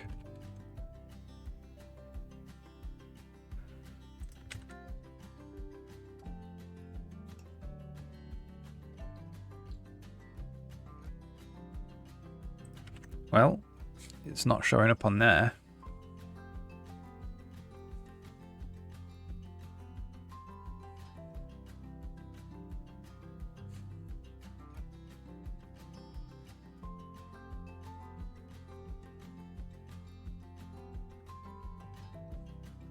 I kind of don't trust Visual Studio now that the watch window stopped working. Let's just restart it. Ads running soon. Alright, while I've got an ad potentially going, I'm just going to go and use the loo. I'll be back in a couple of minutes.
Hang on a second.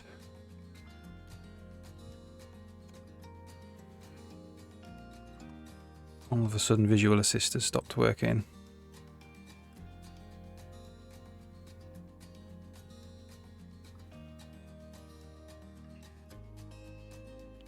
License expires in 4 days. I actually have a license for it.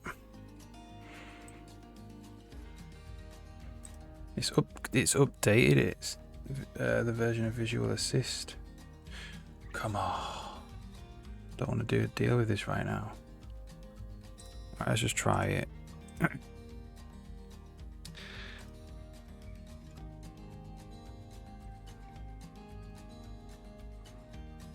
All right.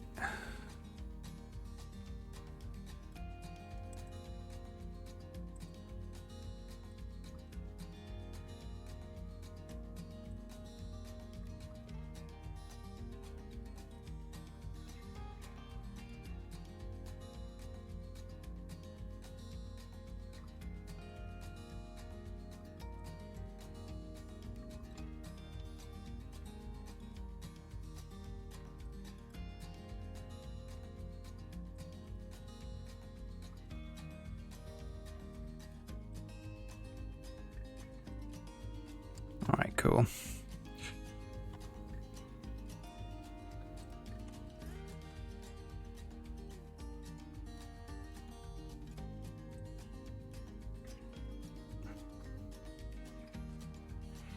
Okay, so wrapped tuple type. So that didn't work for this. Wrapped tuple type.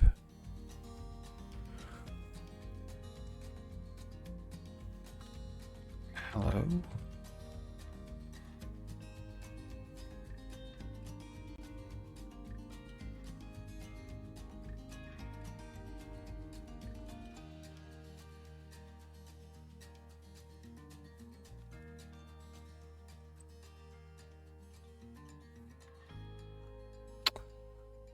Not sure what's going on there then.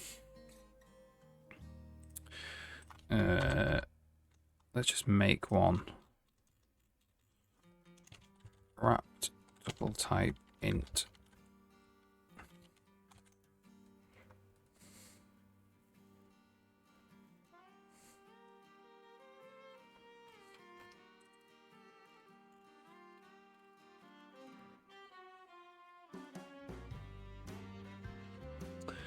Ah, the UE stuff, yeah. Okay, cool.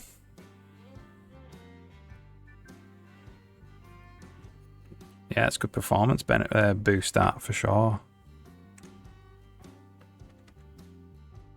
Okay, so that works. That just says hello. What doesn't work, oh, is this.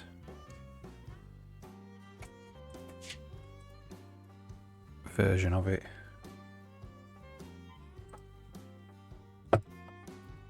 Thanks, Dad. That's great. Cheers. So that says int now, which is correct. This one still says wrap tuple type of river content too.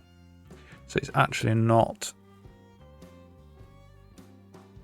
doing the navviz for that.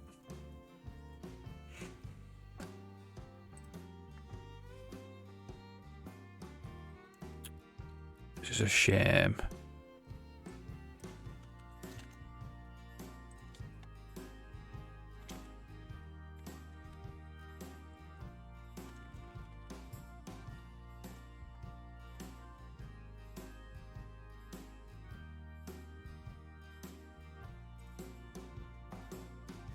Sorry, I don't want to dwell on it really. I'm pretty sure it should be.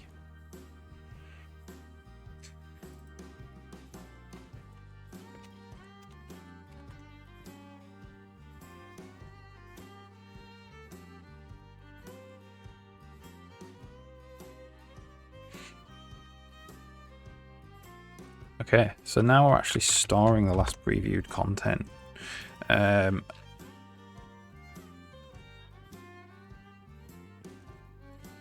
This possibly needs to actually be stored as a member though, rather than statically here.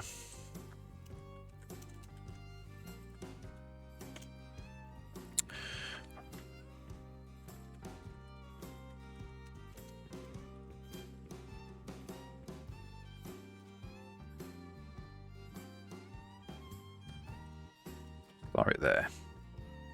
Last previewed content type.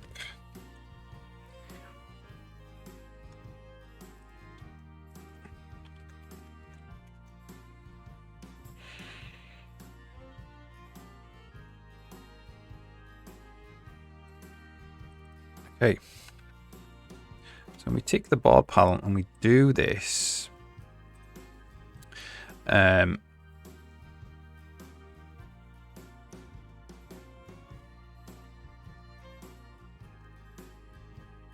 I'm going to say last stamp mode. Stamp mode.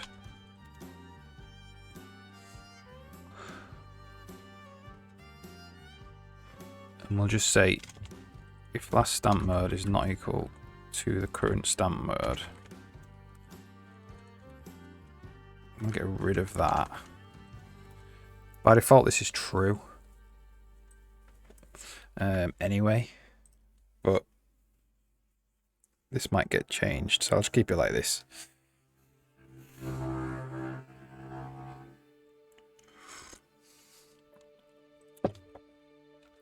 And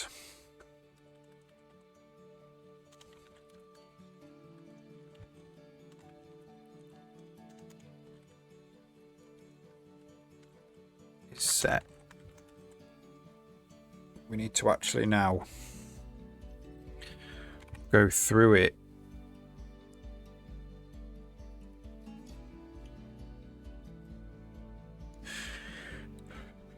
we need to see which one we need to call. So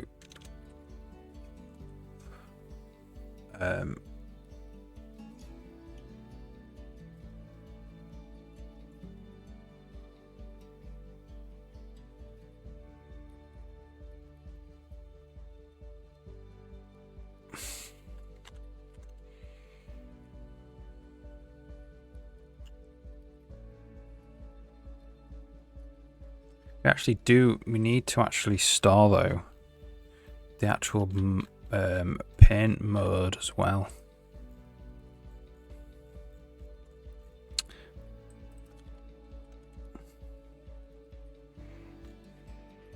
The paint mode as well.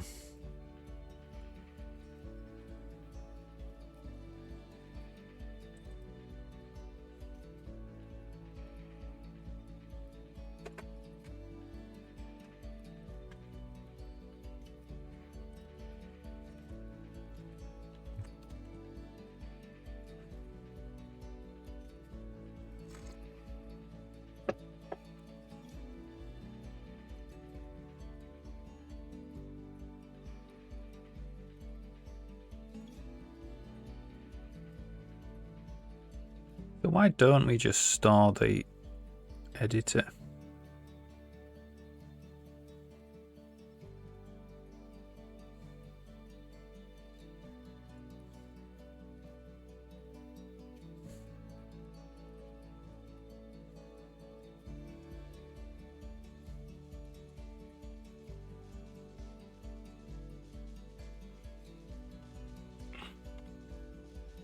It would mean this would have to be wrapped storage, wouldn't it? Not just of tuples. We'd have to have an actual wrapped.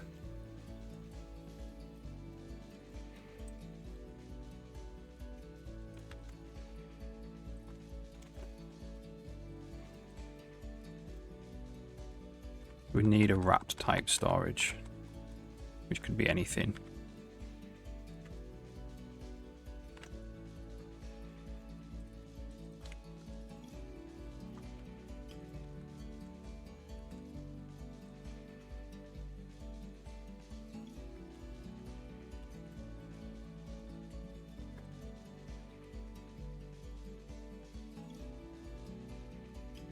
And this would be T here would be,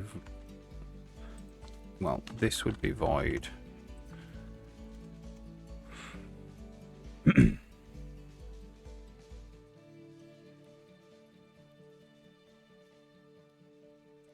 Be no requires clause.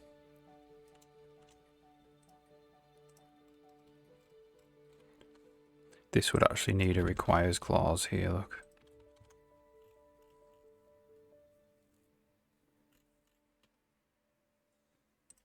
Okay. This would be wrapped type storage. Wrapped type storage. Last previewed editor or brush.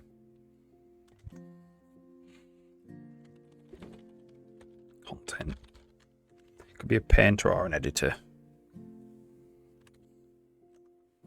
So we could actually store the editors. The editor there. And the painter.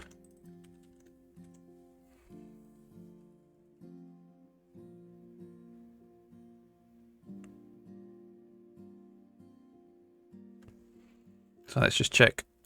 I again don't want any dynamic memory allocation there.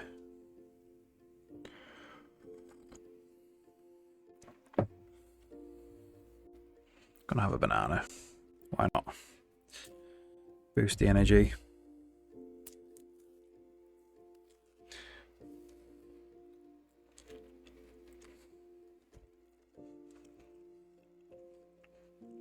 We're in 4 hours straight now.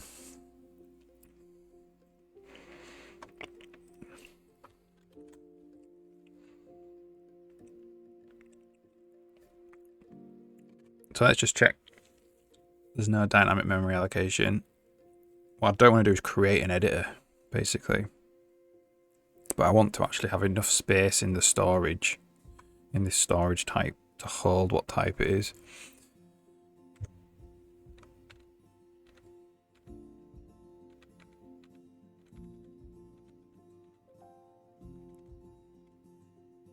Allocate, allocate. There we go. Still 16, that's fine.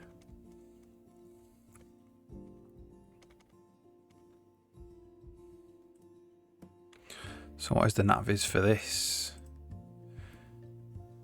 It doesn't even know. I can't even work it out. Last previewed content type. Oh, still not letting me type in the watch window. What is going on, Visual Studio, man? Start again.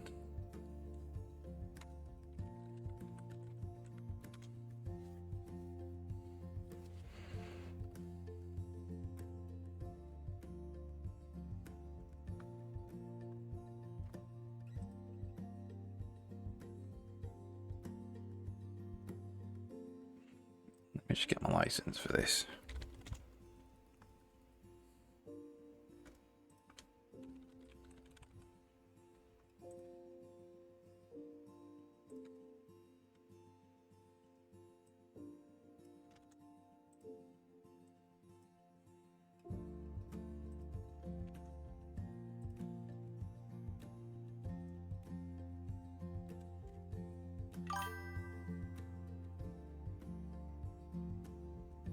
It's updated it. It's updated Visual Assist.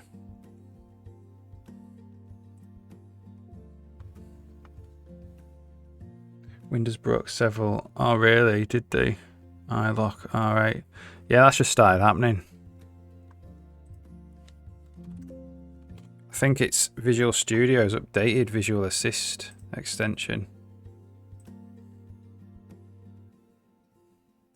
Still looks pretty old. Yeah, I need to figure out what I'm only. Oh, it says trial. It has updated it. I've only got a license for like Visual Assist from like 5 years ago, so I need to actually download one from 5 years ago.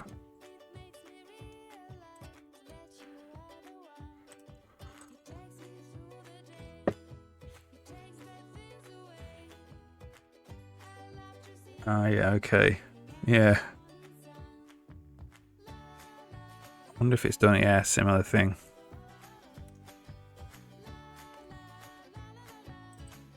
At least I can type in the watch window. Good. Still don't have... It says that is undefined.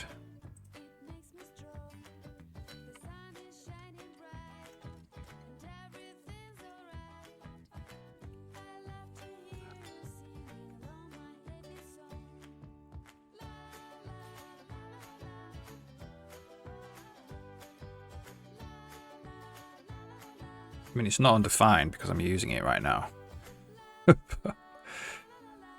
Alright, have a good time at work. See you later. I would like to be able to know. What I might do, because this is behaving really weirdly, is delete this VS folder.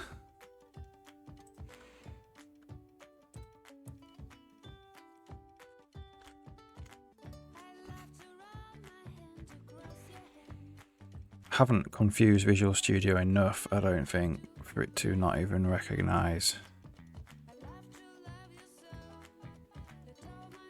Right, not even recognize a new type. That's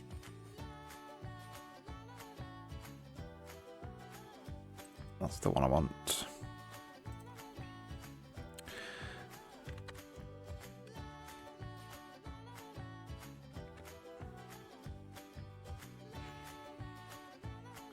Okay.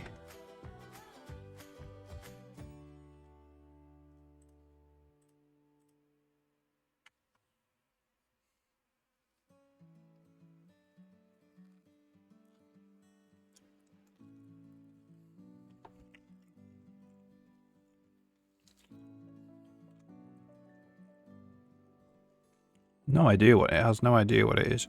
It must be because it's in a it's in a lambda.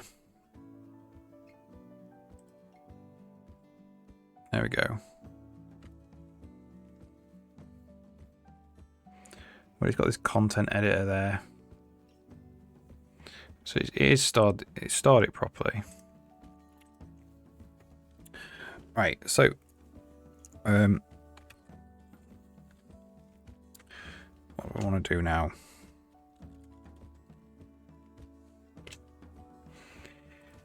I want to go through them.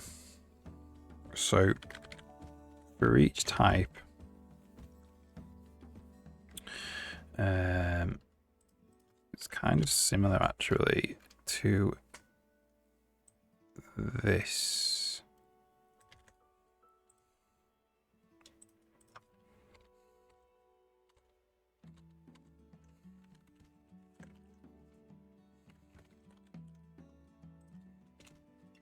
And then, oops.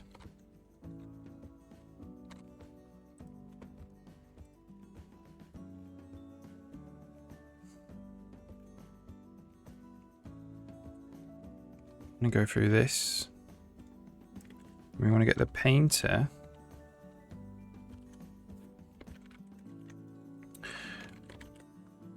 And the editor.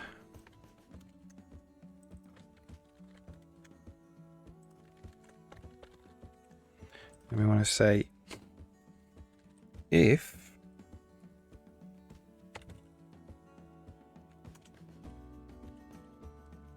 use type painter.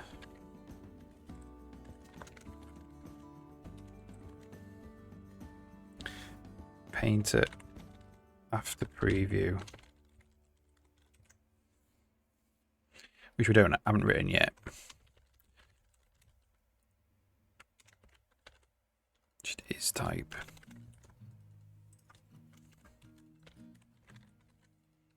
Editor after preview. So they're not written, so we can't actually compile that yet.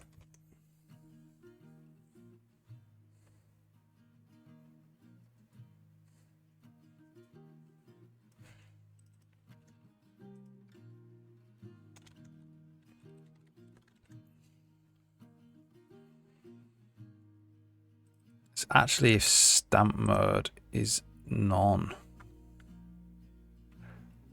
If the new stamp mode is none. So if the last stamp mode was stamping,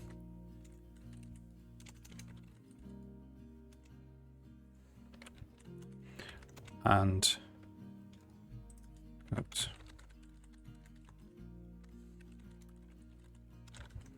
and the new stamp mode is none, and the last preview content type is set, then we'll reset it. If we handle it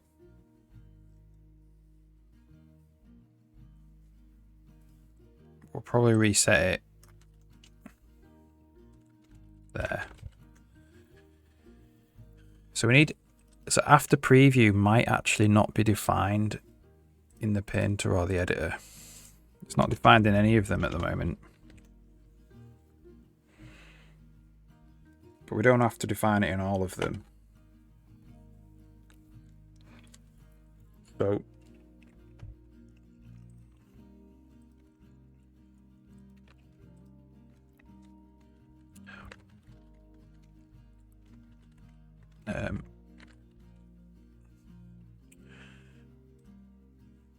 we need a concept basically.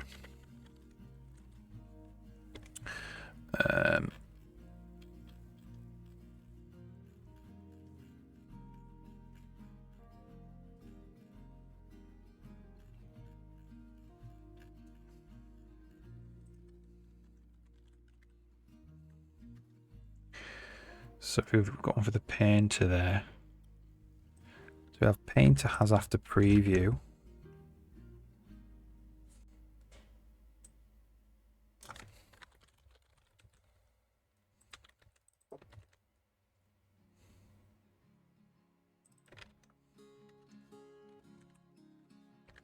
After preview. I don't really know what we actually want to pass in yet, so we'll leave that.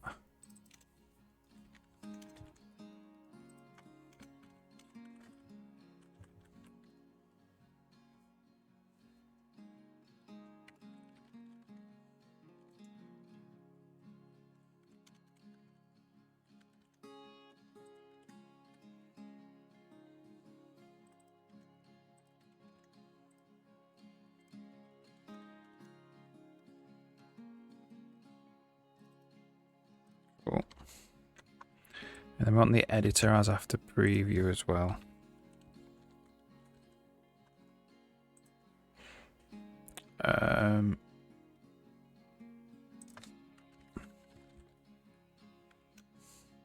Content editor.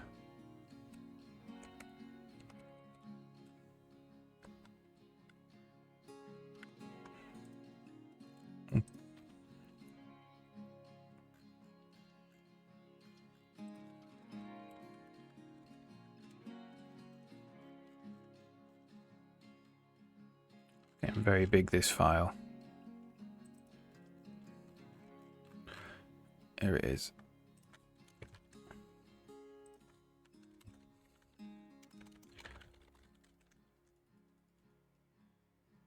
That's content editor. So now I can just test if it has them. So if constexpr paint has as after preview painter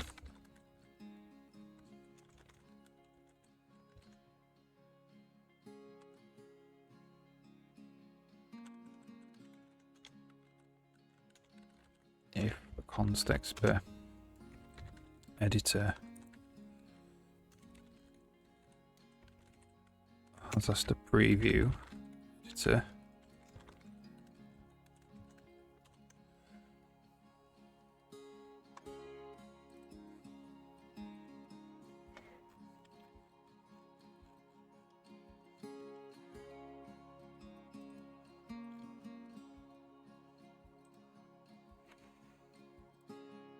actually on the paint mode and the brush type.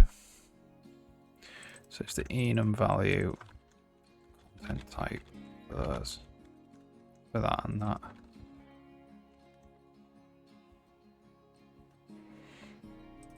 Reset is not a member of Raptor storage. I think it's just release, actually.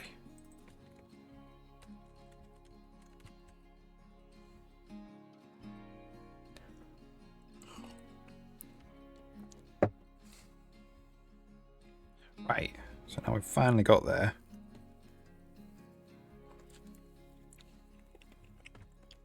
Test it out. Van Bjerg, how's it going? Hope you're alright.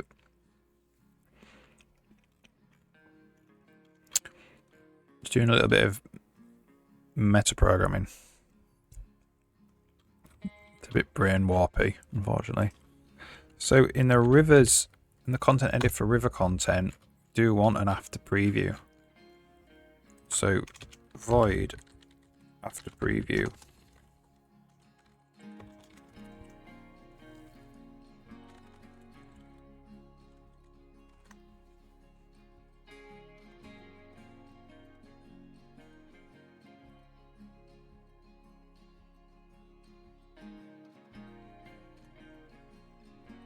How good are my algorithms?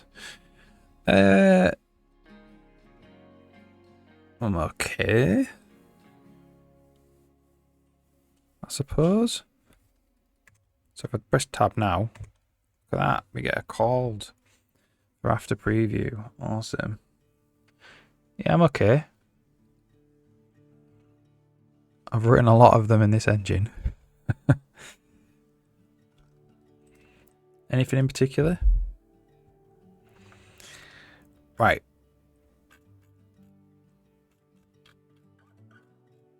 So we want to do this.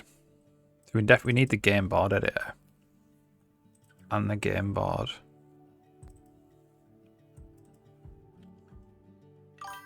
So I'm probably just going to pass all these in.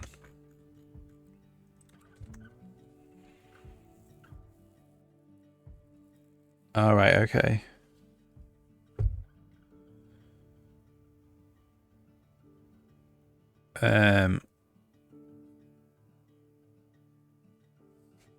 It's difficult for me to say really without seeing the code. How you could approach things.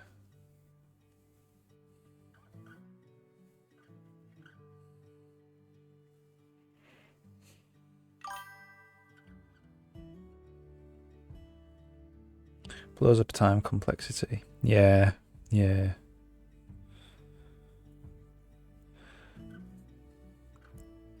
Yeah, I do watch my time complexity if I can. Running soon.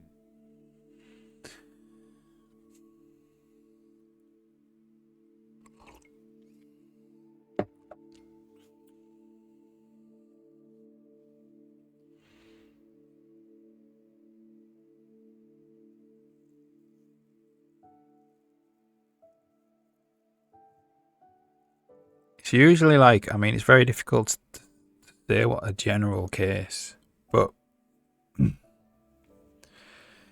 if you can divide things, if you can divide the data into individual portions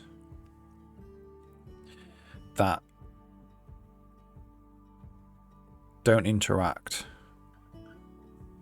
And if they end up wanting to interact with itself, which can lead to like time complexity problems, you need to split it out again. Do you know what I mean? But yeah, it can. Some things are just slow.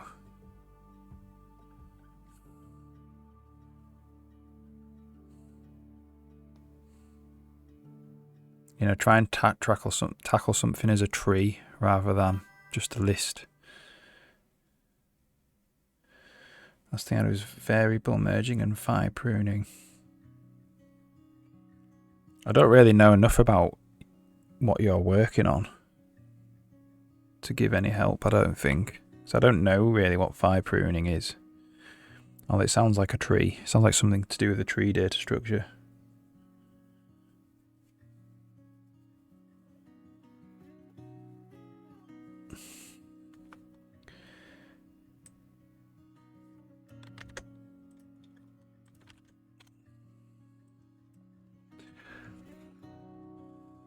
What is phi pruning?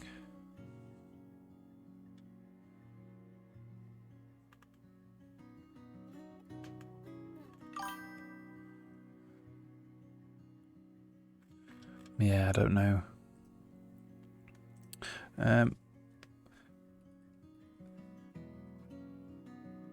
Search things that aren't needed. So how would you hold? What's the data structure you're using to hold everything, all of the phi nodes? Is it just a vector? And do they reference themselves? So is it going to be an n squared? Do they need to, does each one need to know about each other one? Yeah, okay. All right.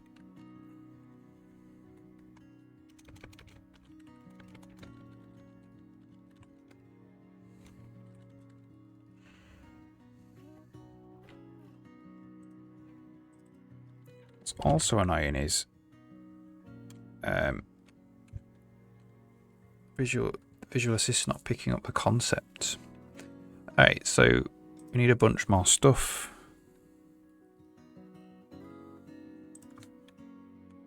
So we've got the painter and that lot.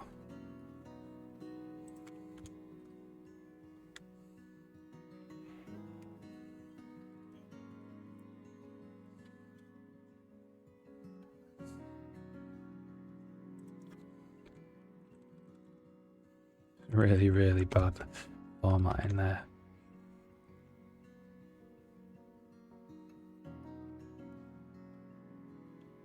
So that's game board editor, canvas.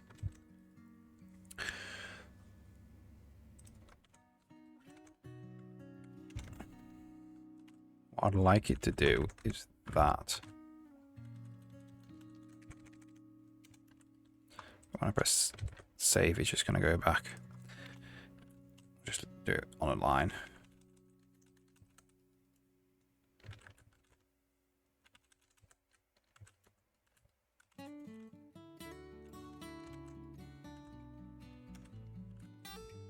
I really hate things going too long though.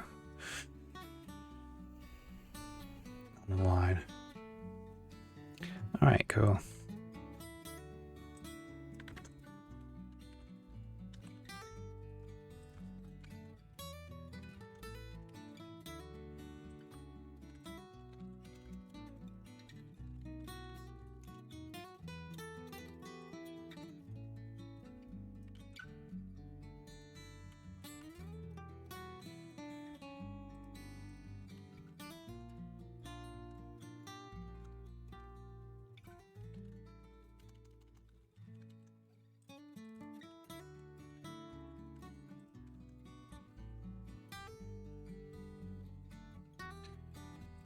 Okay.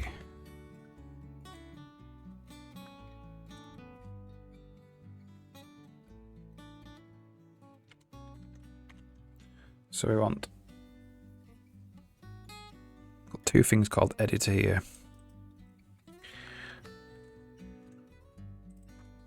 Content editor.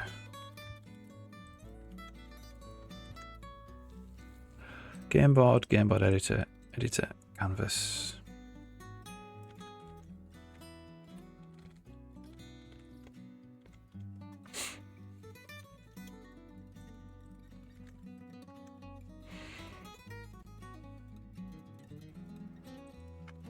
That's just this.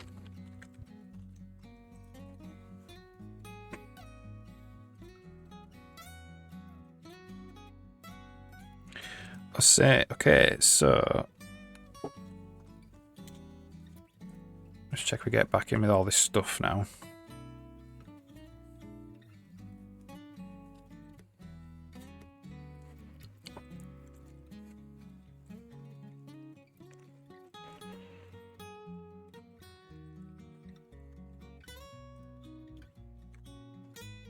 Right, game board. There we go. So now we can do stuff. So what we want to do is remove the last segment.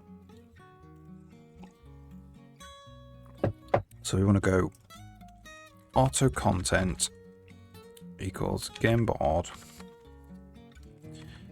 get root content, if not content, return.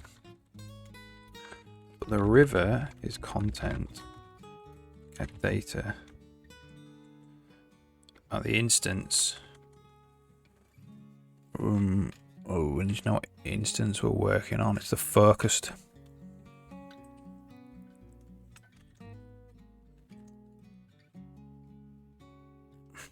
It's this really.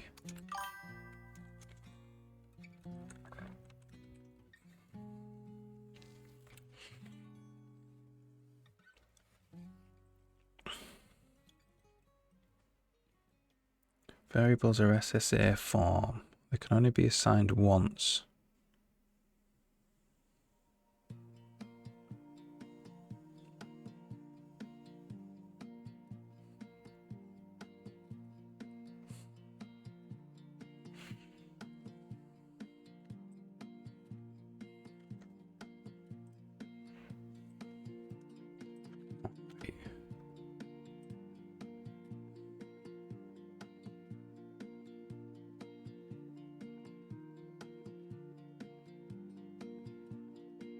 Single static assignment form.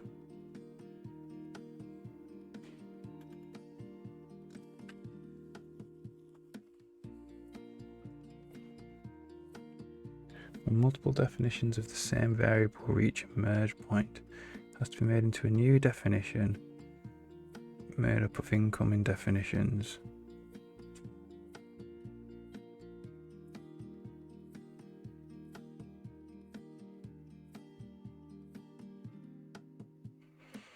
Yeah, man.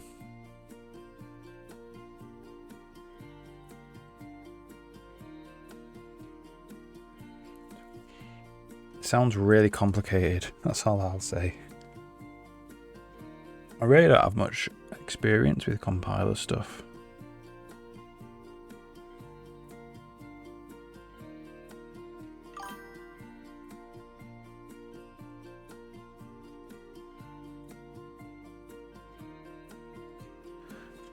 Till no changes. Yeah, so you're like, okay. Yeah.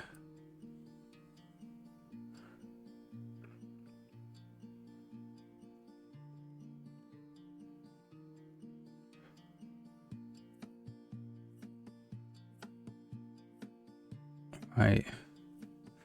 Yeah.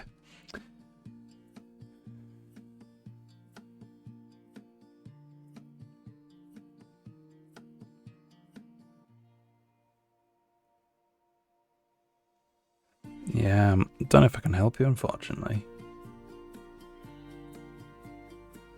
Yeah, it's like I say, I don't know enough about what you're working on.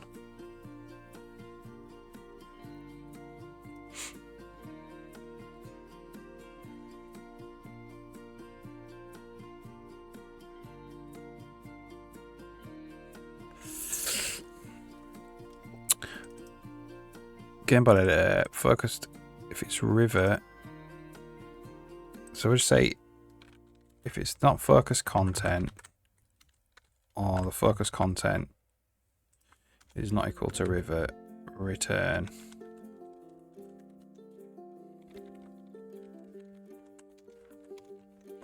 Get the content. If not content, return.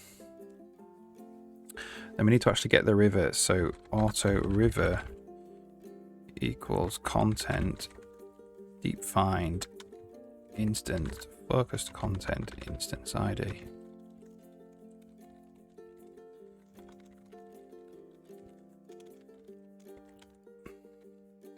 River.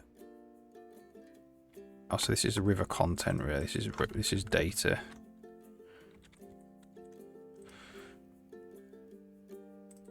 Or instance. How do you find an expert in this? I'm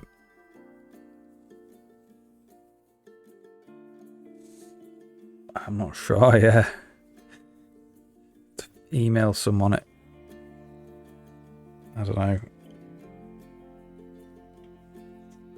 some compiler person.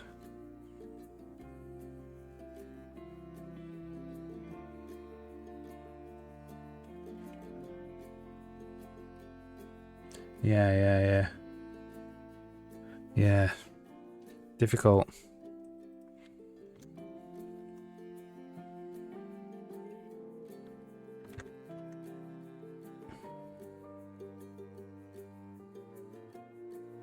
So now we have the instance, we can get the river.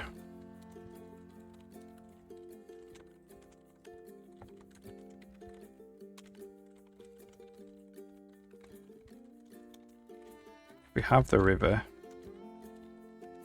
We just remove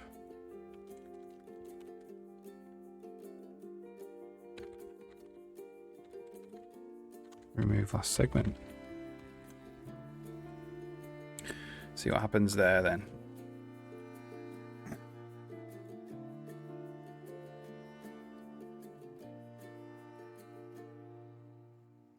So we only want to remove the last segment if segment count actually,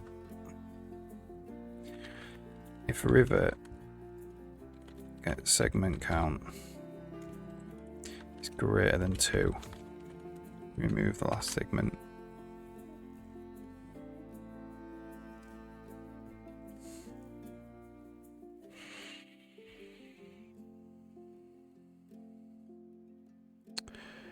Maybe we can use some heuristic to schedule the merge logic. Yeah, maybe.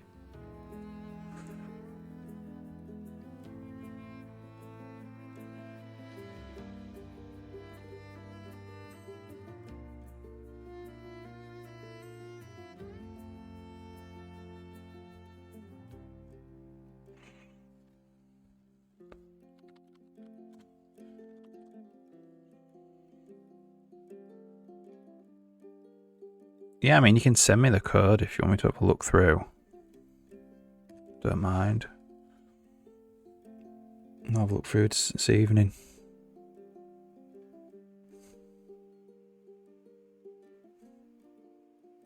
So what we're looking for now is when we create a river,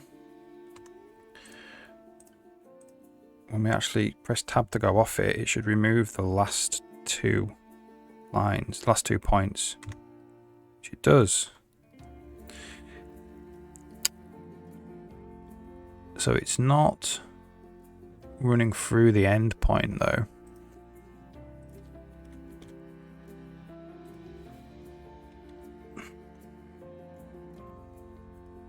Interestingly, I don't know why that is.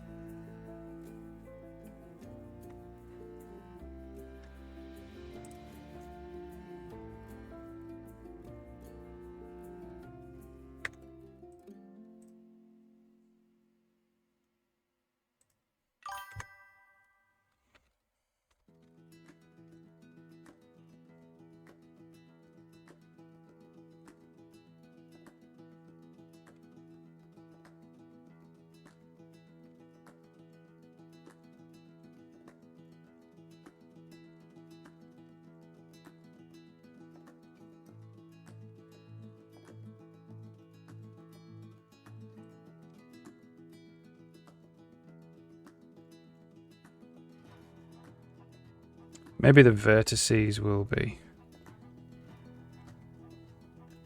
It builds the entire river mesh here.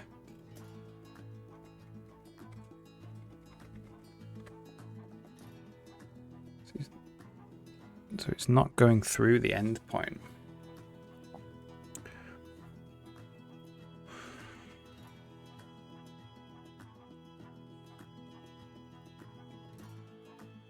Maybe before showing. Okay, yeah, no problem.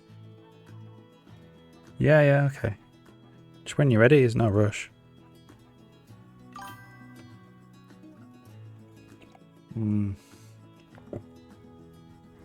Yeah, it comes hard, doesn't it? It becomes really hard. Like, this engine is way bigger now than anything I can fit in my head.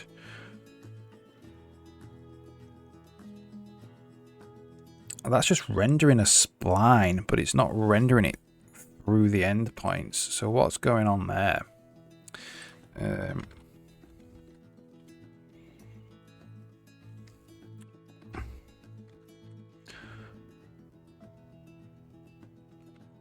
To render the rivers.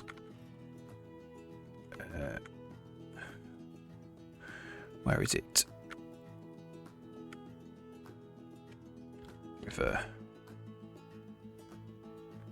River content.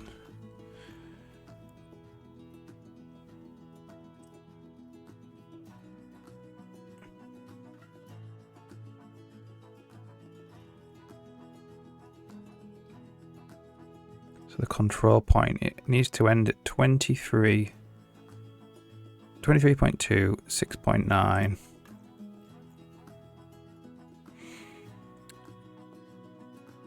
Okay, so it's basically, it needs to make sure that it does that last line to the control point. So how am I actually rendering on the old one?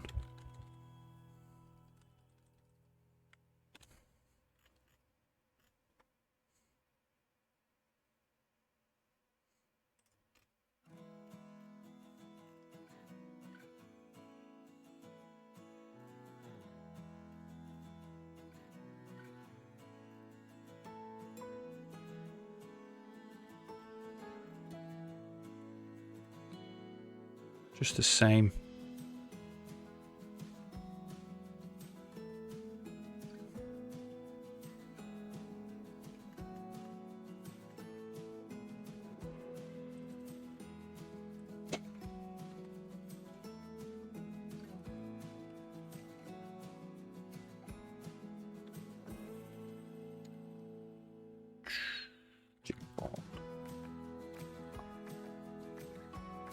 Let's go back to the old one.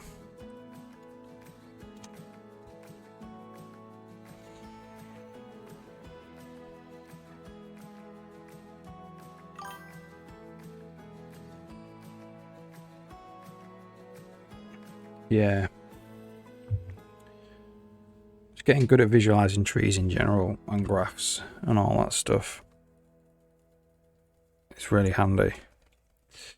Being able to code all that stuff for a lot of things, for sure.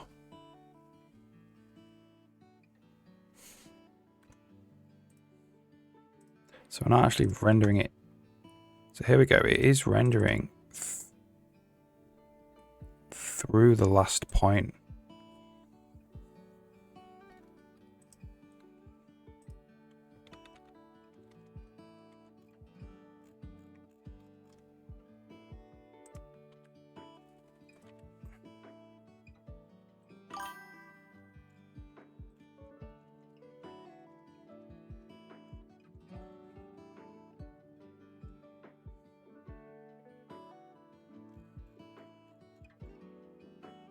(11.56 minus 3.9). So that is going through its last point there.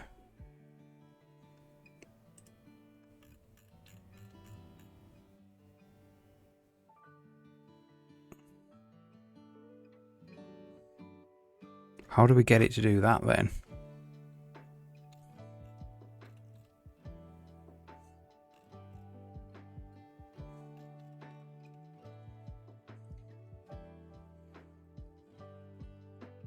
The Dominator Frontier, man. It sounds like the Transformers. or something. What are you working on?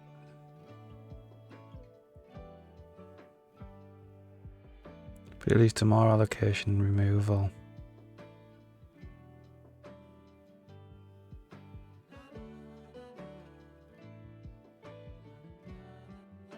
Allocation and removal can be fast if you pre-allocate all of your memory.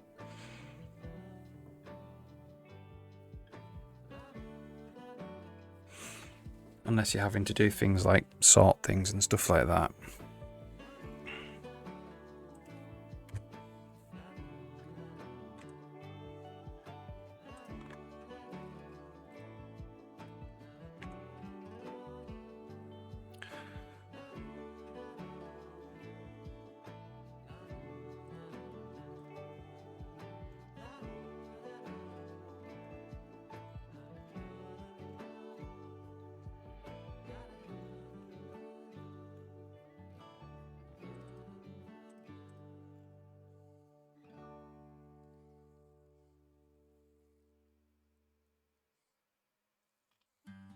What I want to know is,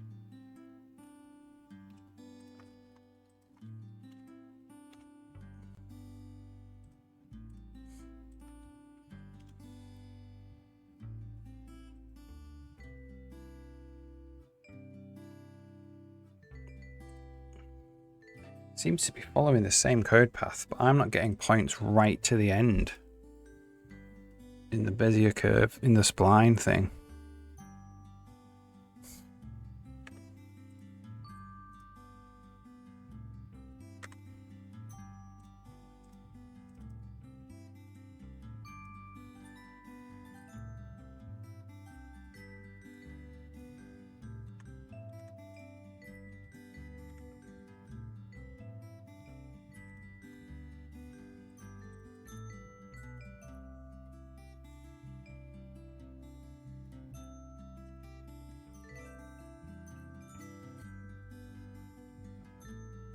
So let's put a breakpoint here.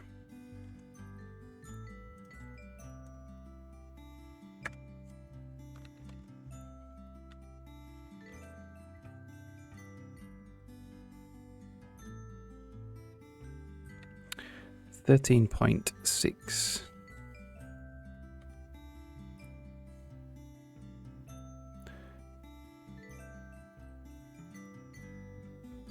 So 1.5000.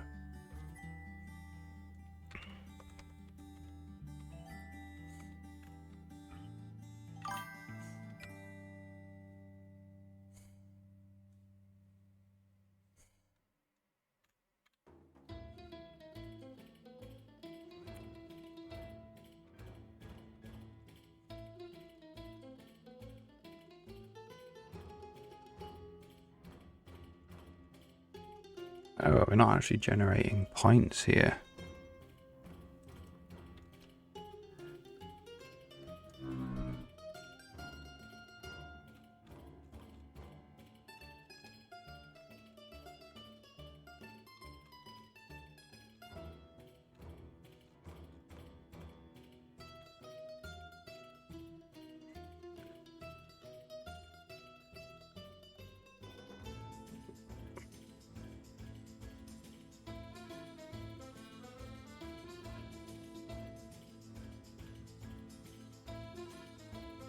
I never understand the math terms, yeah. Yeah. What you're doing sounds very mathematical as well. Yeah.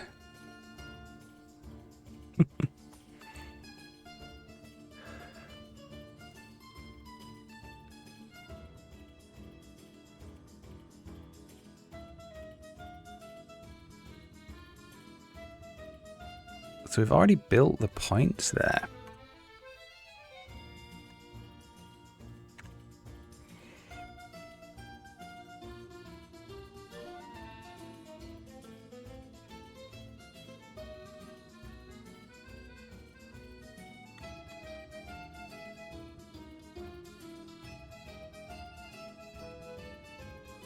So we're removing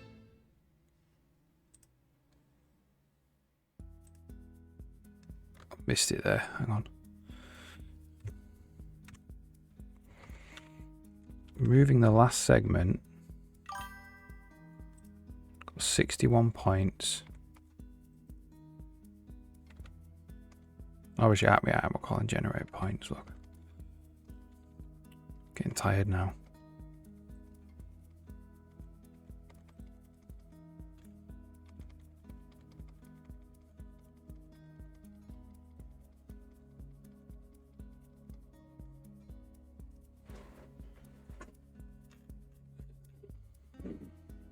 One 1.499 control points minus 5.08. That's generating it right on.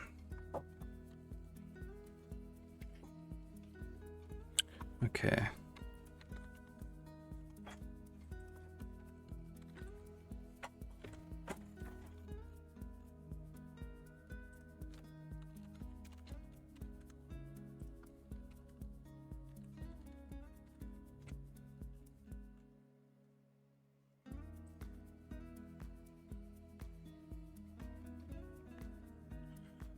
Yeah. You sound like you're pushing yourself, which is good.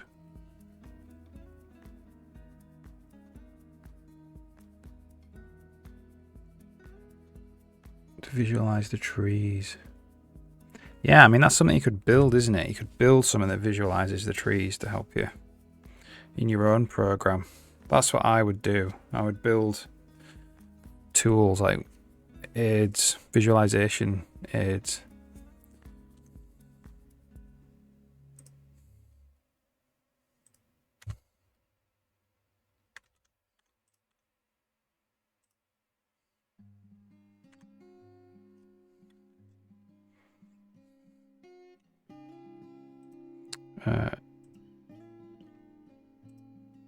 So 20.06.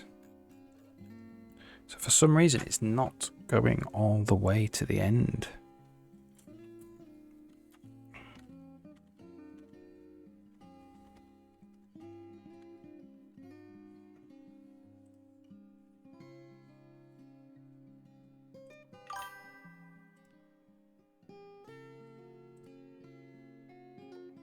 It has there.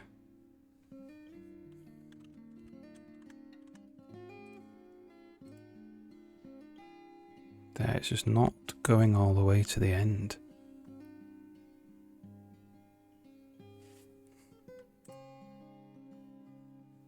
And now it is.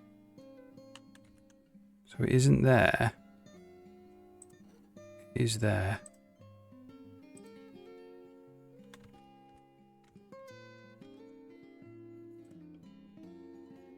So the second one's not going all the way to the end. Third one is.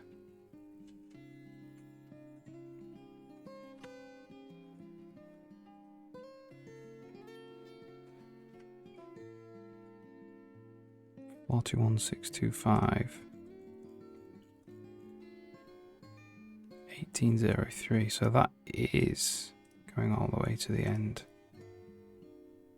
18.03.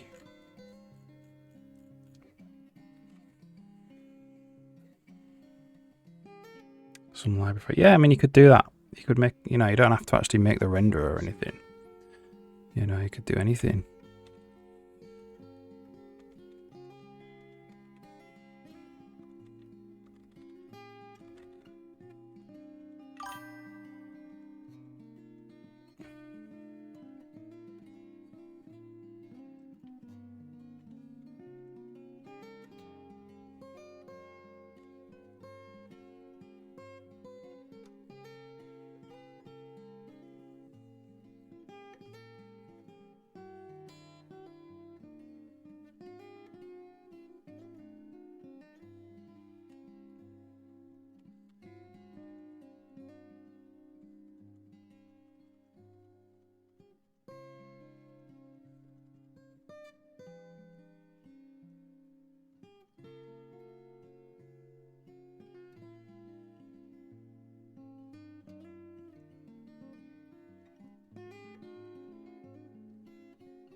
We have to make sure that we go up, all the way up to 1.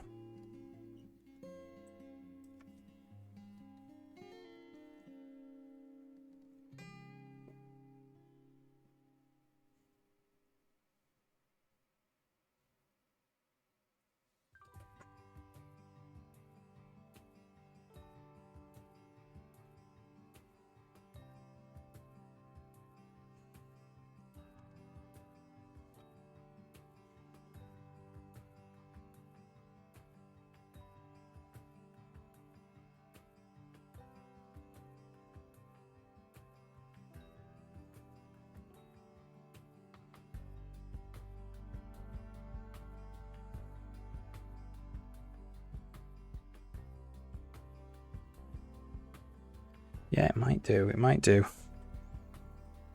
There will be graph visualizers out there, for sure.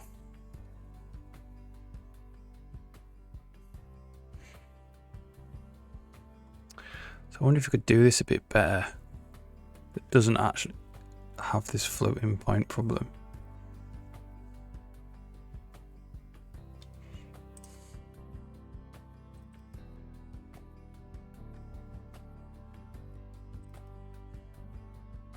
Could say from 0 to max control points.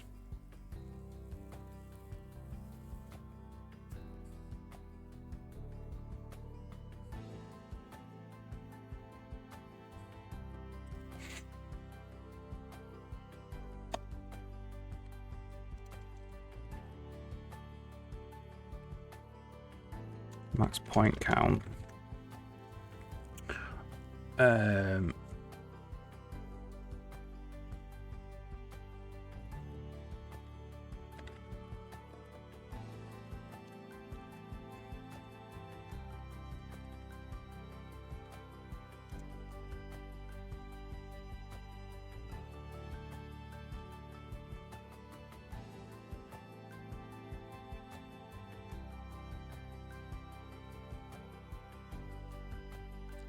We're adding 0, not just a compound lengths.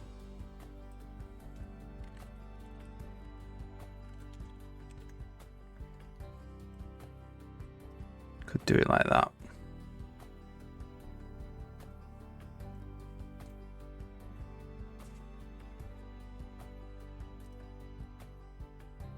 And we are actually adding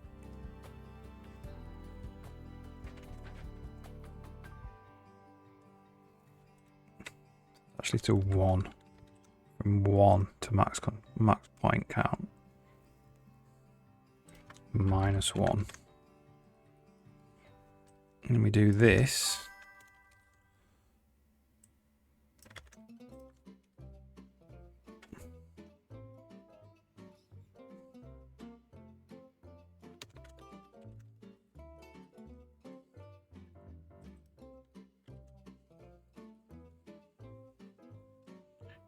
We just explicitly add the last control point in.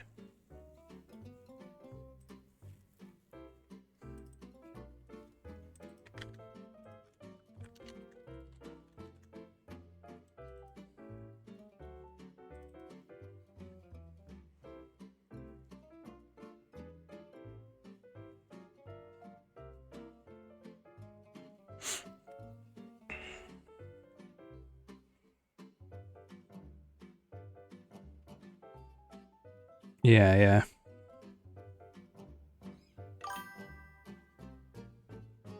Very annoyed by it. Yeah, I know, I mean. You need to get maybe try and find some good source material.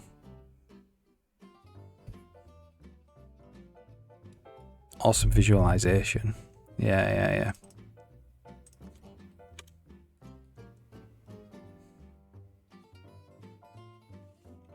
So I'm just going to do this.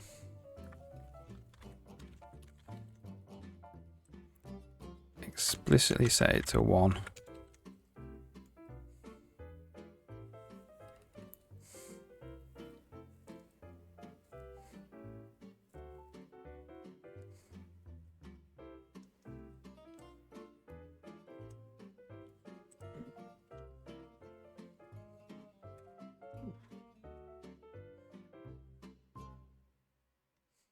if zero this out.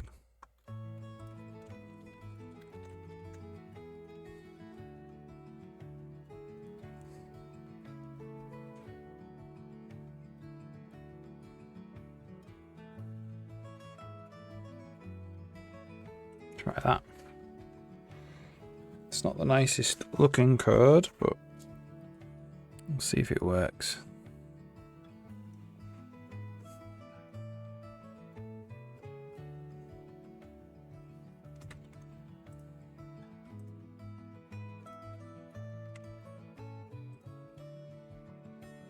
Well, it always goes through the end,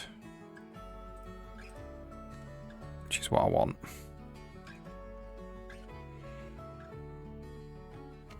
Okay, so what I want to be able to do as well is while I'm doing this, I want to be able to use the mouse wheel to change the radius of the river.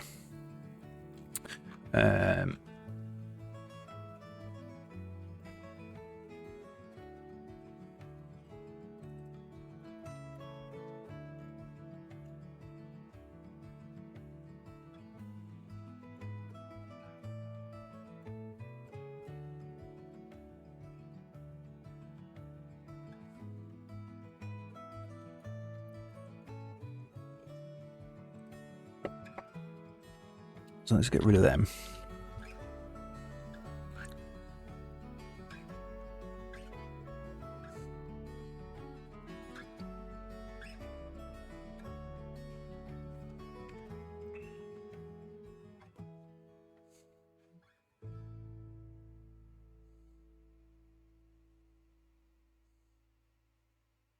So this radius here is just being set to whatever the previous one was.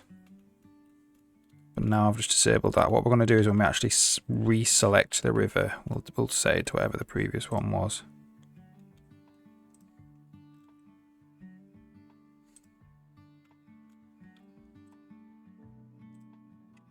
We also need to see why there is flickering.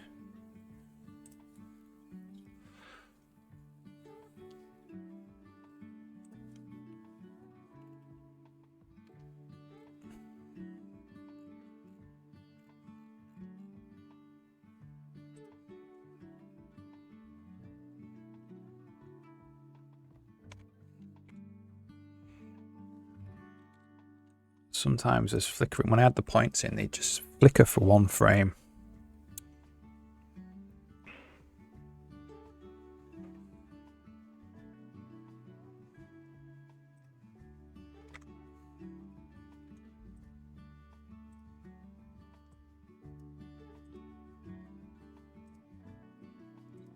Like, for one frame, it's the joined to the end.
So for one frame, the last one is also 0.5.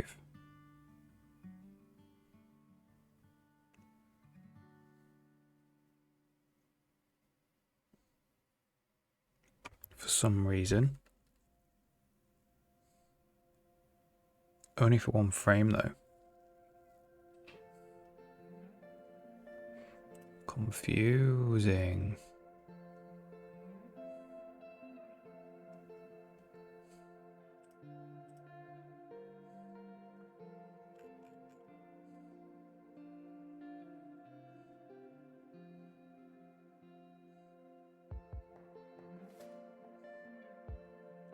And now it's corrected itself.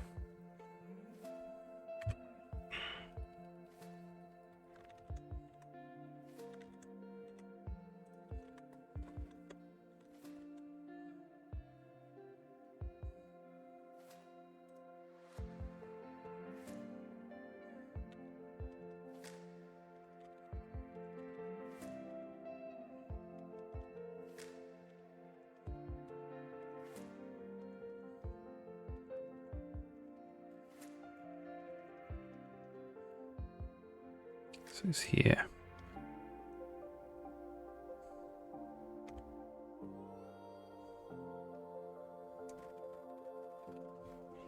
So temp control points are all 0.5.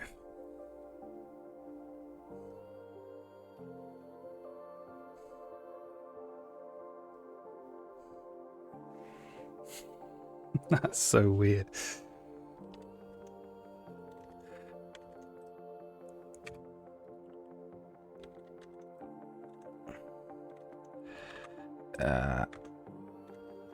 There we go.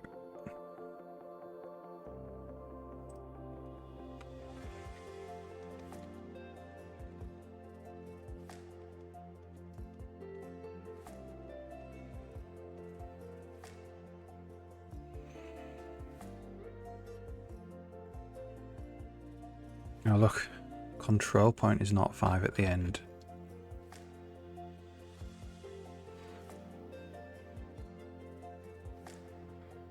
Alright.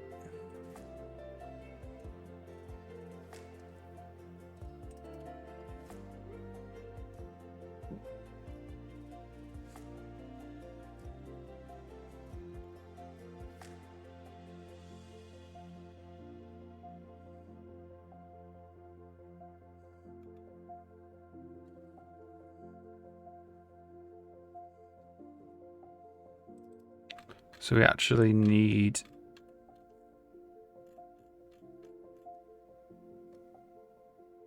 what is P0 then?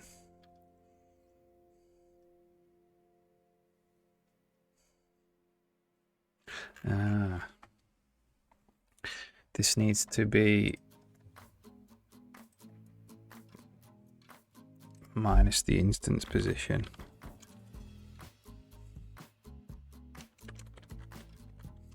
I think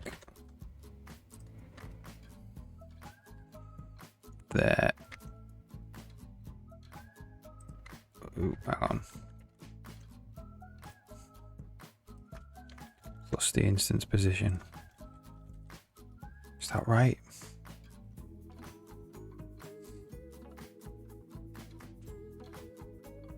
We'll see.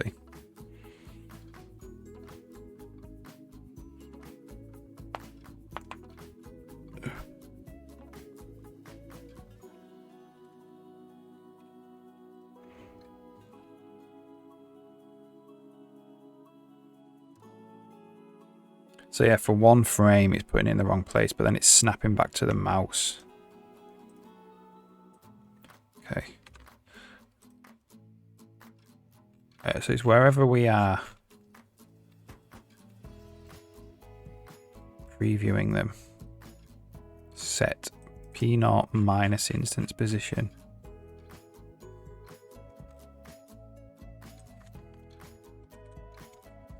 So it's that.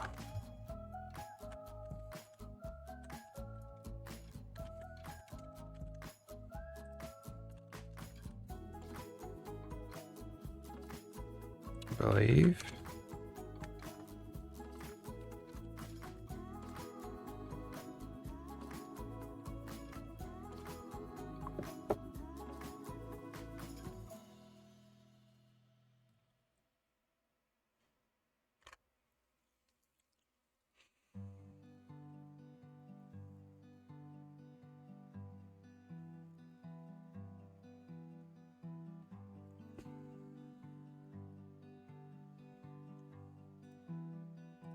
Yeah, there we go. No flickering anymore. Oh, it is kind of doing something though.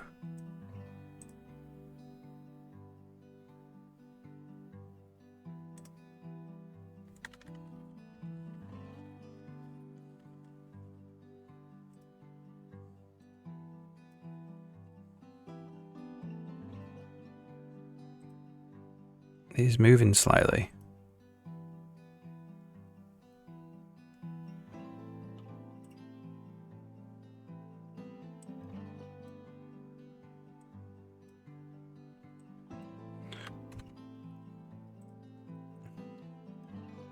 Let's go back to splines and go back to how we were doing it before.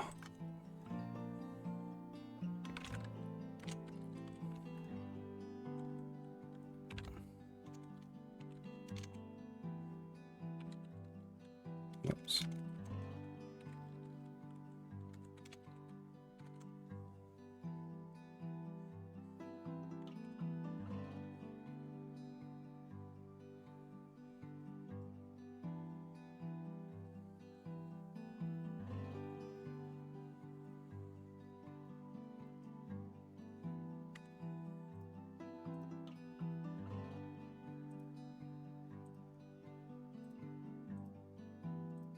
Still suffering from it.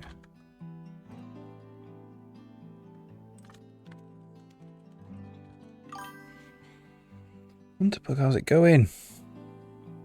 No more buying used 2 yeah. Blooming heck, hope you're alright. Hope you didn't lose everything. That's crazy.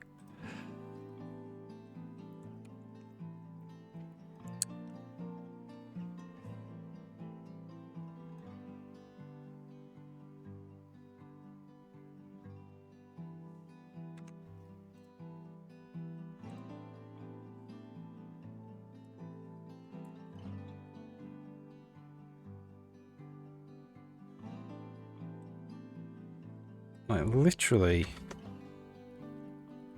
that, just tapping it there. Or it could be because we are creating a new one. Yeah, that's what's happening there. So I'm going to do that. It's putting those points down and creating 2 more.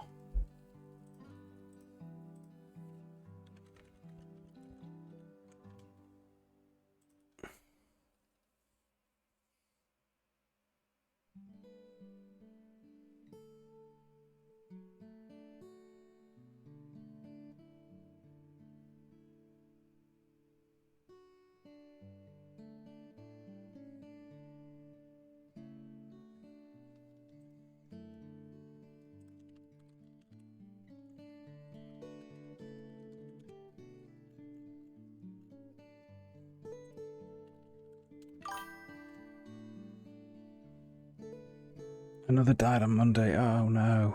Sorry to hear about that.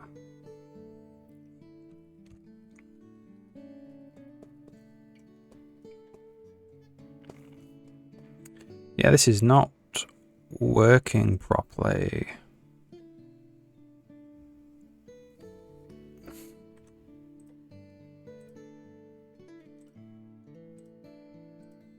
Oh, that's suffering from the same thing.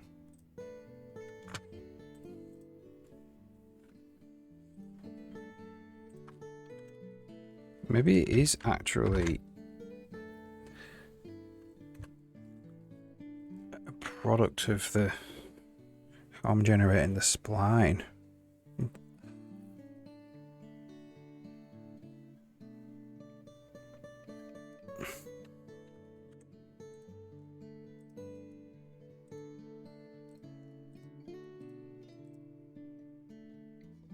So it's because I'm adding another control point in.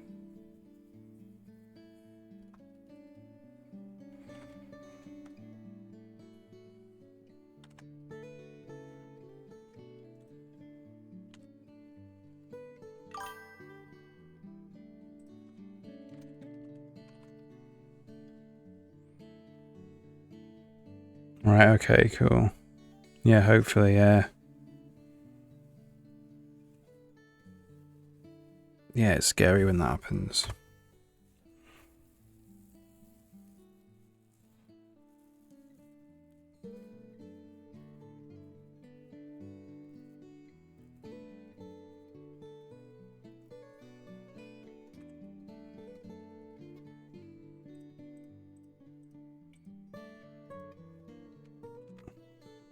So that actual it's just more noticeable in the new system because we are actually rendering the river, but it is actually flickering. Or it is like slightly changing shape.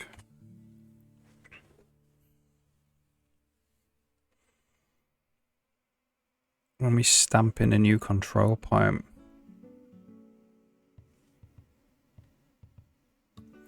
And that's basically, I think,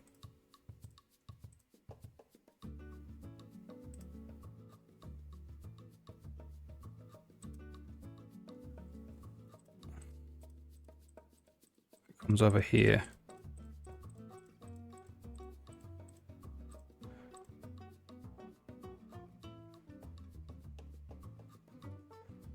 Like, all I want to do is just leave those points there.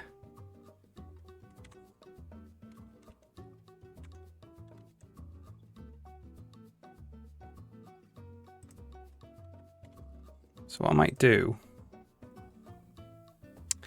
when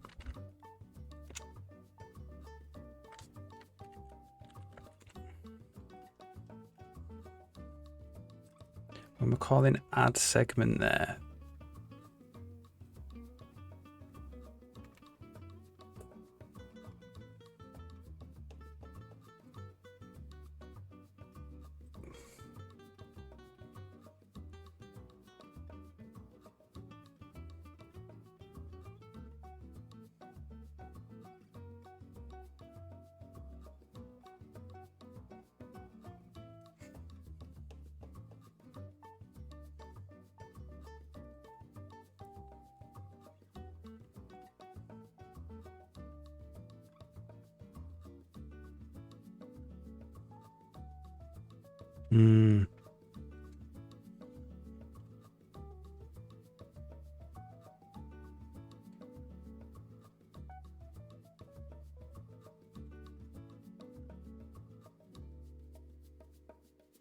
yeah, that sort of segment should make a new.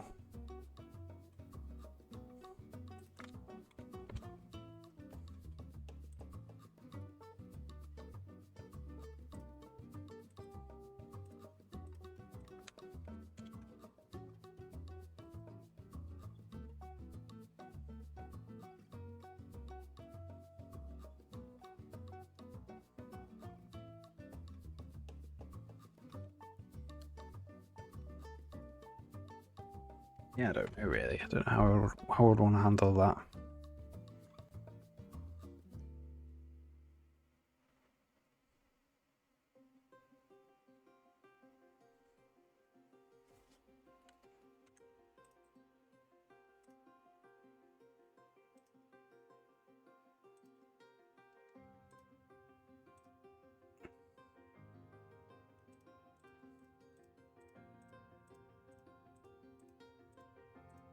Thought it was meant to be like a local transformation, meaning that it didn't affect any points, new points. Moving one point didn't affect previous points, just the points around it. Oops.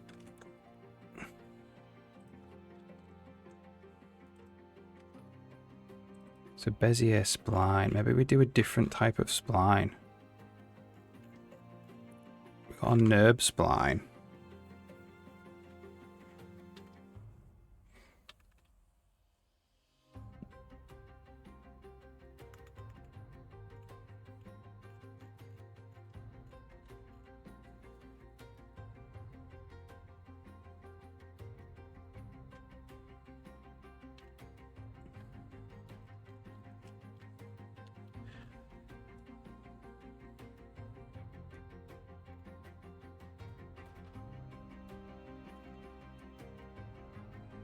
Go back to the old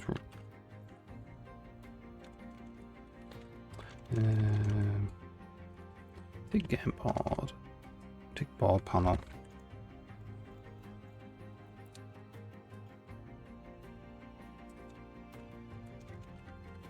So did the old one, I think it did suffer from this, you know, and I just didn't notice.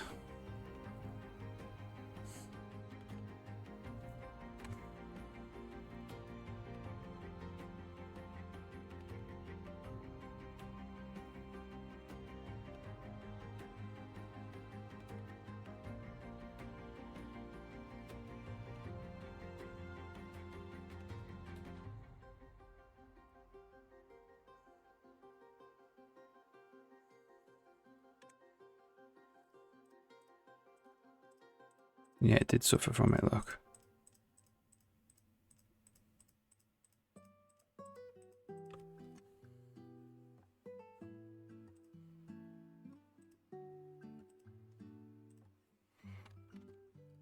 Let's have a go at using, I mean, problem with changing the data structure over is it'll create a lot of compiler errors.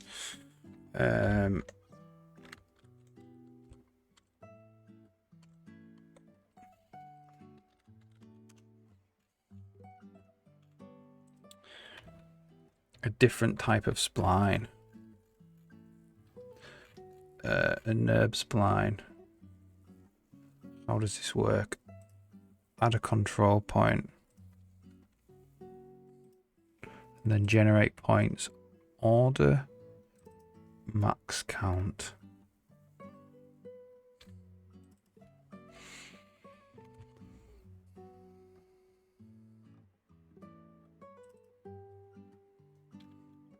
So we do this with a pond. We use this NURB one.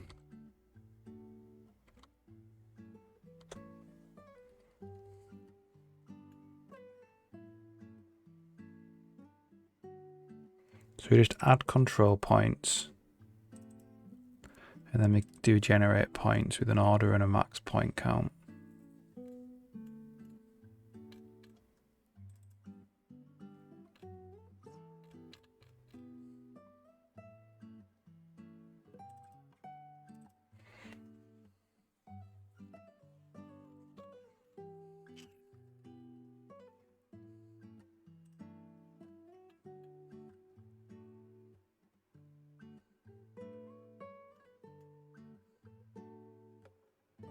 Is there a get point? Get point by T. Is there that for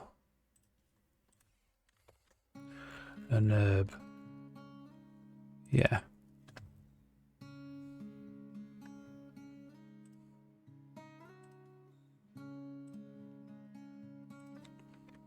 Alright.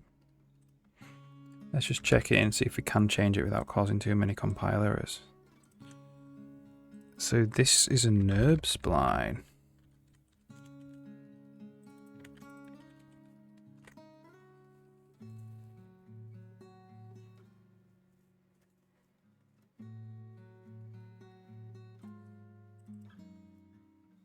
Order 5 before, wasn't it? In the old one, in the pond one. Ads running soon. Alright, while these ads are running, I'm just going to nip to the loo.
Built using a new spline. Let's see if this works.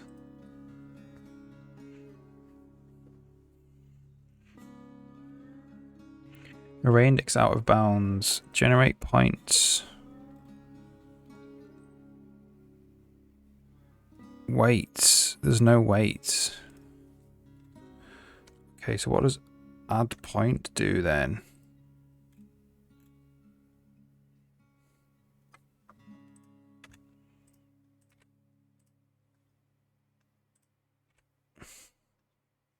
When we say add control point with no weight, it puts 1 on the weight.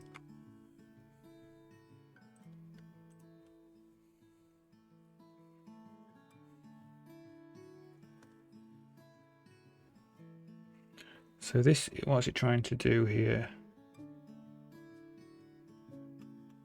I was trying to read it.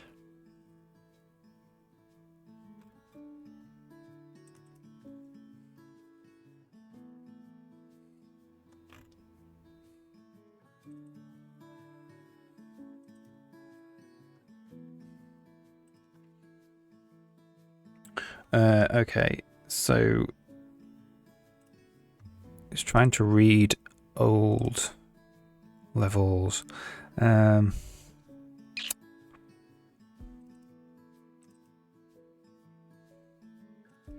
These rooms here. I don't necessarily want to. Well, I suppose I do want to delete them. I'll delete them. Whatever.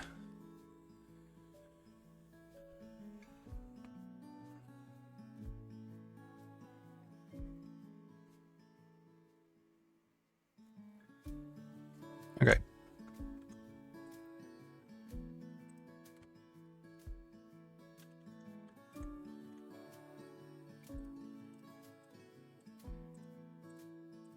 That's much better. That is so much better.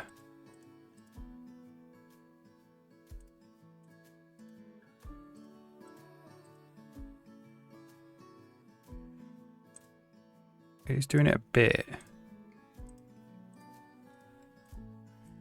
Sometimes it's actually they're going straight.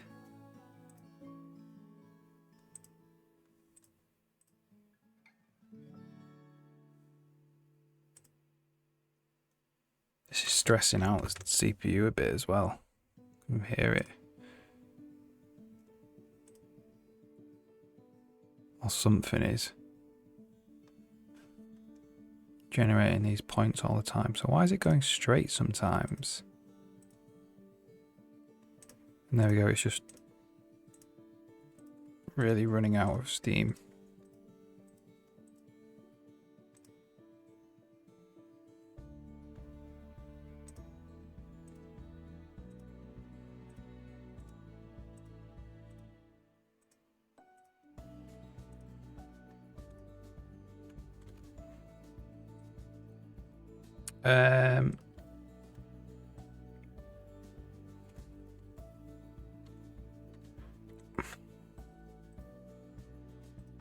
What if we do like 10 on there? What does it do? You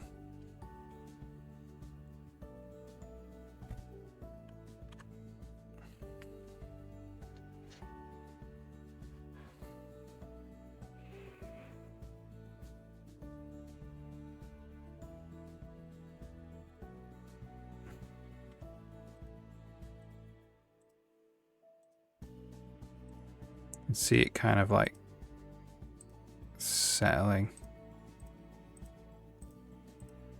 So now it's gone straight there. And then it's back.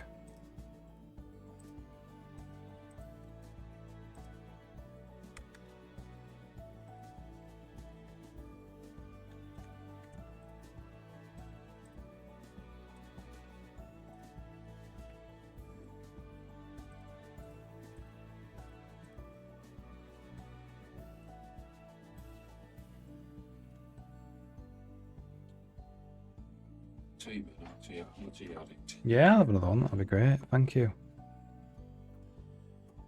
What if I do like 3 or something?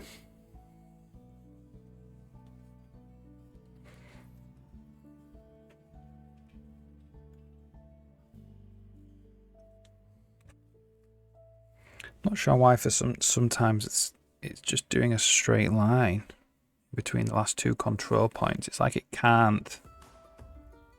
It isn't doing the curve there. Like there, look.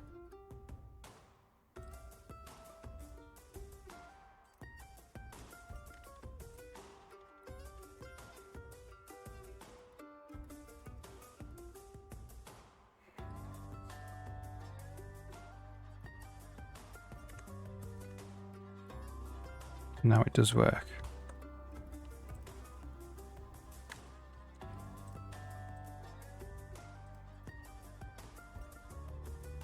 do that, then that again.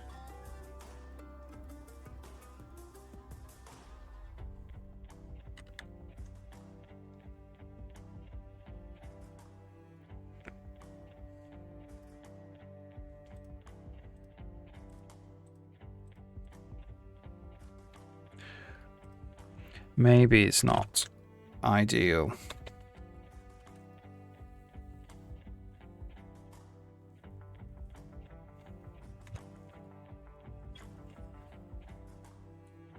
Oh, cheers. Don't know if it's a little bit late in the day to start debugging these splines.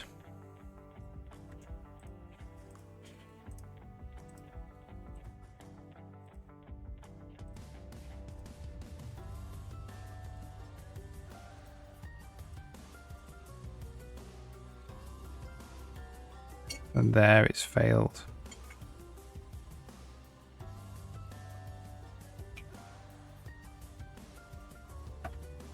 I wonder if it's like starting a new.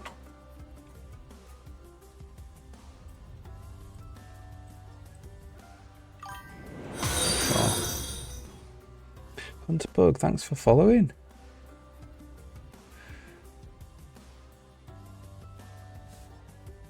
Okay, I'm gonna go back to the Bezier curve.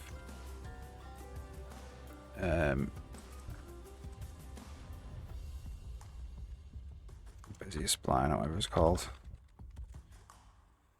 I'm just gonna keep going. See you in a bit.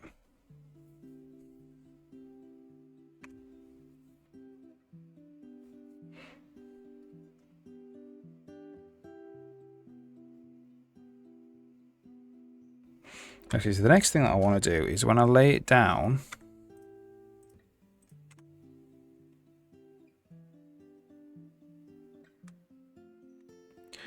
I need to be able to select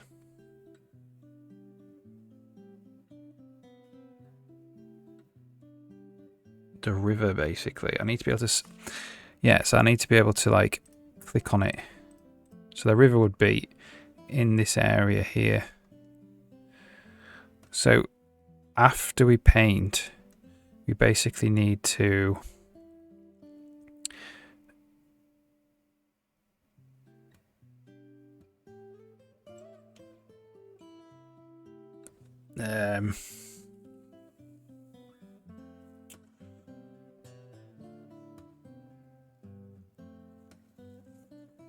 get each segment. How do we test it before? How do we test it in the old one? Oops.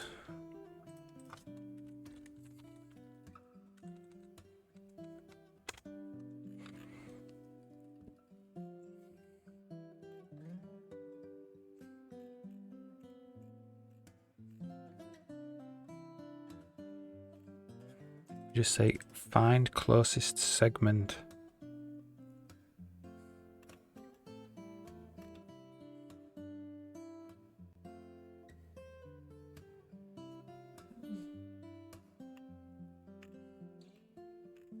No, it's not that.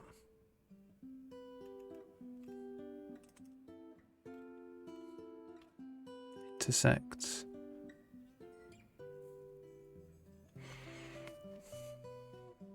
Quads. With all of the river quads. Point in convex points.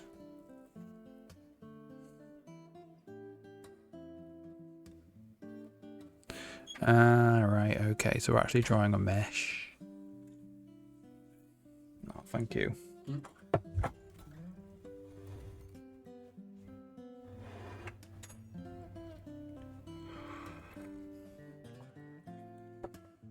So what I might do is actually, when we're drawing the river, I might also have a go at drawing the mesh out.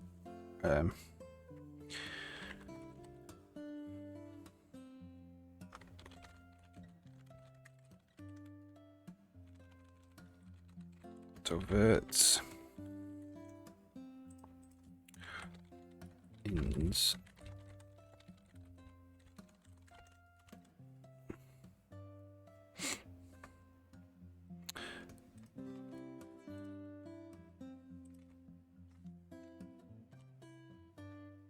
Wrong one here. So river content data. River vertex. No indices though.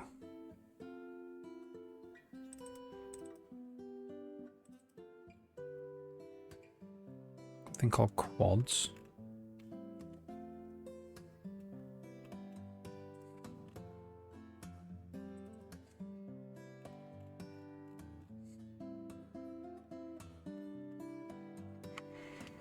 And I've got all the different quads.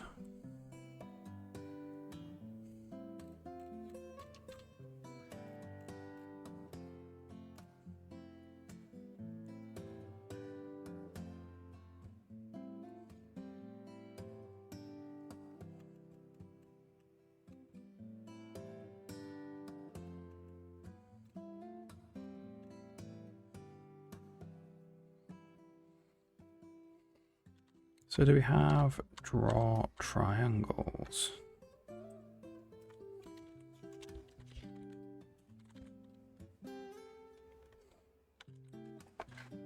Single triangle. Draw a single triangle.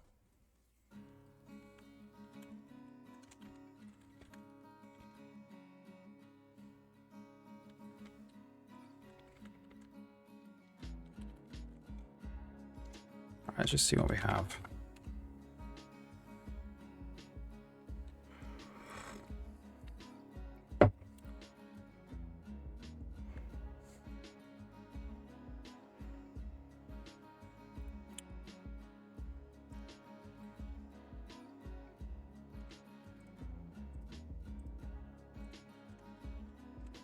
Just save that. Of 160 quads.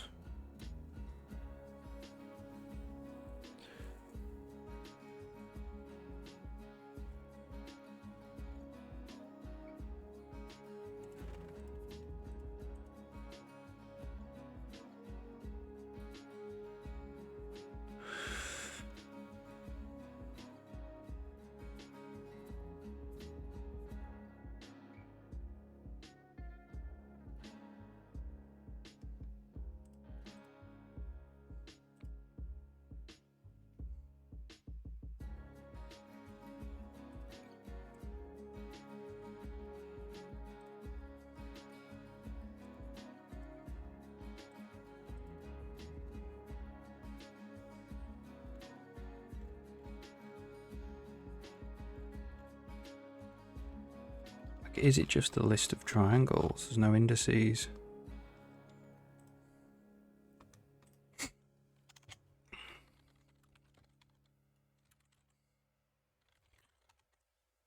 Get vertices. So we're going to go for auto v is 0. V is less than verts. V plus equals 3. And then we're just going to go canvas draw triangle in world vert v plus 0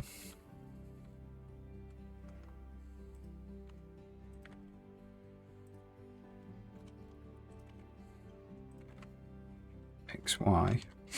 Was it run or xy?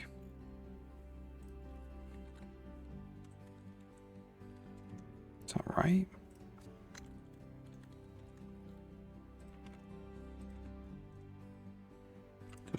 Just xy uv.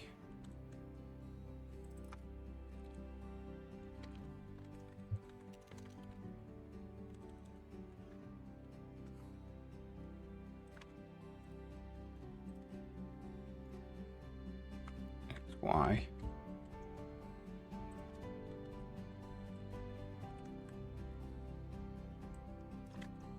2, 3.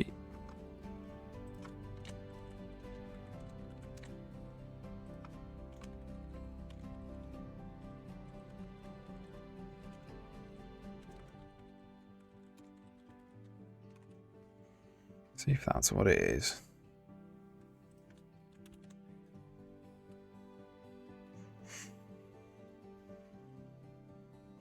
XY return.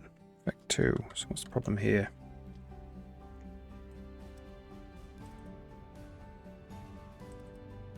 There's no such thing as get vertices. It's just vertices.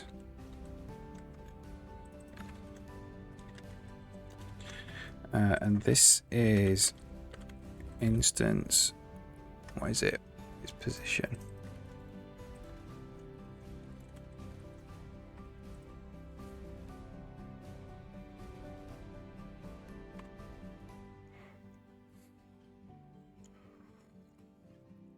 I might want to draw triangle outline in world as well. Or just draw triangles in world as well. Okay, we're out of bounds there. 161.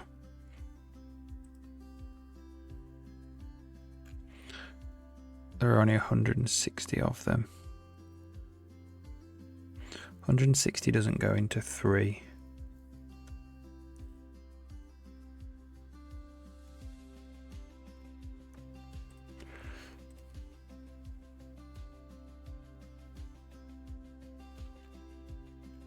Maybe they are quads.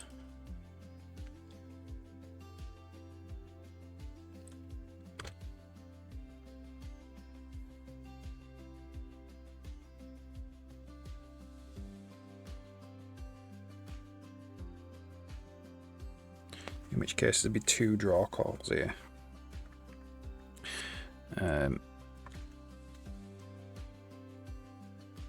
1, 2, 2, 3. No, let's try that.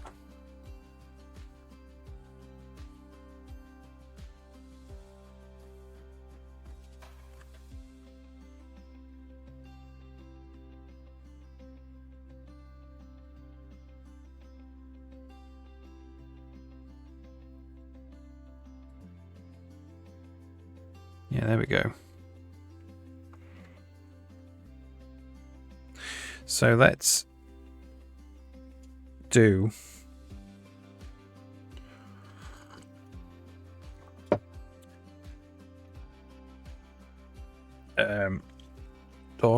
draw triangle outline. Oops.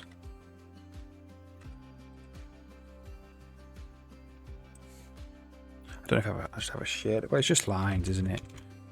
Draw triangle outline in world.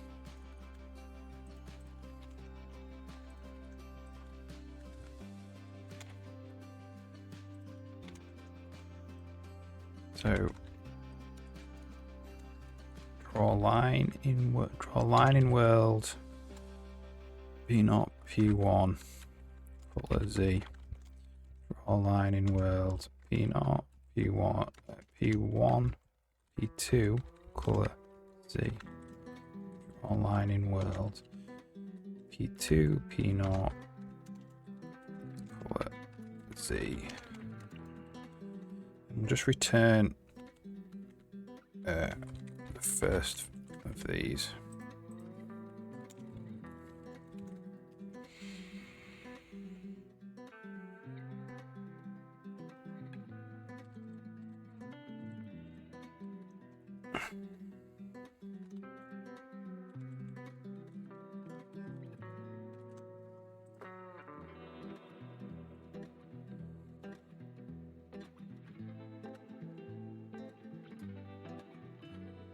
So I think we have a collision for test for triangle. What I'm trying to do is like intersect it basically. But it's a generic mesh that can be of any shape. So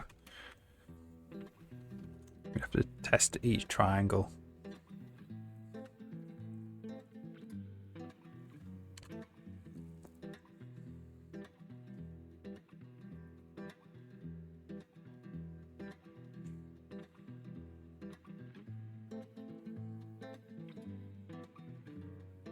Right, there you go. So that's the river mesh.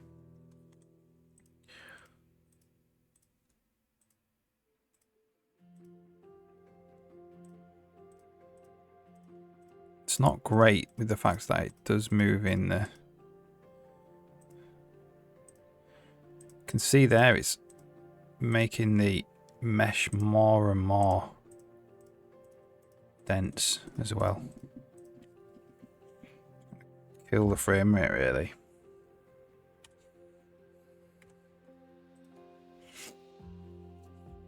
That's probably one of the reasons why it's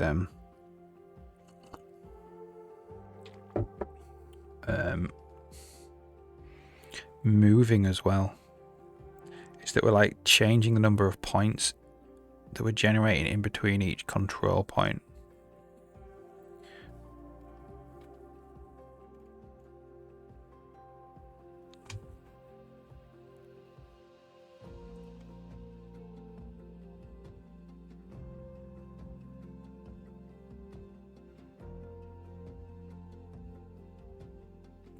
I wonder if we could fix that to keep it constant. So if we do this, make a big one and a little one. We only really need like, we need like a fixed density of points, like fixed to the world grid or something.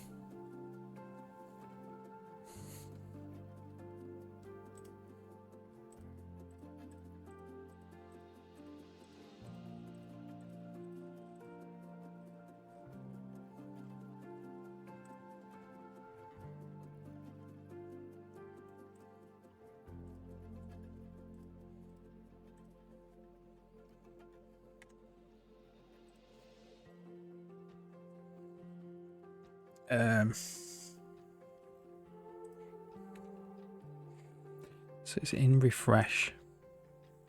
It's this. Doing 10 times control points get count.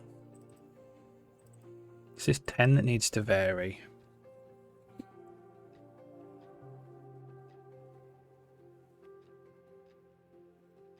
Can we make it length? Do we have get length? We are definitely like, so it'd be edge length. We've got compound lengths. We don't have get length though.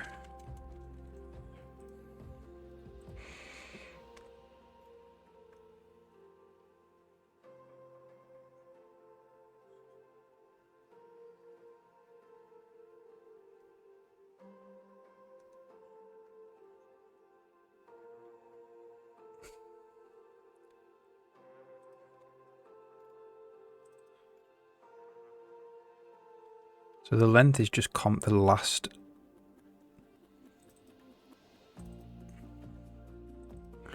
It's just the last entry in compound lengths. So float get length.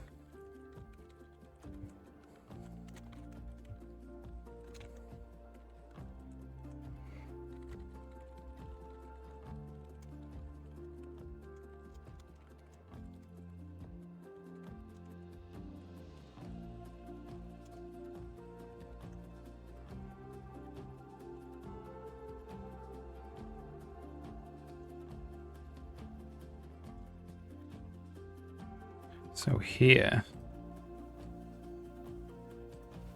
get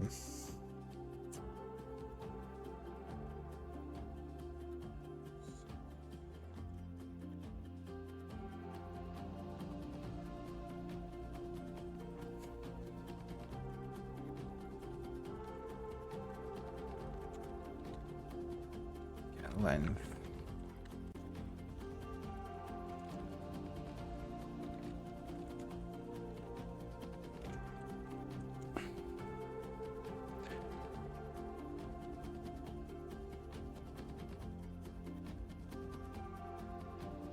So we could just add one to him. And divide it by L0 or L1.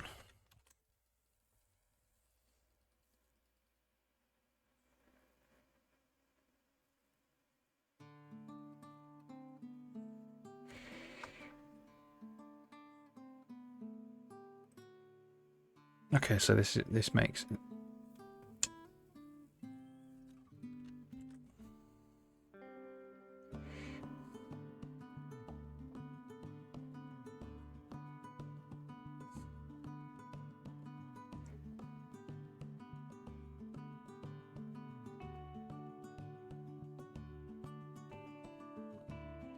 So let's do it this way then.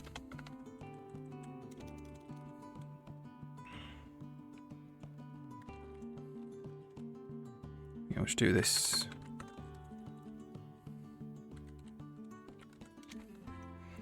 And we'll just static cast size T.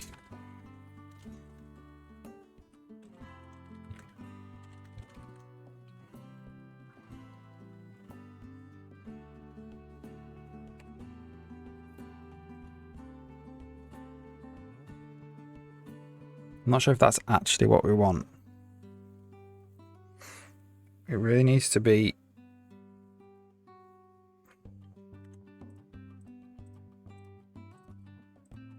No, that's definitely not what we want.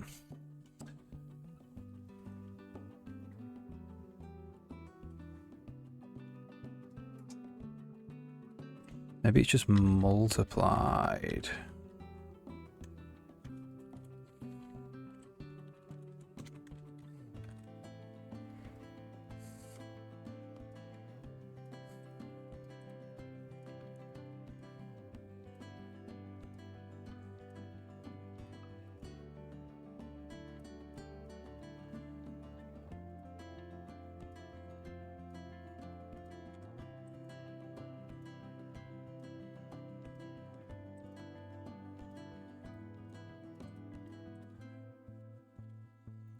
It's making loads of them.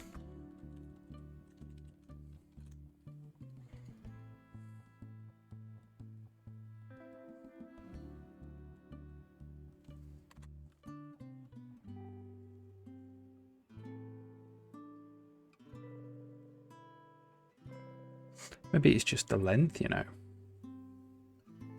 Don't have to need worry about the control points.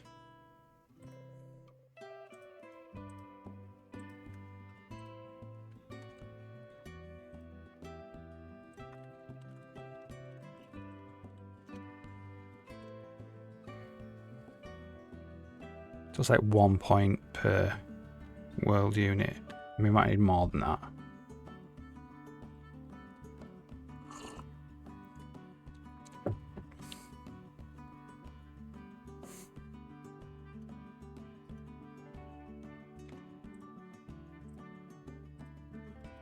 Yeah, that's good.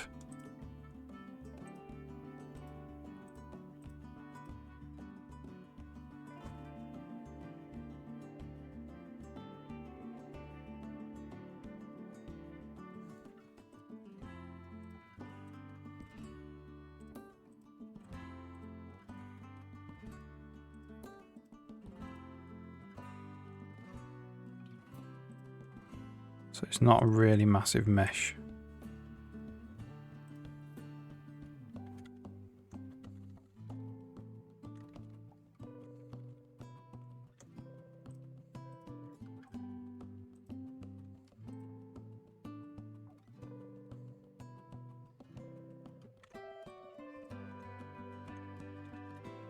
Yeah, alright, we'll stick with that.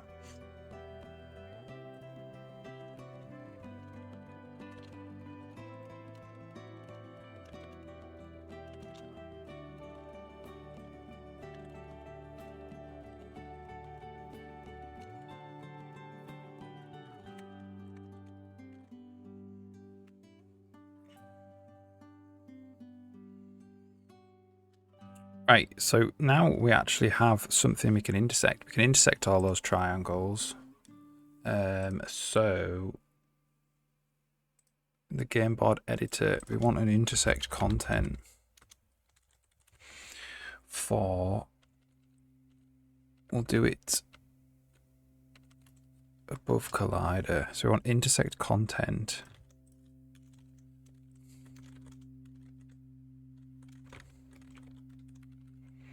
But for river content data.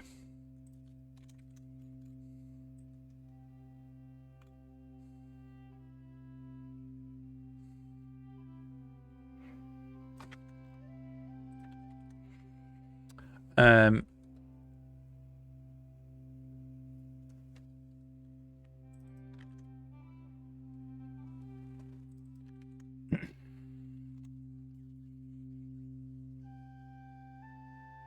it's this, basically we want these triangles like we did with the actual renderer.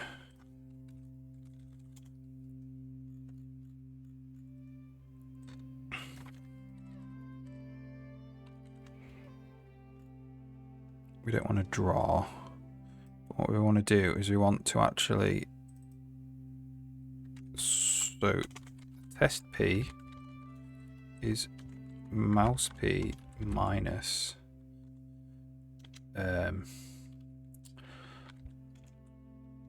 offset minus instance position.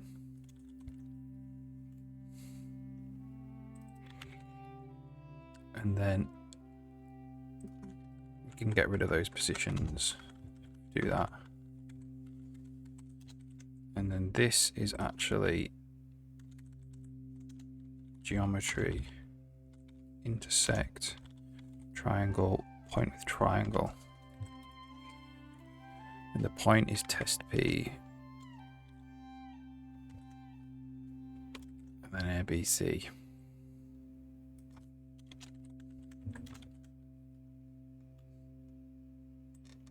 We want 230 as well.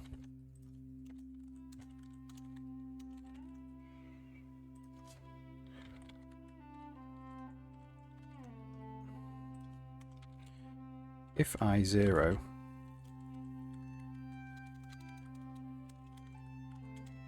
log line intersects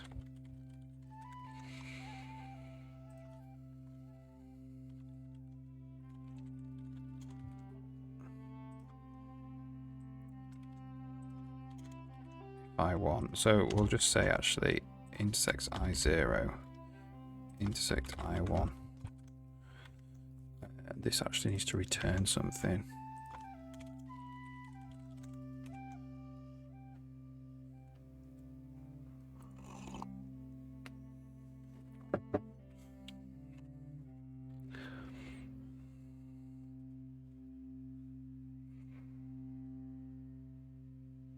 This is basically how do we select the river in the editor. Do with a triangle. Test with triangles. There we go.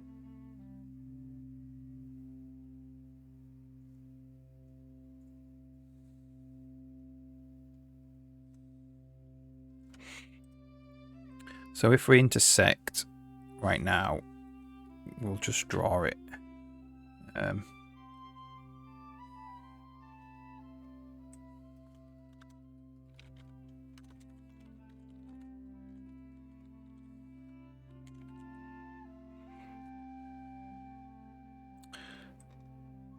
Those, but we do have to draw it in the right place. Offset plus position.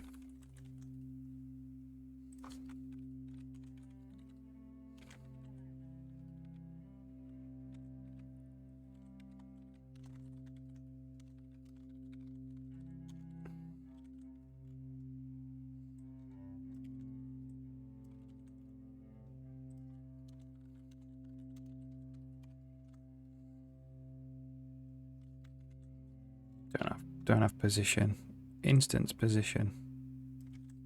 So I'm going to say auto position is offset plus instance position. That's minus position. That's position.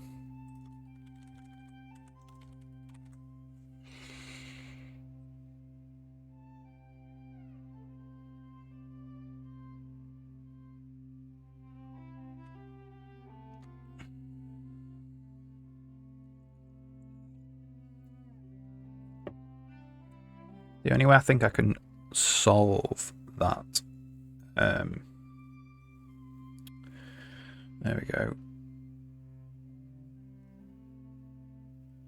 Solve the moving. Do this, it moves it across.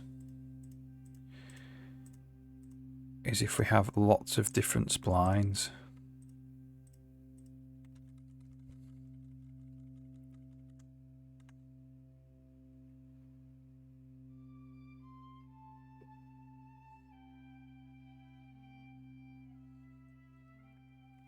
Okay, so now we have this situation where we can intersect two things. So we've got the cloth behind glowing yellow, and this is purple.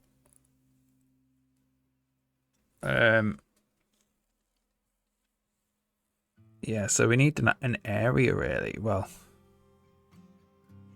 I think it just compares it on Z, so it'll select the thing in front.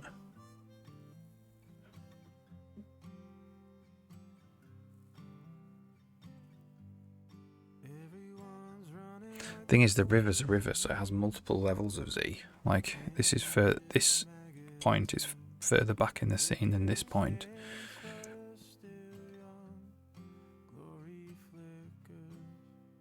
So I probably have to pick.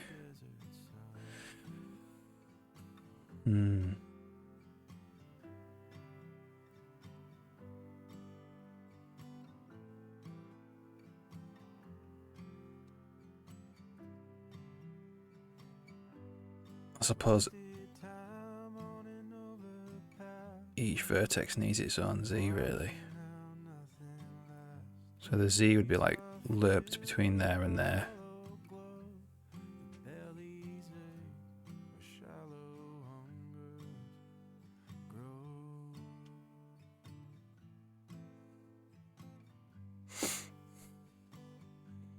Alright, that's good.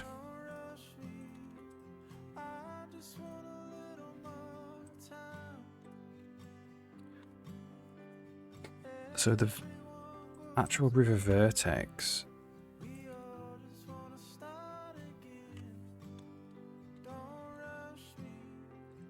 so the Z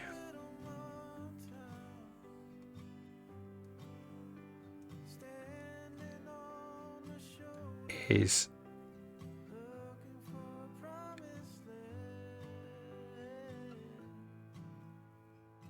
it's actually the barycentric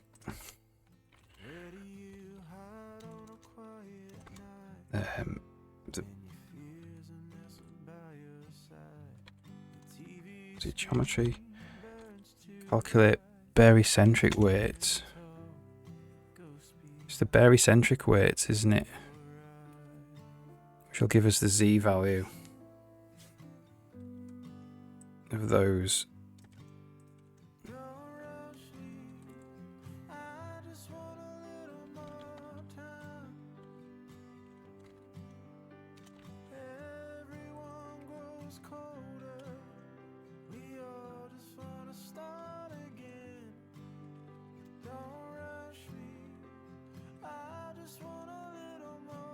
So auto ZP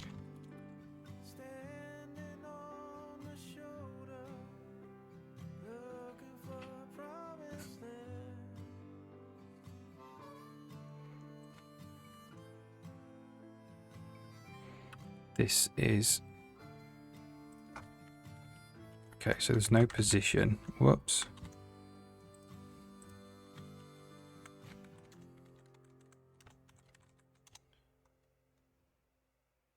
But there is a test P.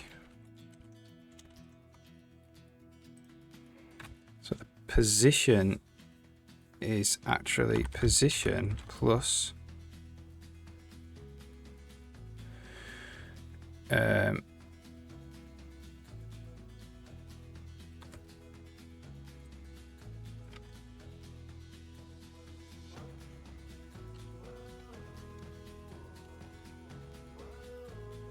we need to cash some of these out. Okay. P naught is this.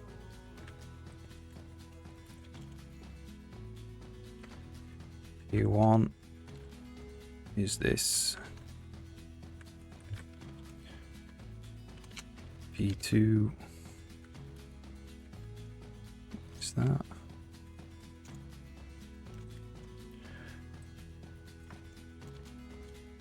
And then 3, 4, 5 is 230.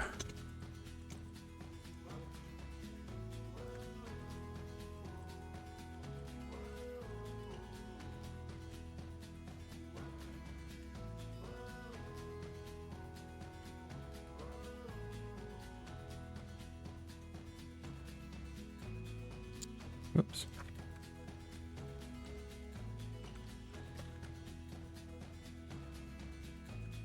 That's P0.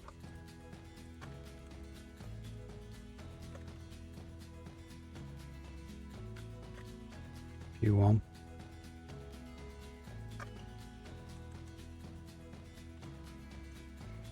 P2. That's P2 as well.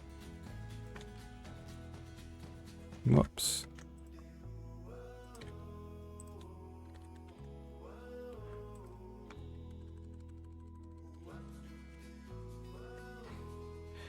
P3.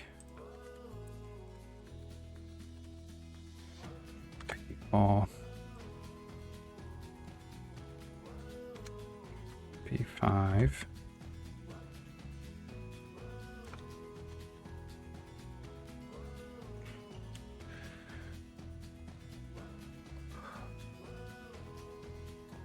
So it's position and that plus P1 times weight 1 plus P2 times weight 2.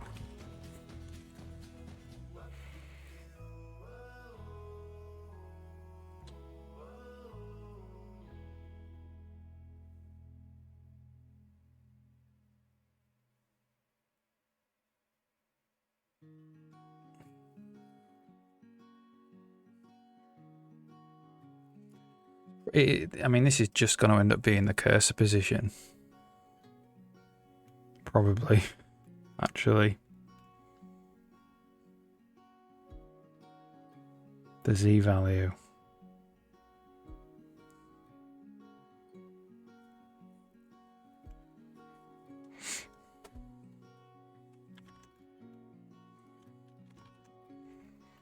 I would say.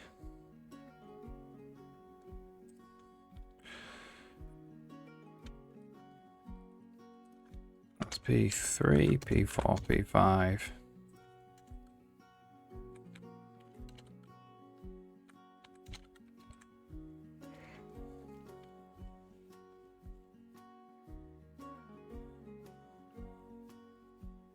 So maybe we just do,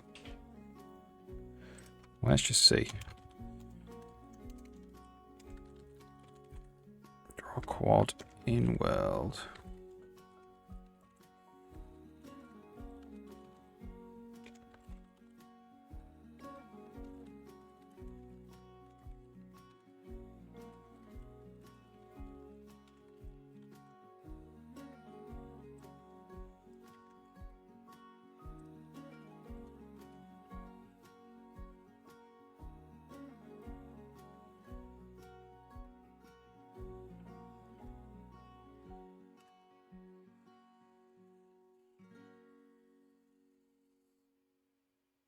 Probably just going to be the mouse position, I imagine. That's what my spidey senses tell me.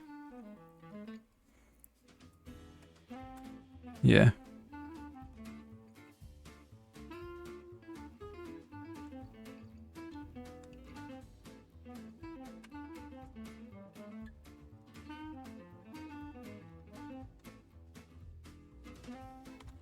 Alright, whatever then.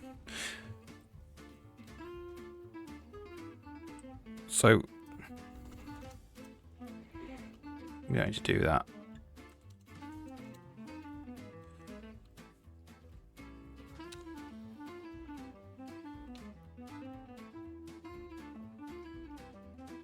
So we're just going to say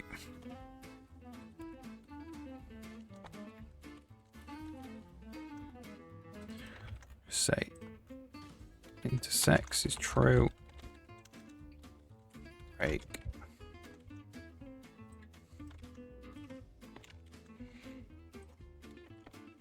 If intersects, then we need to make a new intersection candidate.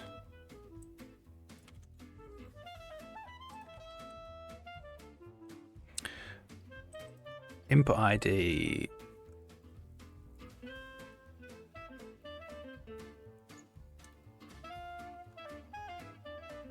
Right, so yeah, if we're intersecting,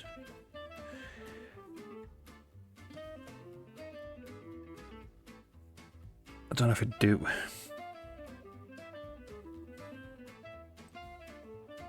We need an input ID really, so it can interact with the input system for the rest of the game.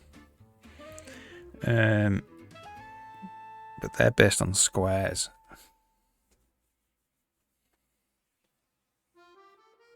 So we'll just make one. We'll just go. We want the intersection position really, which is the mouse position. Also, input ID, canvas, add world input box, mouse P,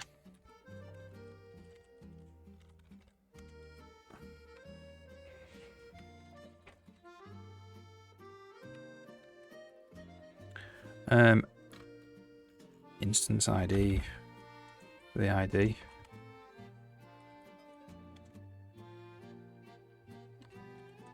And that gives us the input ID. The area of intersection is the area of the triangle.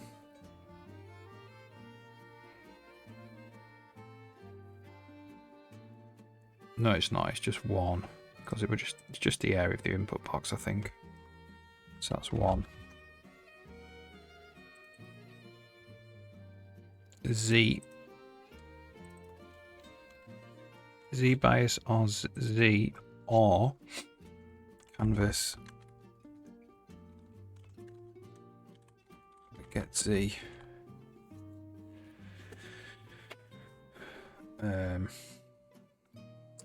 Mouse P plus Z bias or Z.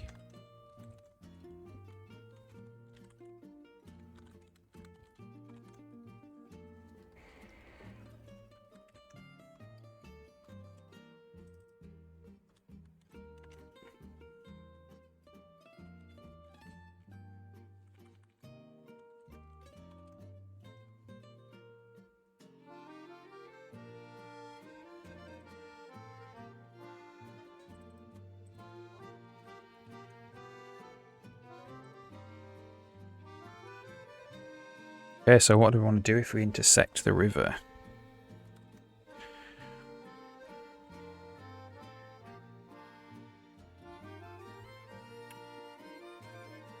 We just basically want to draw the outline of it. We probably want to draw the actual mesh.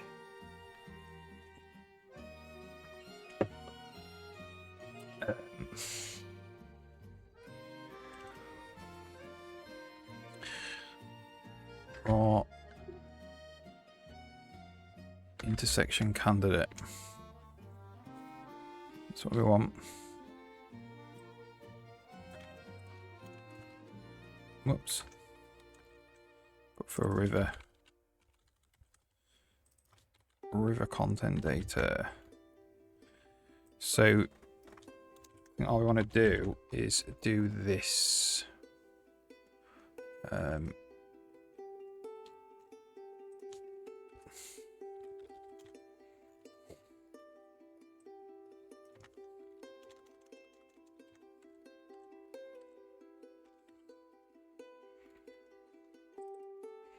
So the position is instance position plus candidate P.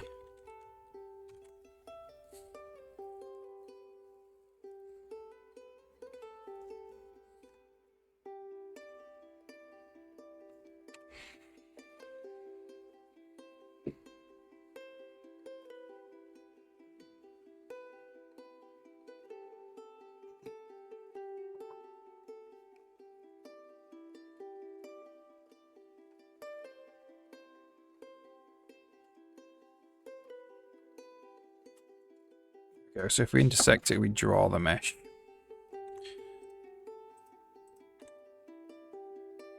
And we can't select two things now. So now the cloth's selected. Now the river is selected.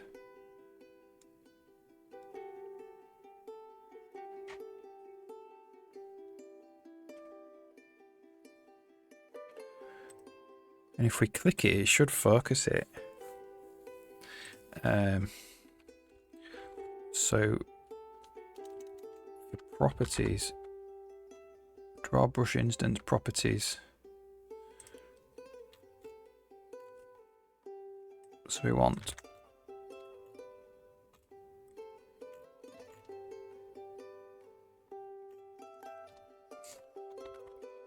draw brush instance properties for river content data. And then we're just going to go canvas, draw label. I'm a river.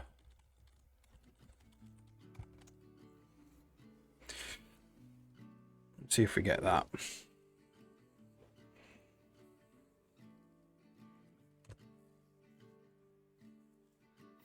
up on the dash and the calling open road. Road trip classics on the radio. No. Your hand tied in mine. There's no such thing as time. Now we can go anywhere you wanna go. Ooh, there's no place we can Is it there? I'm a river. So it doesn't actually work. I don't know if any of them currently work. Can be. Oh, that can be selected if we're on triggers. The collider can. The river can't though.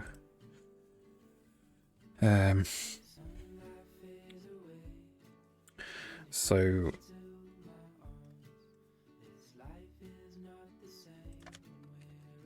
focused content. Tick focused content. 20 minutes, something like that. About 20 minutes. Yeah.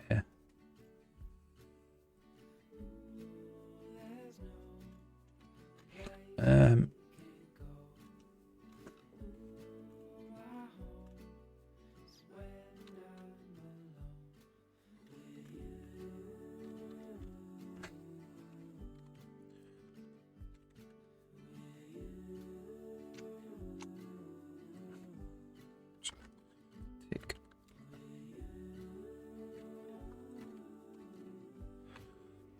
Set focus content.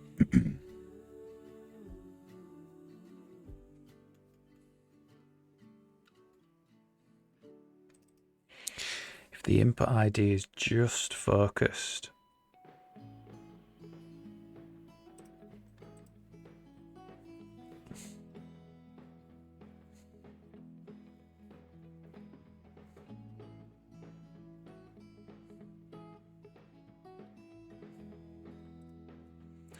so we set the focus content, which is a type river.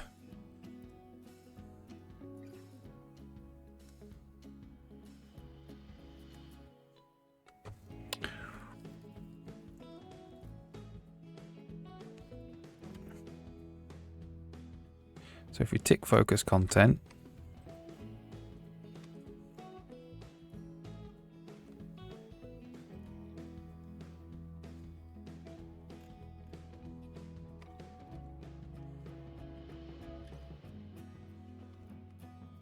what's the left panel? Ah, here we go. So this needs to be, so eventually all these will disappear and they'll just be tick focused content for all of them, apart from maybe paint mode. I'm not sure. I can't really seem to get that to go through tick focus content at the moment, but we might be able to.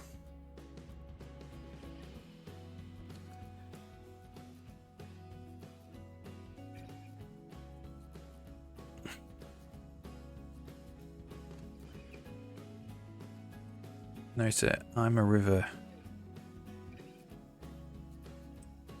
You can move it and move it on the grid. Awesome.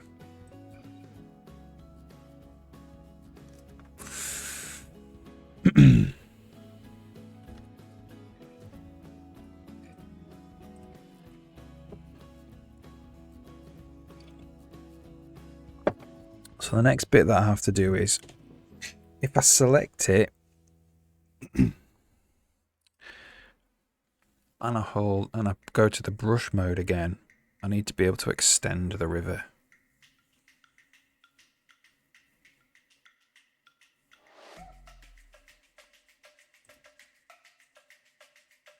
Okay, so what I'm going to do is actually first on the draw focus content,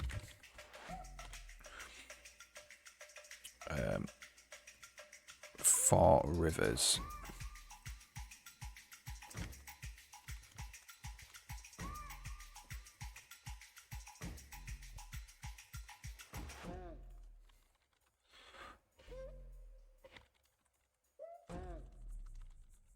River.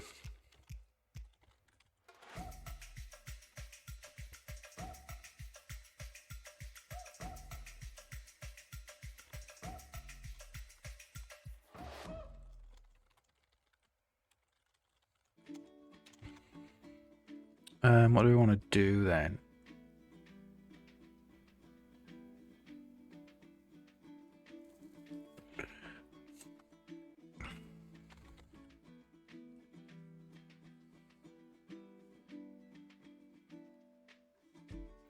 We probably do we want to draw.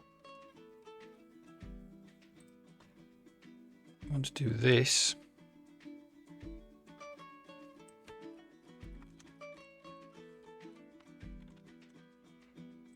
All this data.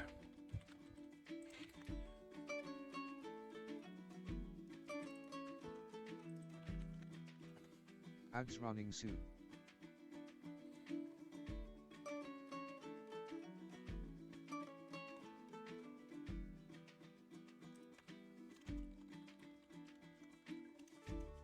We probably do. This is probably where we want to draw the handle. Well, we might want to draw the handles as well.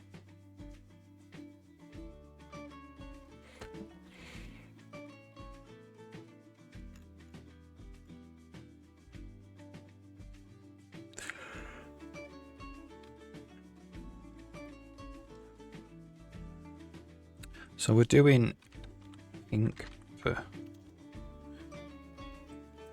focus content.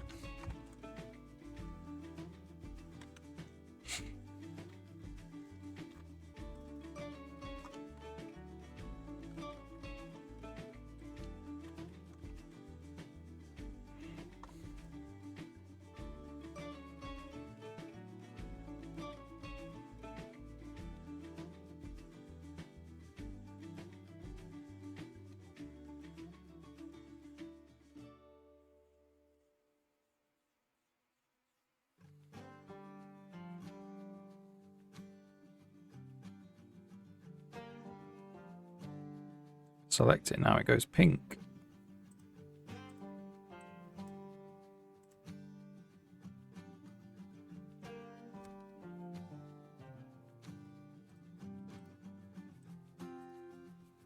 So now if I was to hold shift, oh, it did work. Oh, it didn't work. It nearly worked. If I hold shift, it does work. It works for this way around. I do it over here. Doesn't, well, select it. It needs to select the first one.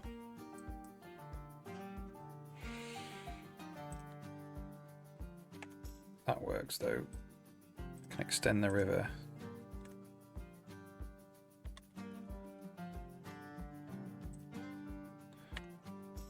But not from that. So yeah, okay.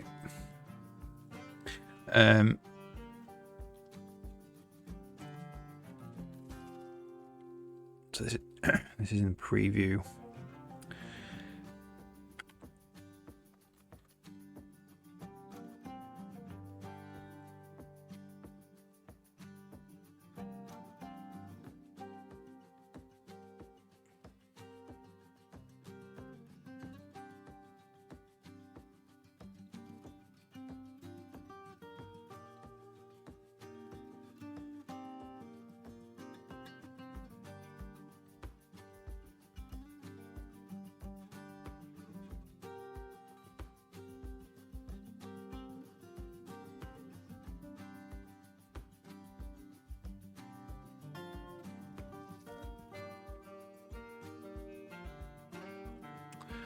Um.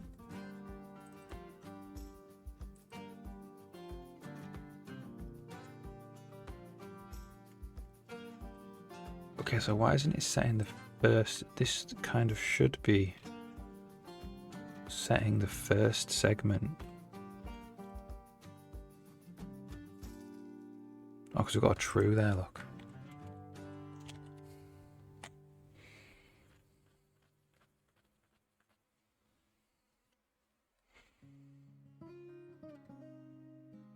So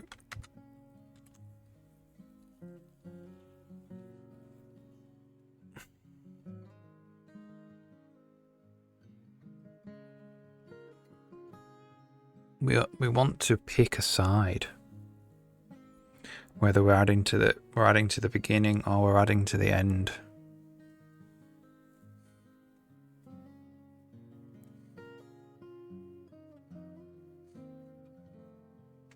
So this is after preview. We can just say direction is 0, so we don't know.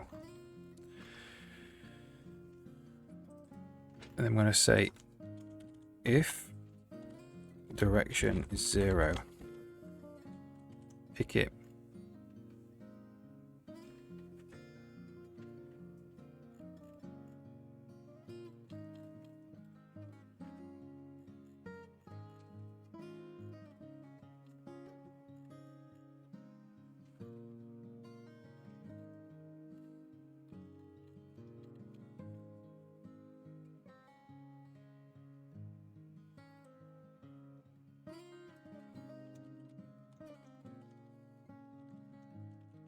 Might be able to get away with not having that now.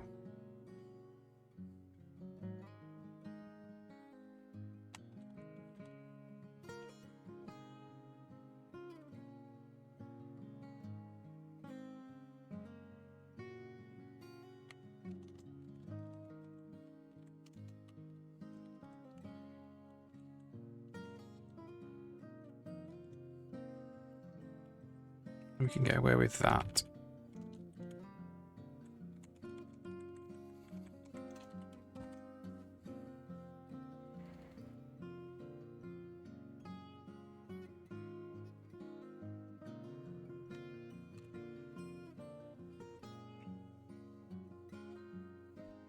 It would be a good end to the stream if we could get this done.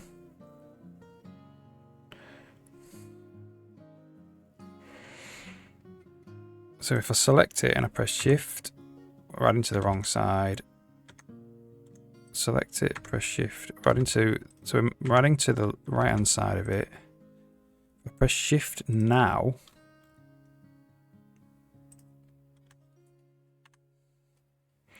direction is still 1. So after preview didn't reset it to 0. That always has to happen.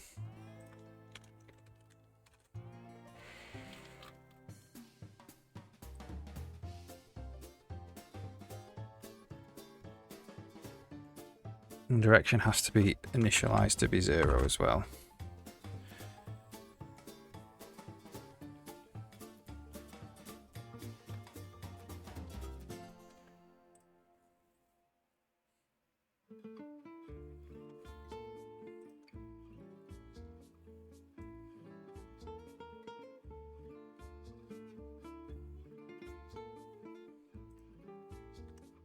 There we go. So we're adding from the left hand side.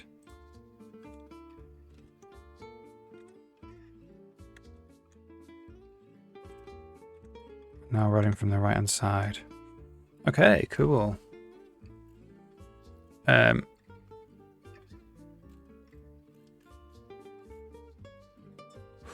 So we only want to remove the last segment if we actually stamped a segment down.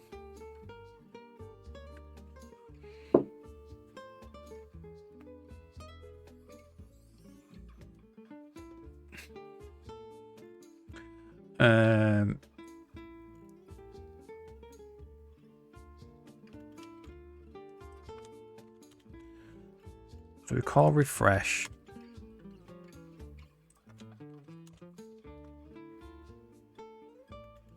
And we have this thing called hash.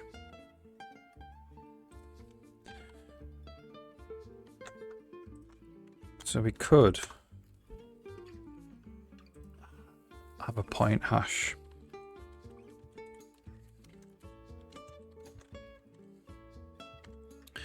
And then we're just going to go point hash is equal to hash 64 edge 0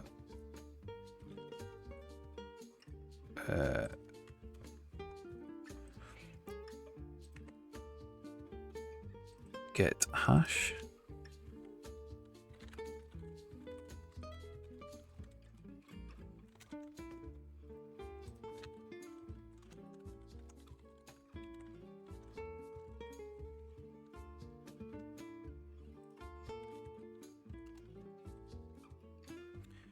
edge 1 get hash, and then we want to be able to get the pointer hash from here where we just have it. So what we can actually do is start the actual point hash.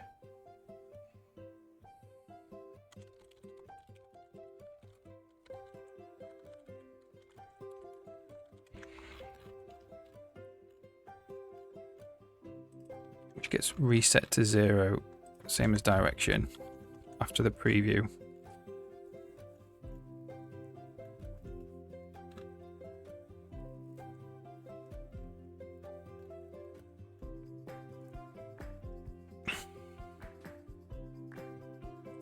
So what does add segment return?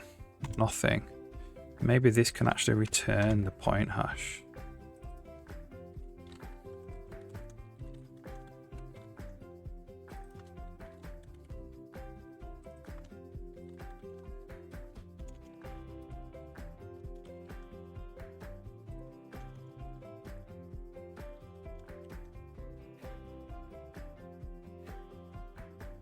Now we can't do it on hash really. Maybe I have to take that back.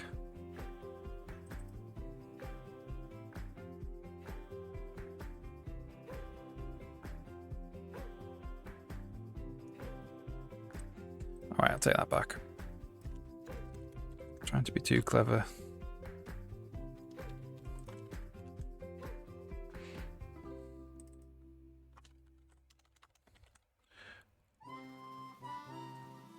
I think all we'll do is we'll just do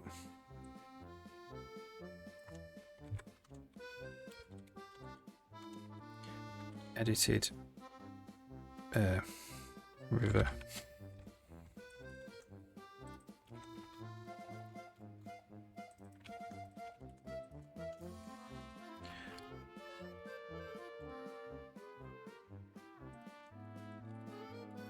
Edited river. Alright, okay.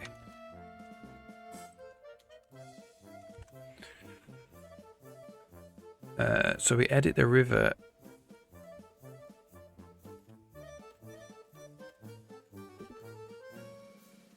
When we add new segments in.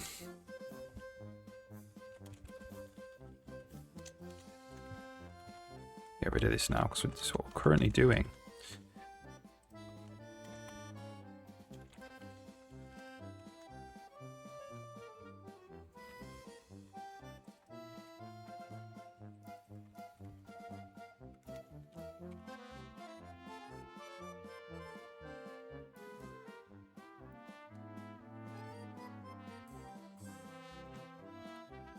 Okay, that can be void. Go back to being void.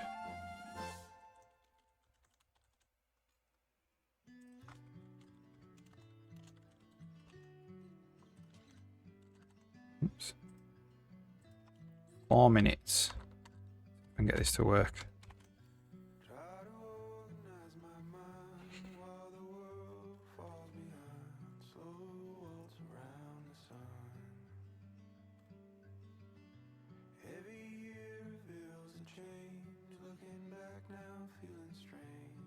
So if the direction is 0,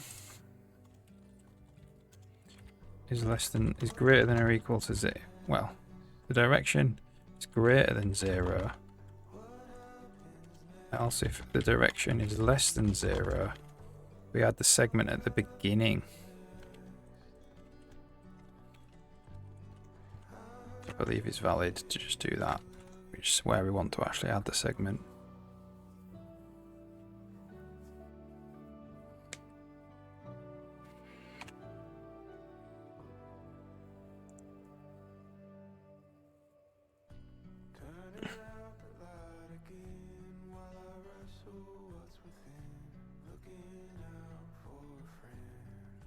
So now, if we click on it, and then we can add it from there.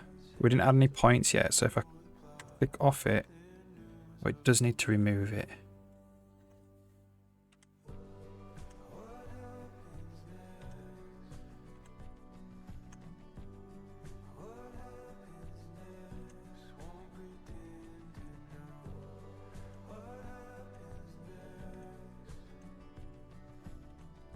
What happened there? It just gives us control of the end of the river. Maybe that's what we actually want.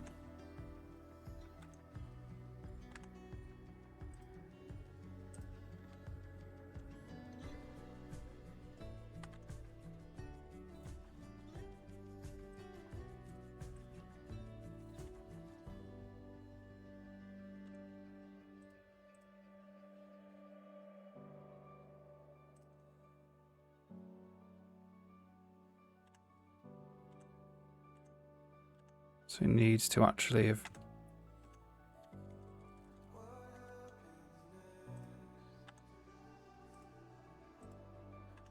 So it's not... Oh, we need to remove the first segment.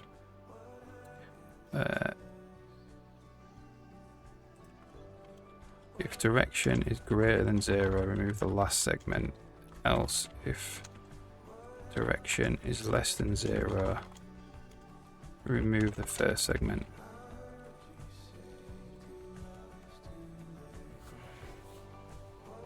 And that should do it. So that gives us control over the actual last 2 points of the river, rather than inserting a new point. I think that's better, actually. We'll keep that.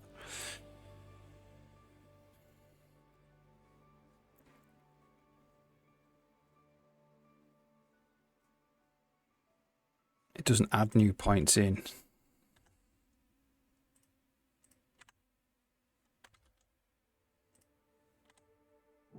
It's not removing the first segment, though.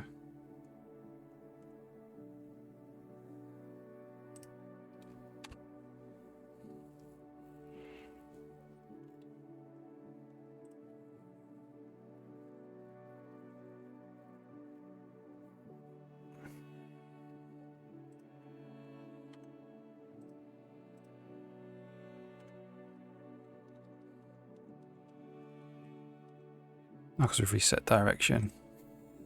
Don't want to do that.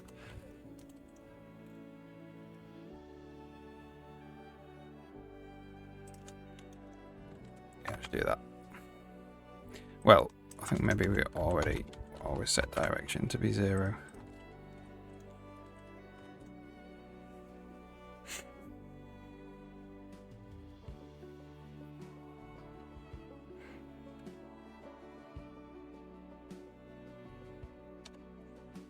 And that should be it.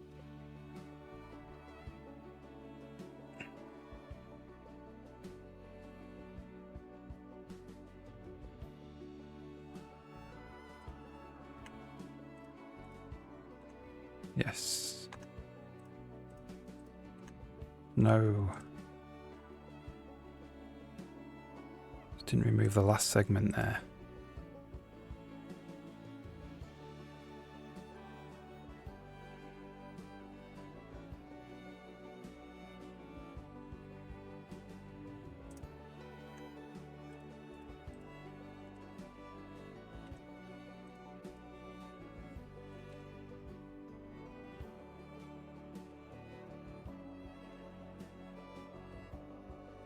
What?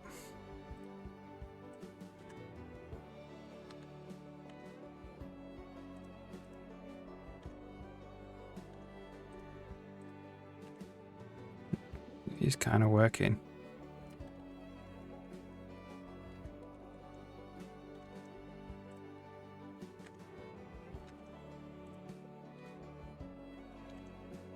Okay, so when we undo redo.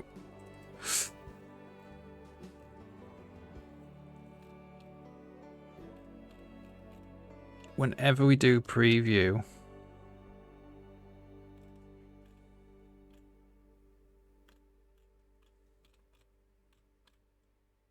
we need to set the direction.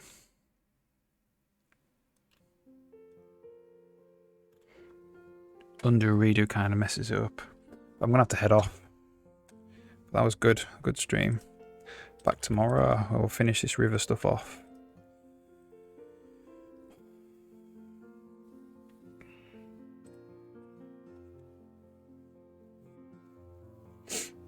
All right. So yeah, back tomorrow about 9:30 in the morning. English time. See you later.